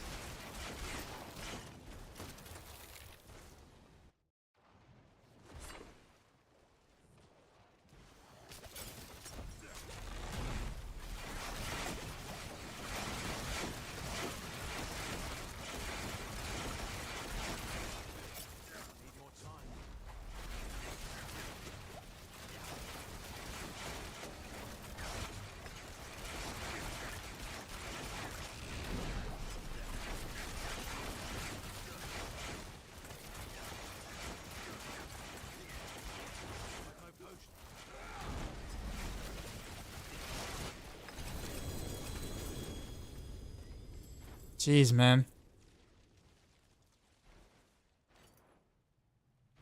That was a 90 if I didn't notice. I mean, I'm only really contributing on the bosses. I mean, I guess I'm contributing more now because stuff lasts a little longer. Before, in like the 85s, you were one-shotting stuff. And I didn't have resources because my arrows couldn't ricochet to get resources, so I was always out of resources to do anything. But yeah. So now I'm actually feel like I'm doing a little more than before. On a boss, I feel like I'm doing something. Like boss damage is pretty nutty on this build.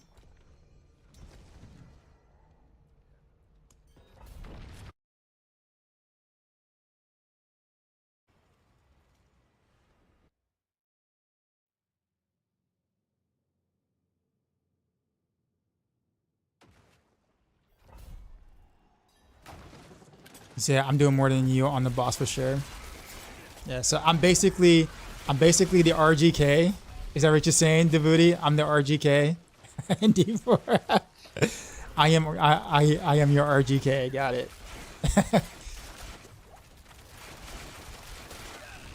No, that's twice I got killed. All right, let me not reset. Uh-oh. I guess we both got to reset.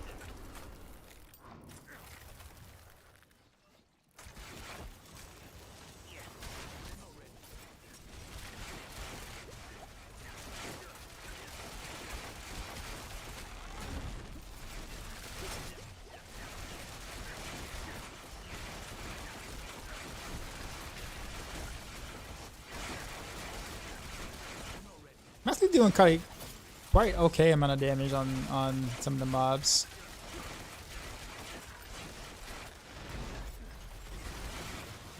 It's not great, but it's okay. I actually see the health go down. That's always good.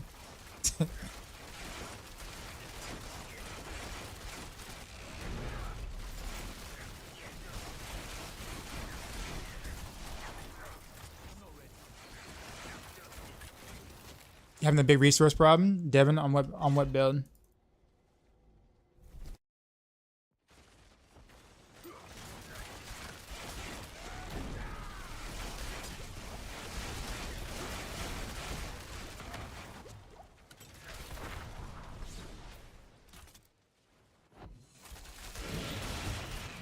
Heartseeker.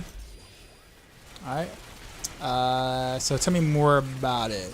Are you following the Maxroll Heartseeker guide? Are you playing the current season? If so, what version are you playing? Appreciate the follow.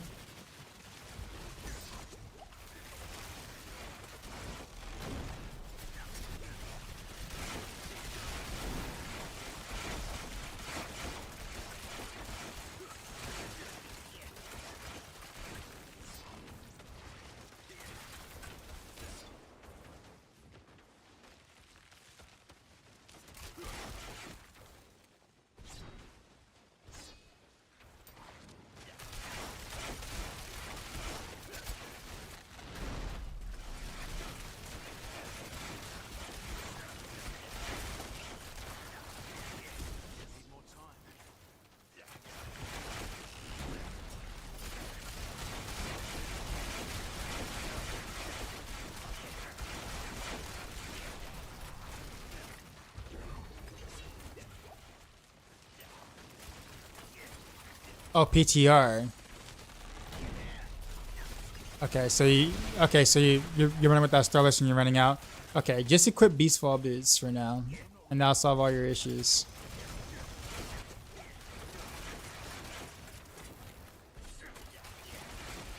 I'm sure you have like at least one pair of Beastfall boots. Doesn't matter how bad they are. It doesn't even matter at all. Just as long as you have it. The Rogue be S tier in season 6? No idea. The season 6 PTR, like PTR is always different than what the live game ends up being. So there's no way for anyone to know exactly what's going to happen in actual season 6 when you have mercenaries and all the other stuff that we don't have access to.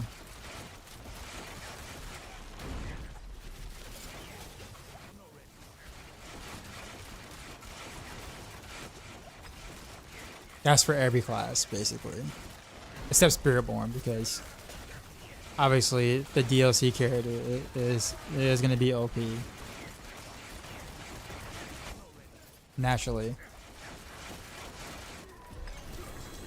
Yep, got him. Yeah, so yeah, just put on Beast for Fall Boost for now, and you'll have no problems.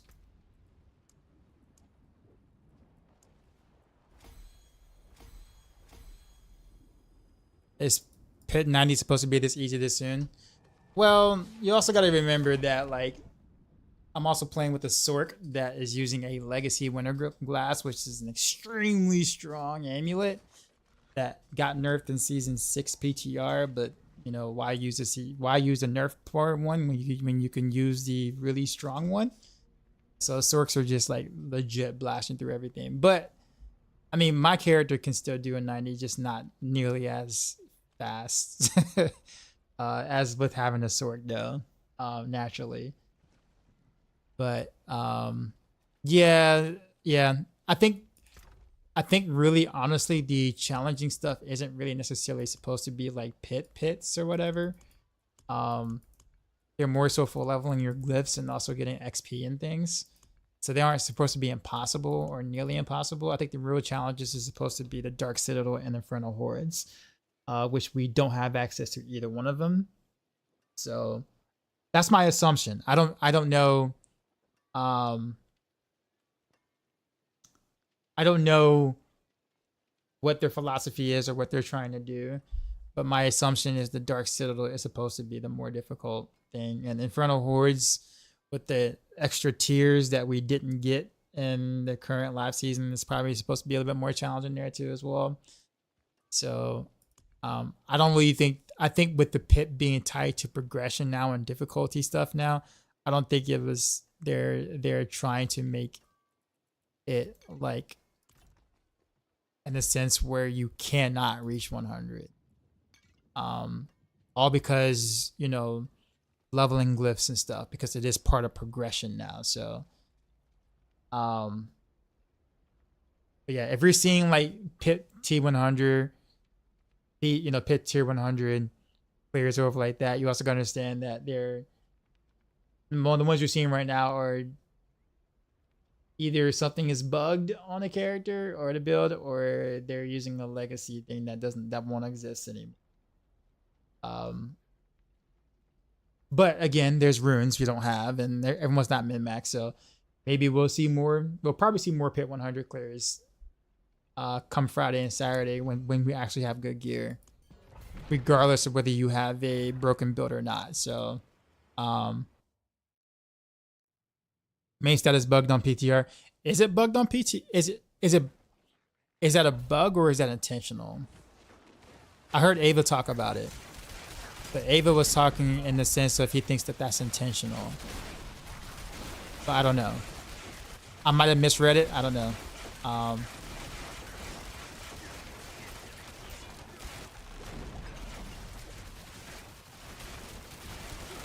Okay, but you don't have the new runes yet. That's true, but honestly, it depends on how good the runes are.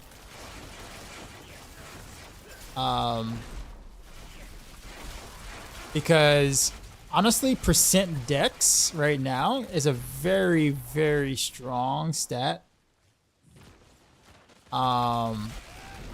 It might be more beneficial for me to just log in a bunch of dex in the slots of my gear depending on how good the runes actually are.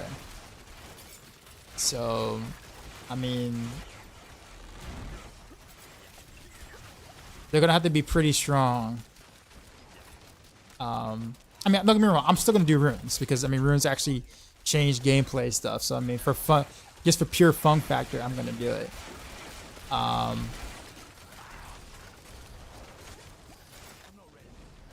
Yeah, Petrify is a must-have. Do you feel like that's gonna be standard on all rogue stuff, or what is Petrify anyway? Again, I forgot. I'm gonna be 100% honest with you. I totally forgot.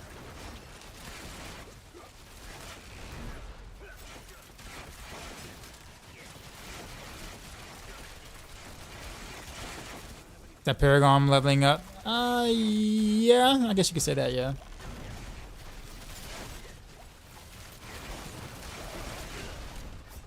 Probably should pay attention there.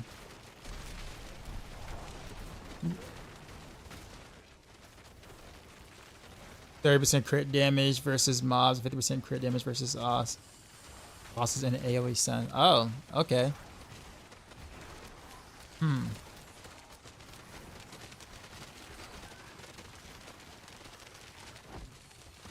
Well then.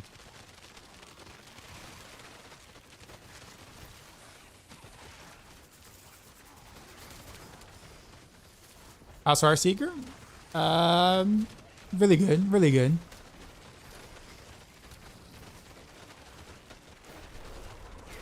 Oh god, I didn't realize he has to res me. We got him, guys, we got him.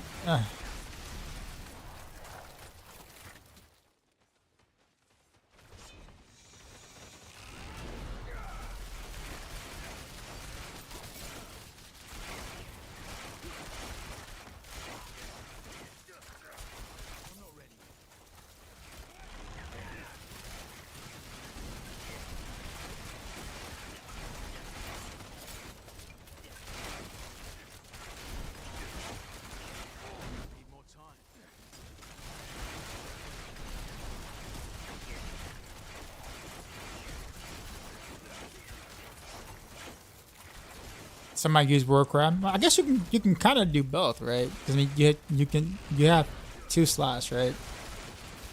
So why not just do both?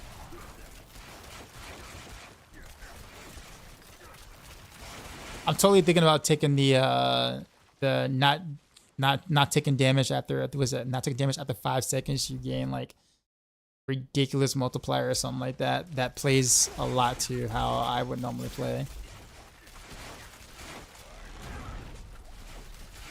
I wonder what the uptime is going to actually be like though, but at least that gives me something to attempt as a player who likes to not get hit.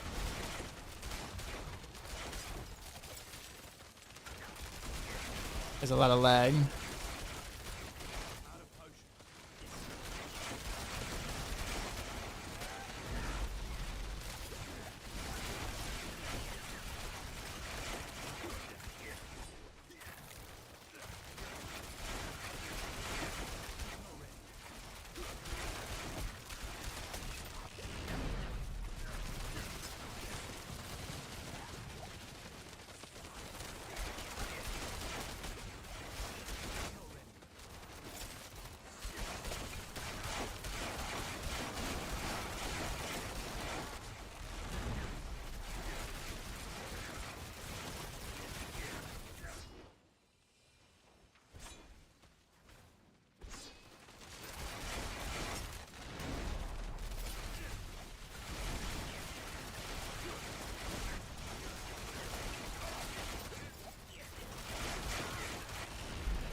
Dude, from Marauder. This is who we get.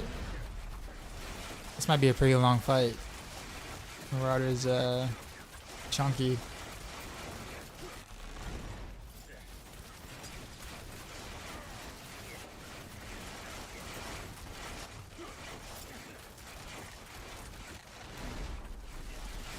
Any idea what glyphs your friend Sork is using? Pretty sure it's the typical. I mean, it didn't change in PTR. At least not much at all, I think, in the PTR.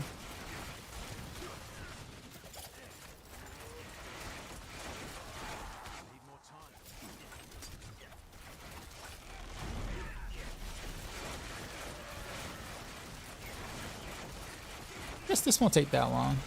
Not that long, but definitely not as quick as it was with the other ones. Because, you know, pit bosses are still not tuned properly.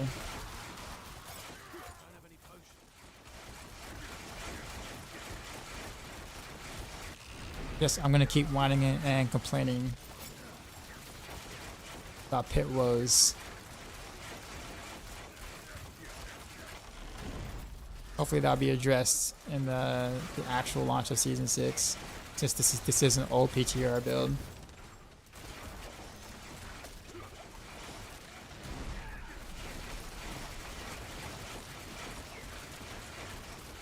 This is a 95-100. It should be really hard, right? You also got to remember that Sorks are using Legacy Winter Glass.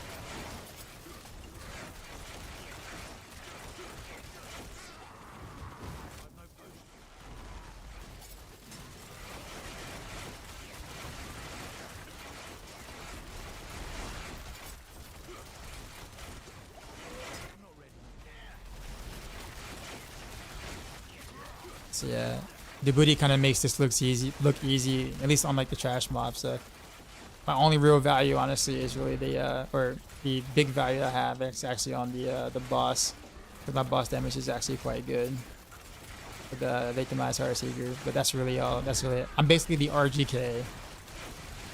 Since you played D3 before, I'm basically the RGK.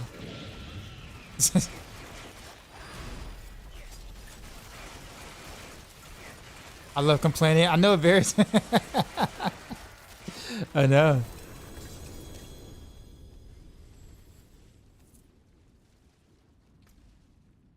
I do feel like the items should be a little better with in terms of the higher hits though. Like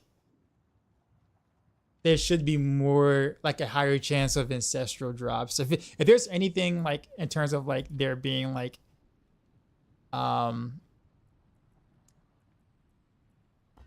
yeah, I just feel like there should be a higher drop of ancestrals on like the higher pit tiers. If it's gonna be as rare as it is, like give people a reason to want to like play the higher ones. I think that'll be kind of a good trade-off. I don't say good trade-off, but I think that would, you know, give you reason to kind of grind to get the better gear.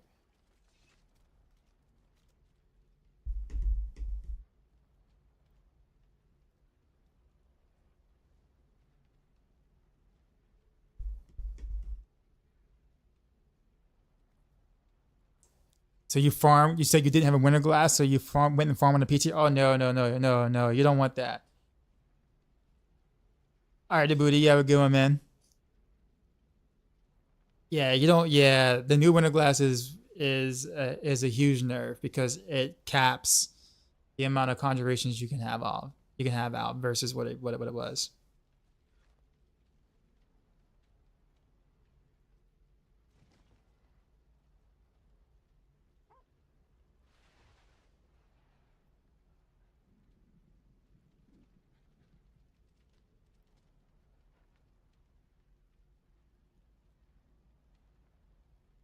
All right, so just to give you an idea of like the difference and what the Sork was doing. I think I actually did get up to 90. I think it was at 89, but 90 or whatever.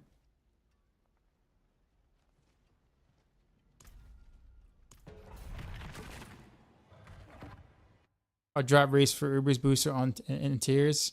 Yes. So the higher the higher torments, yes, for bossing. In terms of pits, I don't think so. Could be wrong, but I don't think so.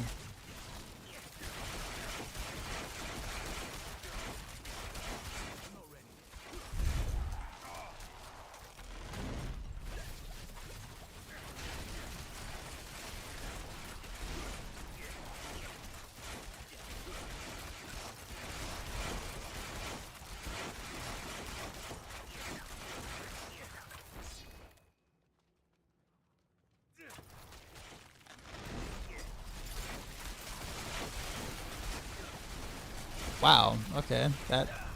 No. That's what I get for standing still. I swear. I suck at standing still. I doubted. I legit doubted everything.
The Victimized explosion is actually imbued.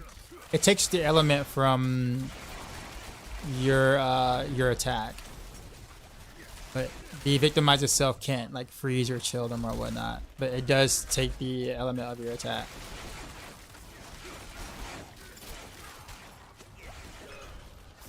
Oof. Yeah. Actually, I'm not gonna be able to play that area. It's way too condensed. I'm gonna die a lot.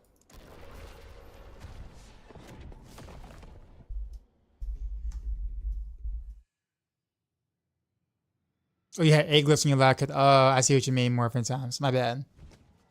For sure. Actually, you know what? Let me, probably not a good idea, but we're gonna do it anyway.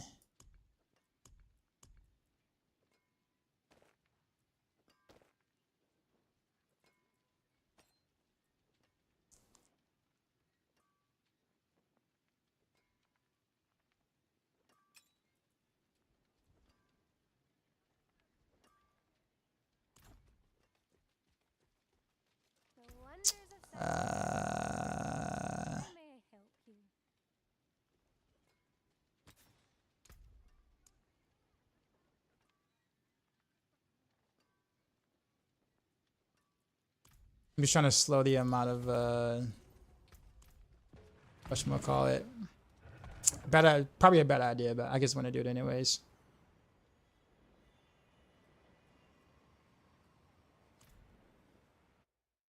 So will it be busting by something by Candy? Yes, because you're yes. Getting the Django vibes from your tunes. Yes, that was exactly the look I was going for.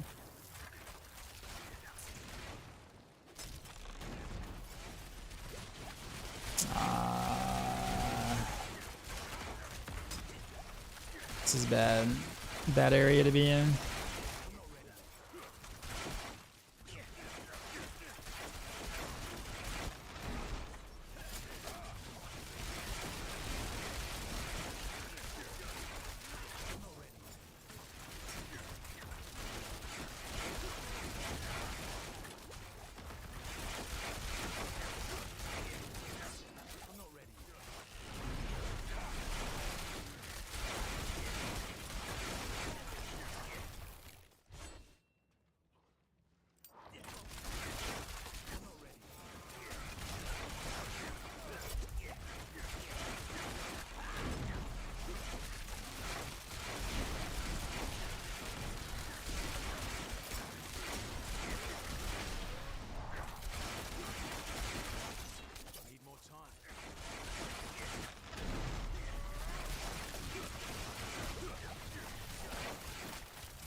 I should have just skipped him.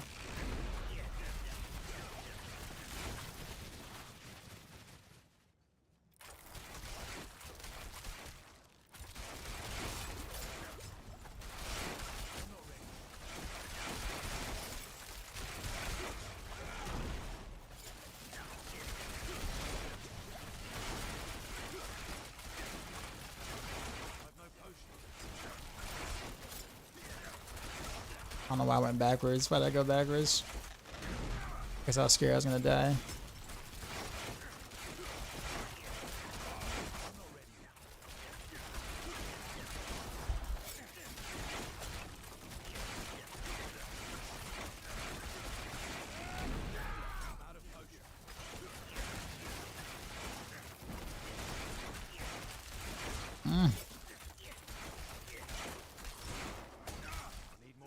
Two champions.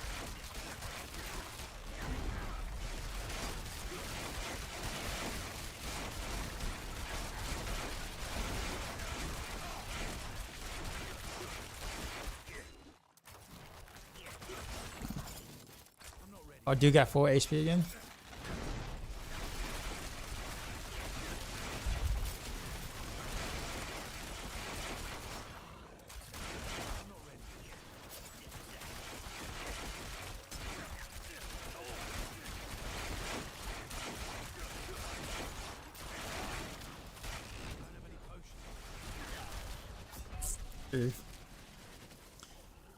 I'm gonna need an open map for this.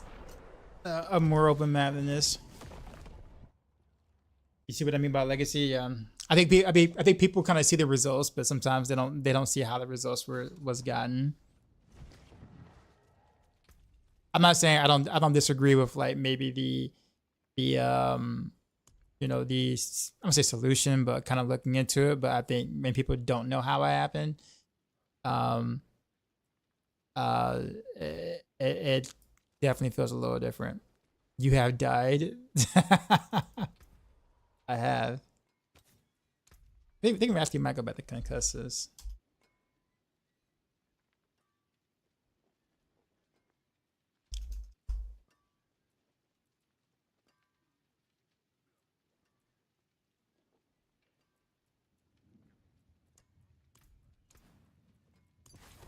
Then I guess the part of me is like, why am I doing this anyway? Like doing these, where the helmets, where they come from. It's just a mythic unique that drops from torment bosses just like any others. You can't craft it for now though. You have to, it has to actually drop.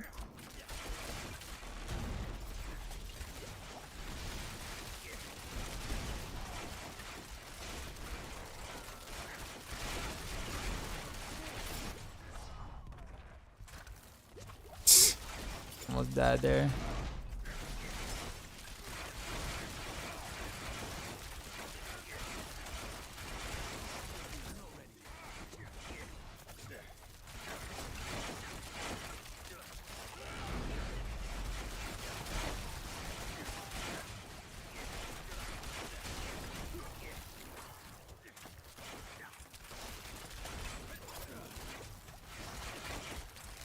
This is a waste of time.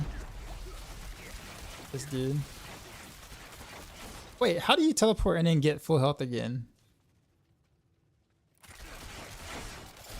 That's some jank.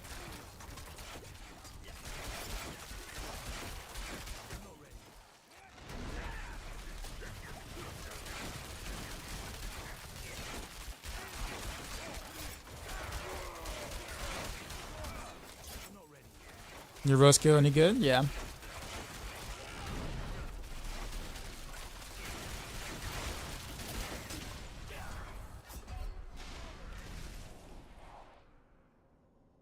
Yeah. All right. Well, I guess I'm definitely at the point where I have to have an open map and kind of get lucky of not having champ as many champ mobs as I try to pull, and I'm just not gonna do that. So. Is it a cool 107 mil there? Oh, you mean you're talking about the numbers? Yeah. For sure.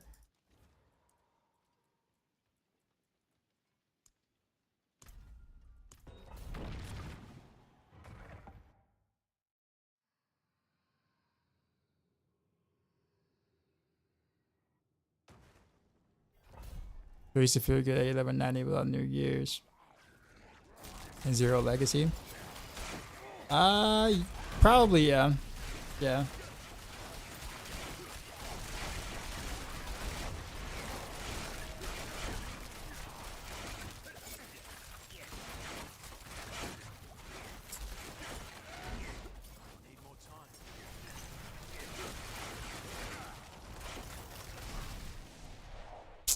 Really?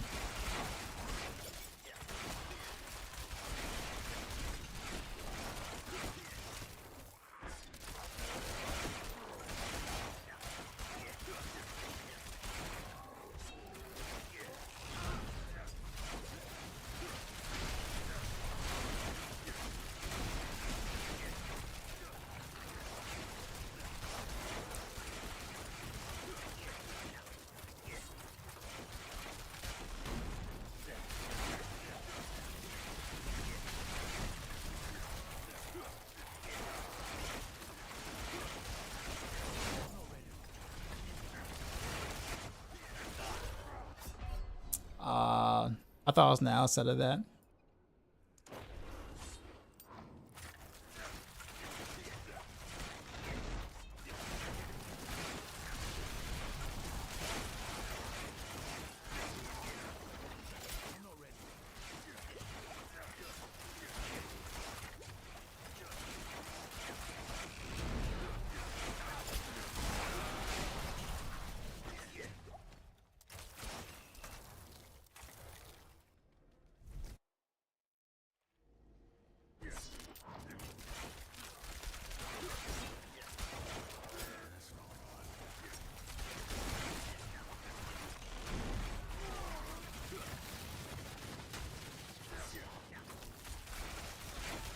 I'm trying my best to get away from the Fist of Fate, honestly, but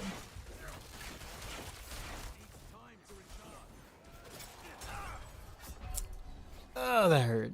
I wonder if I have did I have my shield up at the time before I got hit? No, without Fist of Fate and going Starless, I have a shield up less often. Barrier up less often.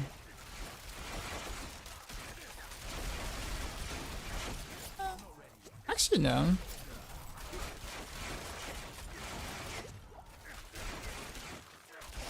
I do notice that my second win is actually a lot lower than normal. I wonder what I changed there. That actually explains a lot. Oh yeah, my amulet doesn't have second win anymore. That's what it is. So I don't have second win there. I don't have second win on my pants either. I need an armor percent to cap. So did I actually put more points into there? Yeah, yep, there it is. Only have 30% barrier. Oof. Is the build updated on Maxroll? What build on Maxroll? All right, so I'm about to pull some points then.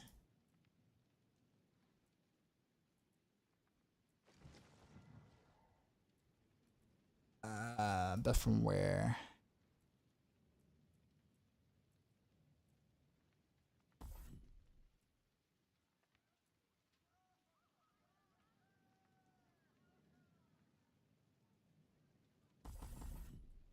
Pet is really only okay.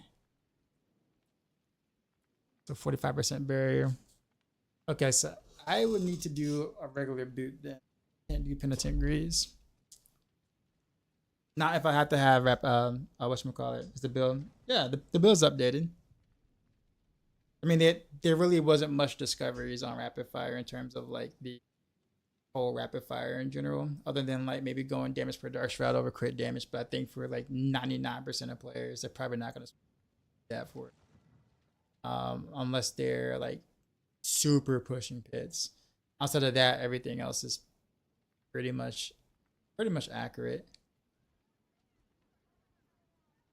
Okay then, guess it's my turn. Meek, appreciate the sub. Also, make sure that you also check out the rapid fire Heartseeker tab, because I think most people are playing the Heartseeker at the moment and not sure. But I put puncture in the base guide with the Heartseeker rapid fire being the variant. But yeah. Said glyph leveling though is not easy. Well, yeah, I think that's what it's supposed to be. It's supposed to be a grind. Give you something to do.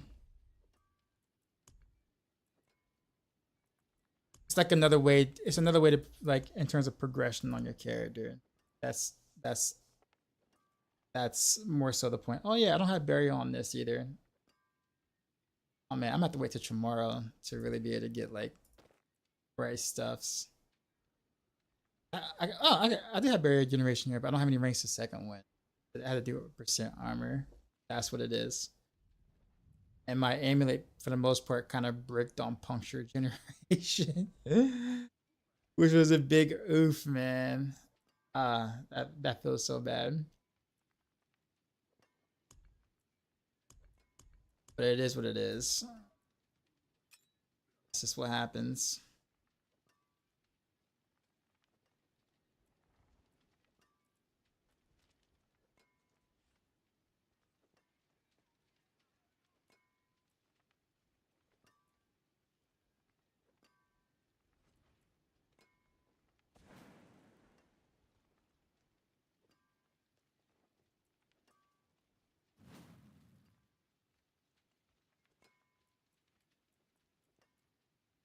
These are the only two multipliers that don't have anything to do with Victimize.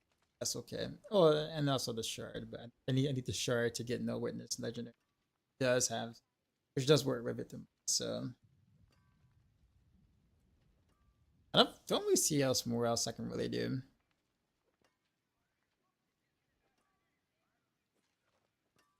All right, I guess that'll be it for me tonight. Because tomorrow's gonna be a long day, because that's when the true PTR starts, where we have to get runes and all the stuff. Will be a lot easier to kind of switch between the kind of tests. So who to raid out to? Let's see. Where haven't we been in a bit? Oh, Echohack is on actually. It's gonna be a fun one tomorrow. It's gonna be a long one tomorrow for sure. Probably end up starting a little earlier than I normally do, maybe around the 6-7 o'clock-ish range.